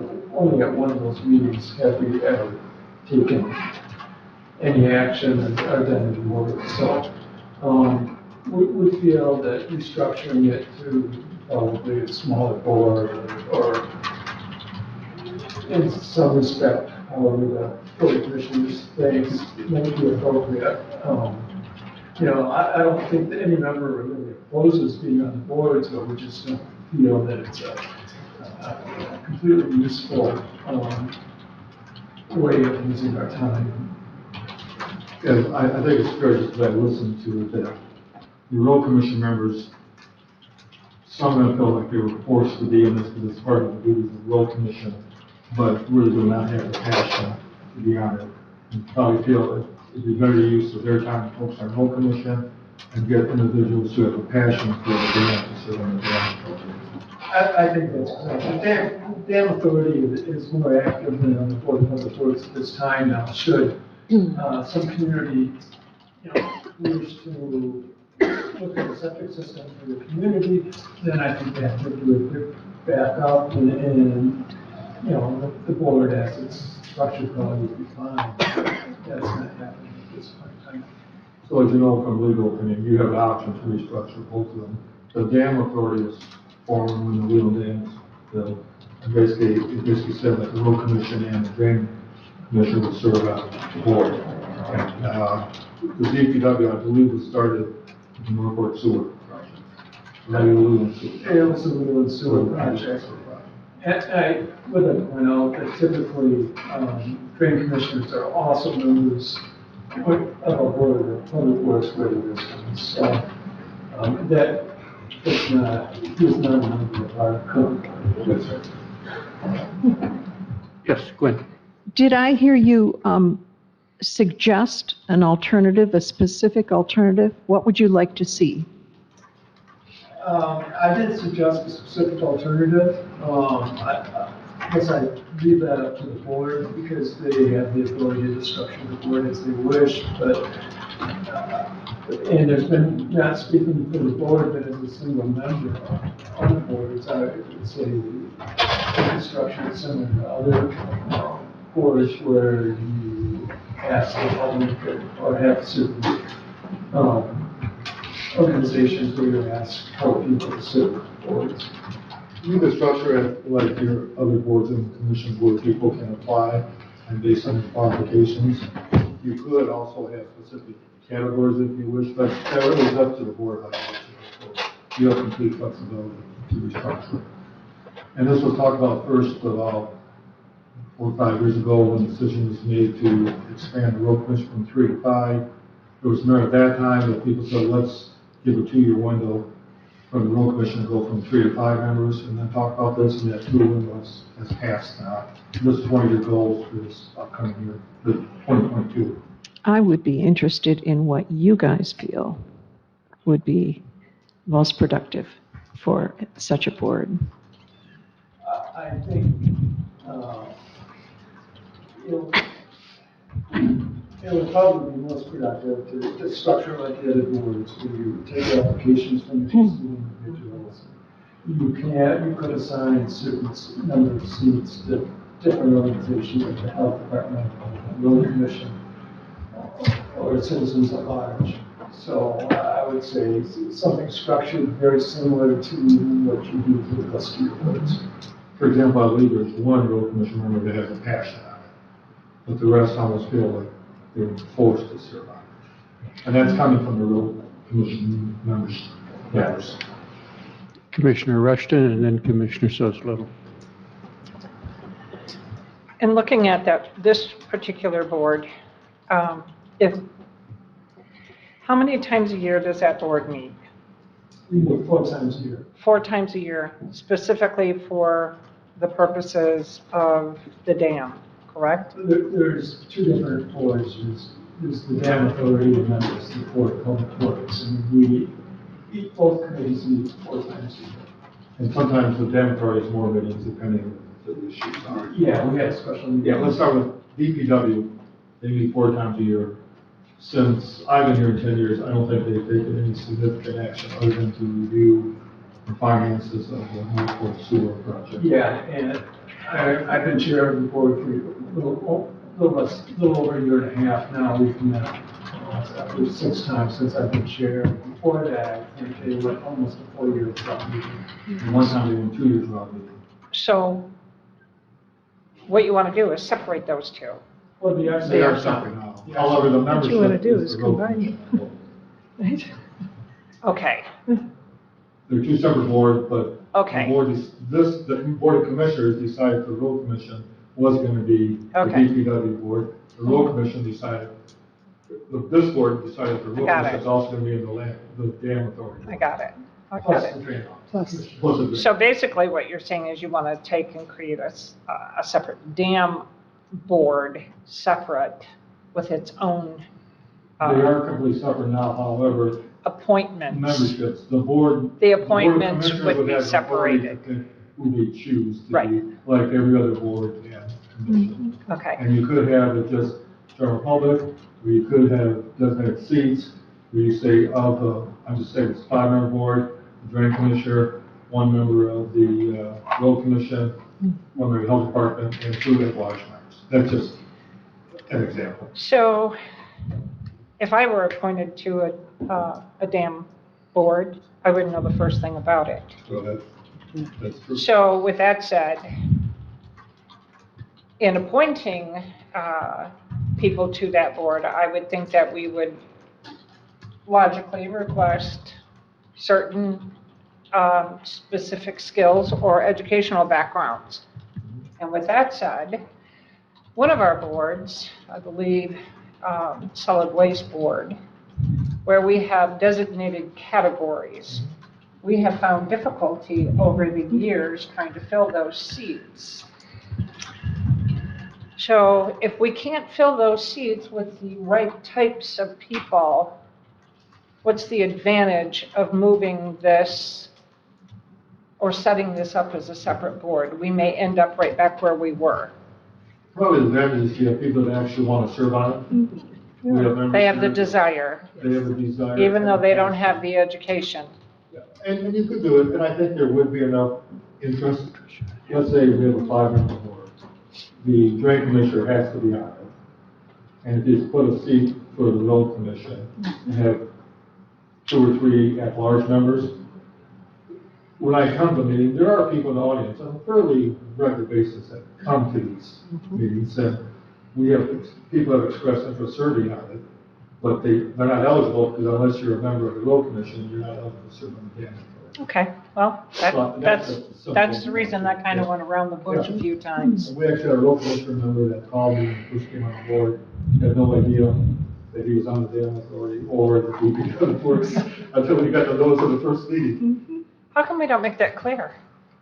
I think maybe we did in a minor way, and that person was just taking it. I mean, they were focusing on running for the road commission. Commissioner Soslittle. Well, actually, thank you, Chet. You set the stage for exactly what I was going to say. I think, having appointments of people who have a passion for this makes sense. And I've not been to a DPW meeting, but I've been to a fair number of the Dam Authority meetings. And there are people, it's well attended, most of the time, and there are a lot of people in the audience who I think would like an opportunity to serve. Some of them, in areas of environmental water protection, others in areas of engineering. I don't think you'd have any problem finding, people who are qualified is not a good word, who are interested in moving forward with this. This is just my suggestion, is you may want to do it as you do with every other board, appoint one commissioner to it, as you've been surprised numerous times by budget items that none of you knew about. And just, if you look at your board packets, the board commission, you almost have a commissioner on every single board except that board. So if you put one seat for a commissioner, at least that person can report to the full board and keep you updated, so you're not surprised when they come in and ask for this, or they need to do this, or need to do this, because that has been a challenge that we've had in the past. And part of it is, they're good people, but they simply don't have the passion. It's a chore for them to come, and sometimes we've got issues with quorums, because not enough members are there. And they ran to be road commissioners. They didn't run to be dam authority members.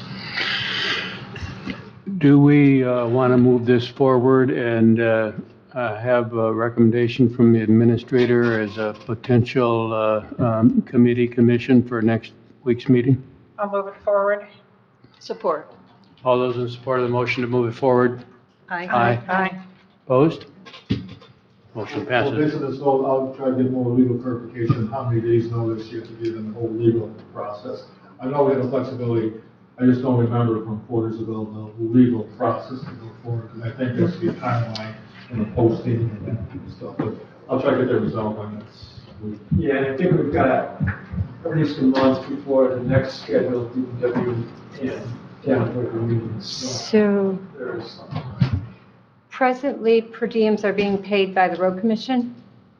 No. No, by the county. There are no per diems? Because it's part of the road No, commission? they try to hold their meetings on the same day, but the per diems, I'd have to look at my sheet, but they come through the county if there are. So if we formed it this way, they would be county committees and we would have to. The drain commissioner wouldn't get a Well, per they're coming diem. through they're coming through the, They're not coming to If vote, they're- they're county per diem, because this is, the dam authority is a county board, not a road commission board. Same with- We can look that up for you because it's hard to keep track of who gets per diem and who doesn't. Steve Right. does not get per diem. Steve doesn't, so who else is there? that But you does? got the 5 road commissioners on the dam. But we don't pay them. Yes, I believe. I've got to look that up. I believe so, because it's a county authority.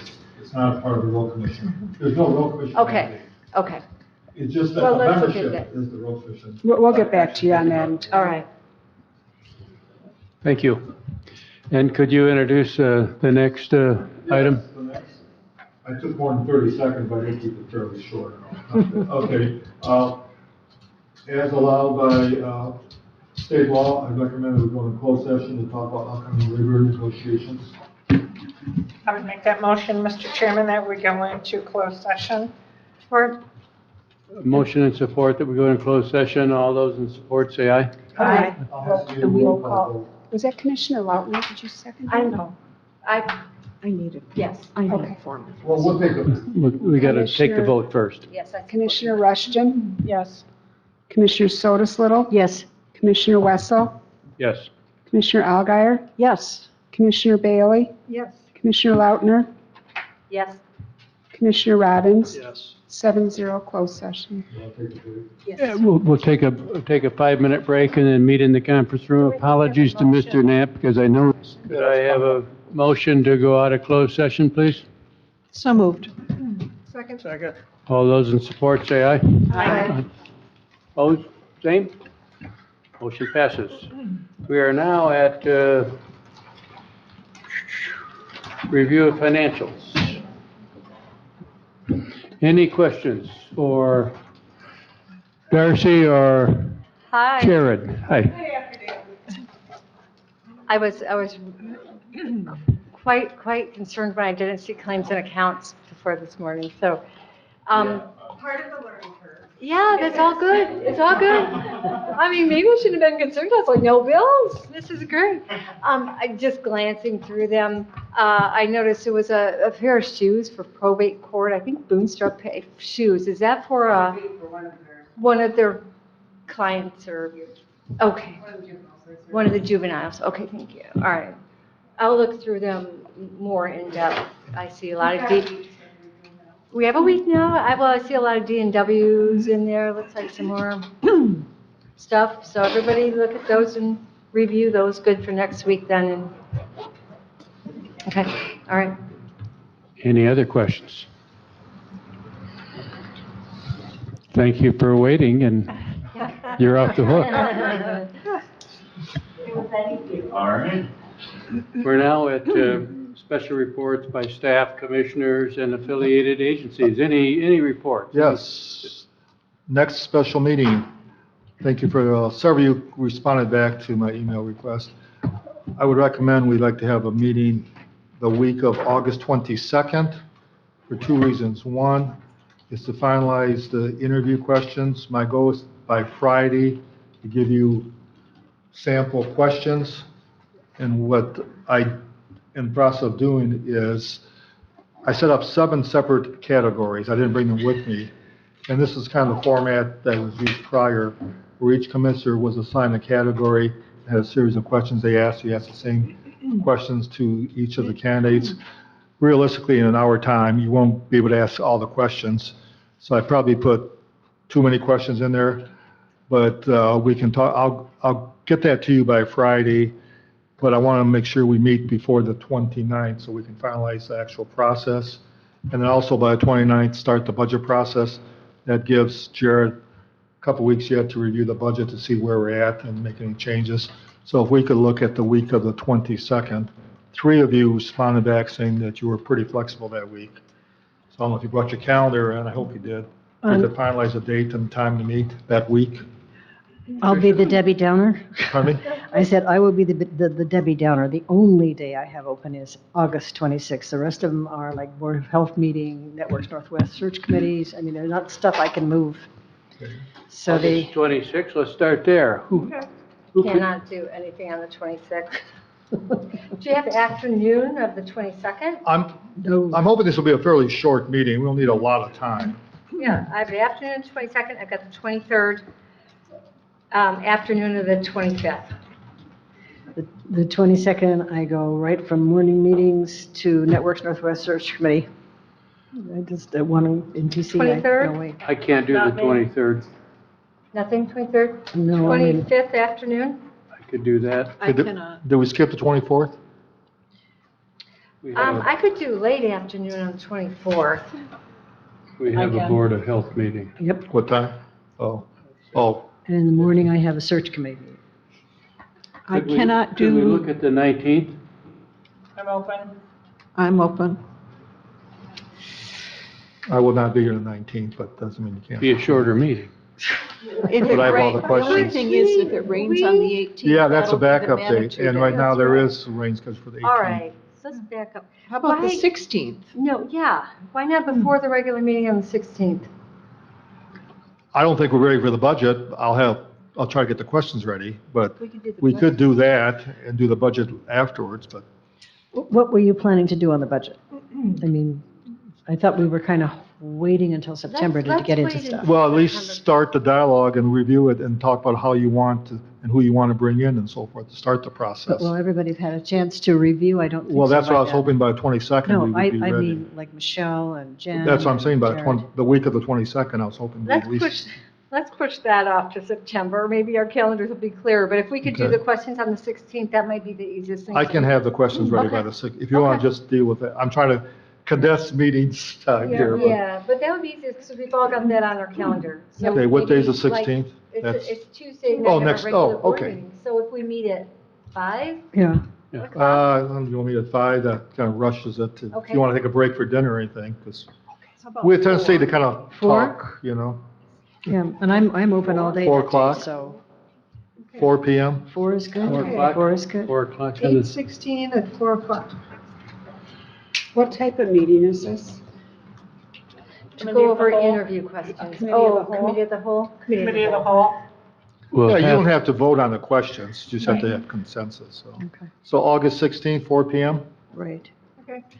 So I will try by this Friday to get you those questions, broke them up into, like I said, 7 categories.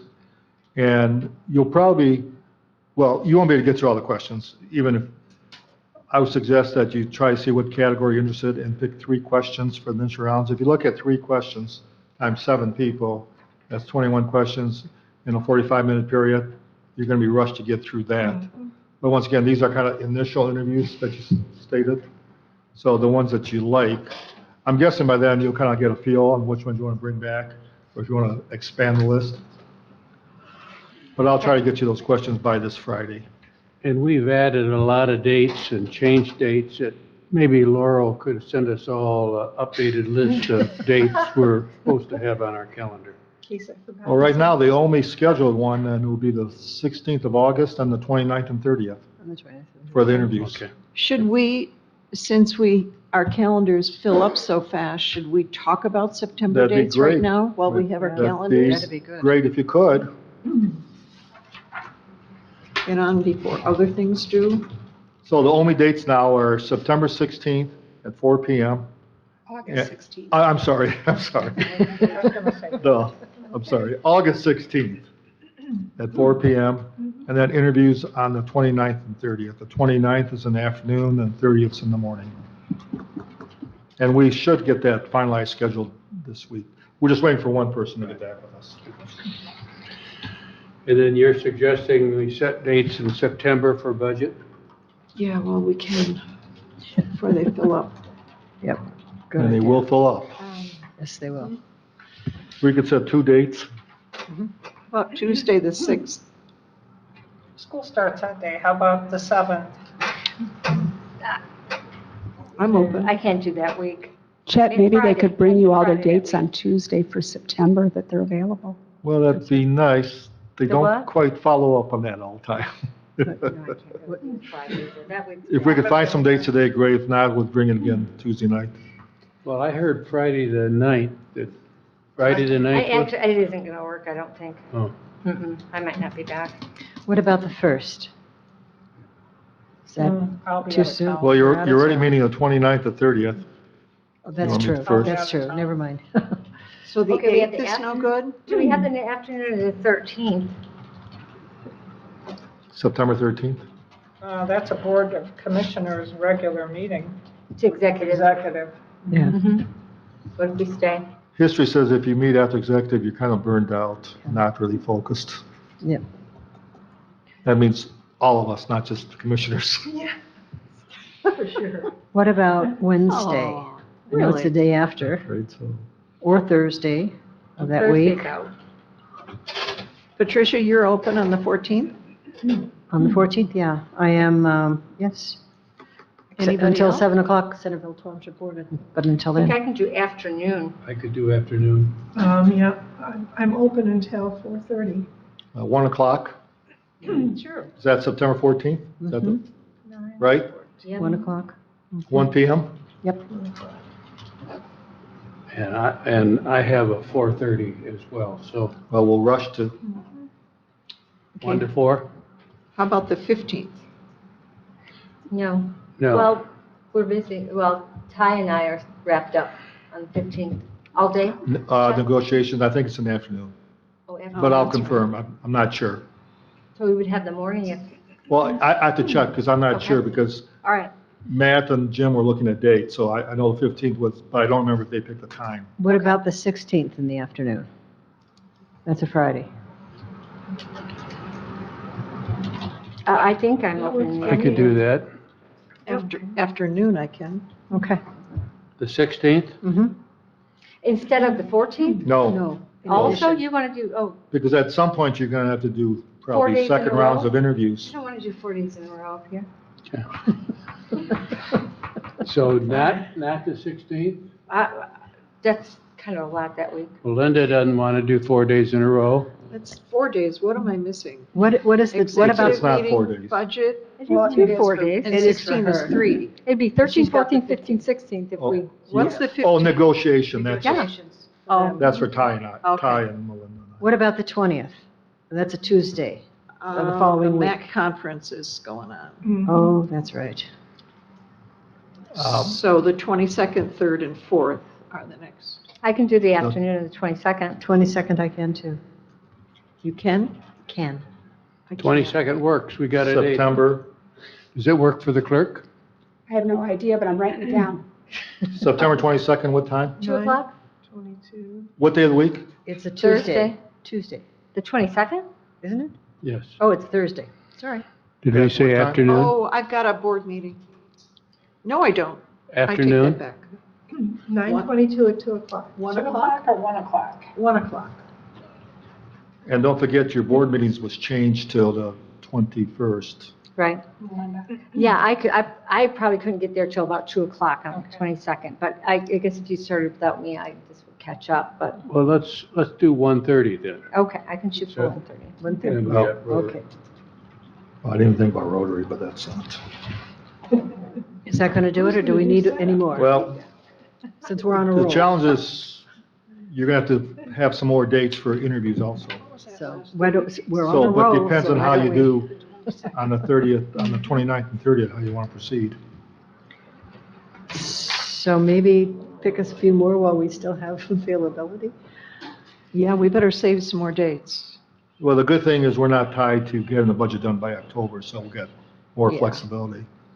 Because normally we'd be panicking to get these in, but you all agreed not to get the budget done in October. If you have to switch those to interview days, it's Yeah. just, if you don't adopt the budget till Yeah. November, you've still got plenty of time. I mean, to you do got public flexibility on both notices and issues. balancing. Right. We'll just see how Okay. it goes, but. So right now I show you're going to do committee of the whole on the 16th at 4, interviews on the 29th and 30th, a tentative committee of the whole on September 14th at 1, and September 22nd at 1:30. The topic may change depending on what you decide on other stuff. Those latter So two. what Should we do something for the week of the 26th? We can. Save another 26th of September or August? September. Yeah, I could do that afternoon on the 26th or the 27th. I could do afternoon on the 26th. What'd you say about the Afternoon on the 26th would work for me. It'll work for me. It works for me Me too. Tentatively, at least. Which one? 26th. September 26th, September One 26th. 1 PM? 1:30? Yeah, make it 1:30. These I are for can't do it until interview, right? 1:30. Well, just dates for now will save, you can determine whether they're budget or interview depending. So 9:26 at 1:30. For budget, You right? said 1:30 and he said 1, which is, Oh, I'm booked till 12, oh, okay, so so 1:30? 1:30? Mm-hmm. Should we save another day that week? No.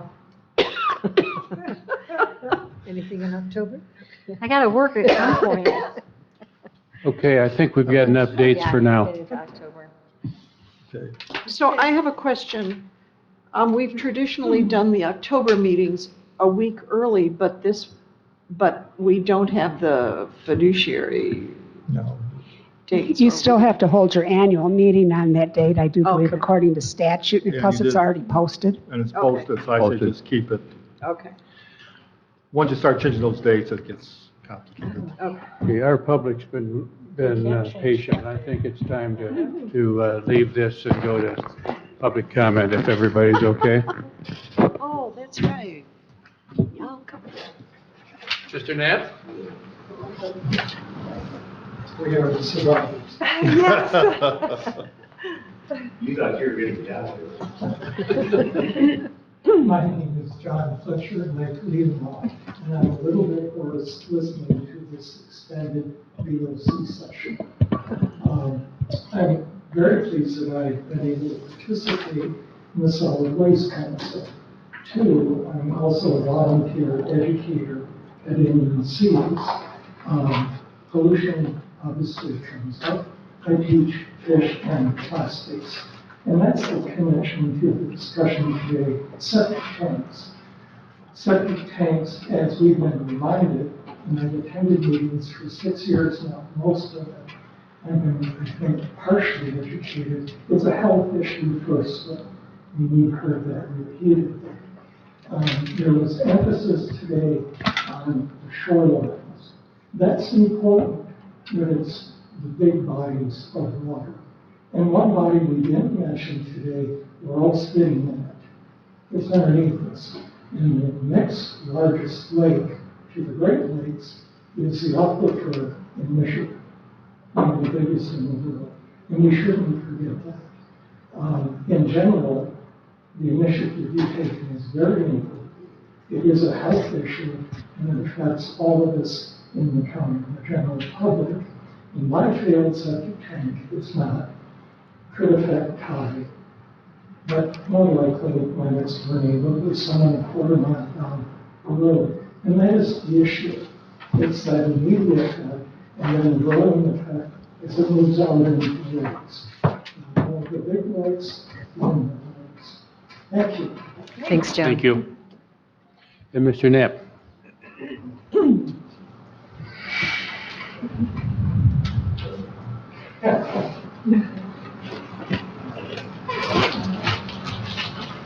All right. Most of my comments are going to be reserved for next Tuesday. I figure I better say something today since we spent so much time on the septic issue again. About Charlton at Cleveland Township. If you're going to do this on a county-wide basis, it's so important that everybody in the county and have the county pay for it rather than the homeowner. Just write the ordinance, whatever it is, that way. The second suggestion I have to make about that is, I don't know who conducts these expenditures. I use Bay Williams for my septic service. Just used them a couple of years ago, they all pumped out. I've got the paid bill to prove it. I think that, like a licensed septic contractor's statement that they did this, paid bill from, ought to be sufficient, unless there's some reason why then the health department would have to verify it, that I didn't somehow cheat on it. So like Rick said, you want to be careful how you write the ordinance. And those are the two suggestions I would make that are so important to everybody in the county. Do it for the whole county if you want, no matter where the septic system is located, but upon transfer, when you do it, the county pays for it, determine the request for reimbursement. And the other one is decide who actually verifies that it meets the requirements of the ordinance. Will the state from the septic company do it, or does the county health department have to double verify it, so to speak? So that's what I wanted to say about that after listening to this. And I've heard this Randall before. Deb's right, you've been kicking this around for years. And maybe we'll get it settled, maybe not to everybody's satisfaction, but at least get it settled. So, okay. I will see you Tuesday. Consider yourselves warned. Thank you. Thank you. Commissioner comments? Is this Let the record comment show or- that Deb Rushton does not have a comment, but she looks like she wants to make one. You're taking her on. Is this our special report, Commissioner comment? We've done the special report, Oh, missed that, didn't I? but you could do it in your comment if I'll you do it like. in my comment. Sorry, Bill. No, I just wanted to mention a couple things. One, as you have heard from my can't do this, the Networks Northwest search is going quicker than ours. Oh, the Networks Northwest, thank you, Ty. Search is going quicker than ours, and so I suspect that they will have a new executive director probably by October at the latest, maybe. So, but on our home frontier, Chris Scher has been working with Rob on trying to get the map ready, which is so that any resident can go in to our county website, hopefully we get that fixed, and they can drill down to their address, put in their address and drill down, and they'll be able to see if Point is going to serve them, or ultimately it would be nice to have anyone who's already providing the services listed there. And with the Point, they can see if it's this year or next year that they're in the bin for completion. So that'll be very useful. I know we're all getting lots of questions about that. So that should be done fairly soon, in the next couple of weeks, I'm thinking, based on conversations with Chris. And also, the make-ready activities from Point are continuing, so they're doing all the necessary pre-steps that they need to do and crossing those Ts and dotting those Is, so things are moving on target, and Chris has put in place a meeting with key players biweekly so that we know and they know, and we can resolve any problems that might come up. And then finally, he would like to use the LIFT messaging committee to help get the word out about progress, and that he's going to be setting up for once a month. And Melinda, you'll be receiving an invitation on that too. So it will be the people who were there at the launch and then the LIFT committee, so that we are all in lockstep with what project progress has been made and can get that information out to the community. And that's it. Thank you. Any other commissioner comments? Okay, approval of financials. I Commissioner would, Lautner. yes, thank you. I would recommend approval of claims and accounts, $137,659. Support. All those in support say aye. Aye. Motion passes 7-0. I would recommend approval of post audit, $2,547,376.47. Support. All those in support say aye. Aye. Motion passes 7-0. Any other business? Move to adjourn? Adjourn.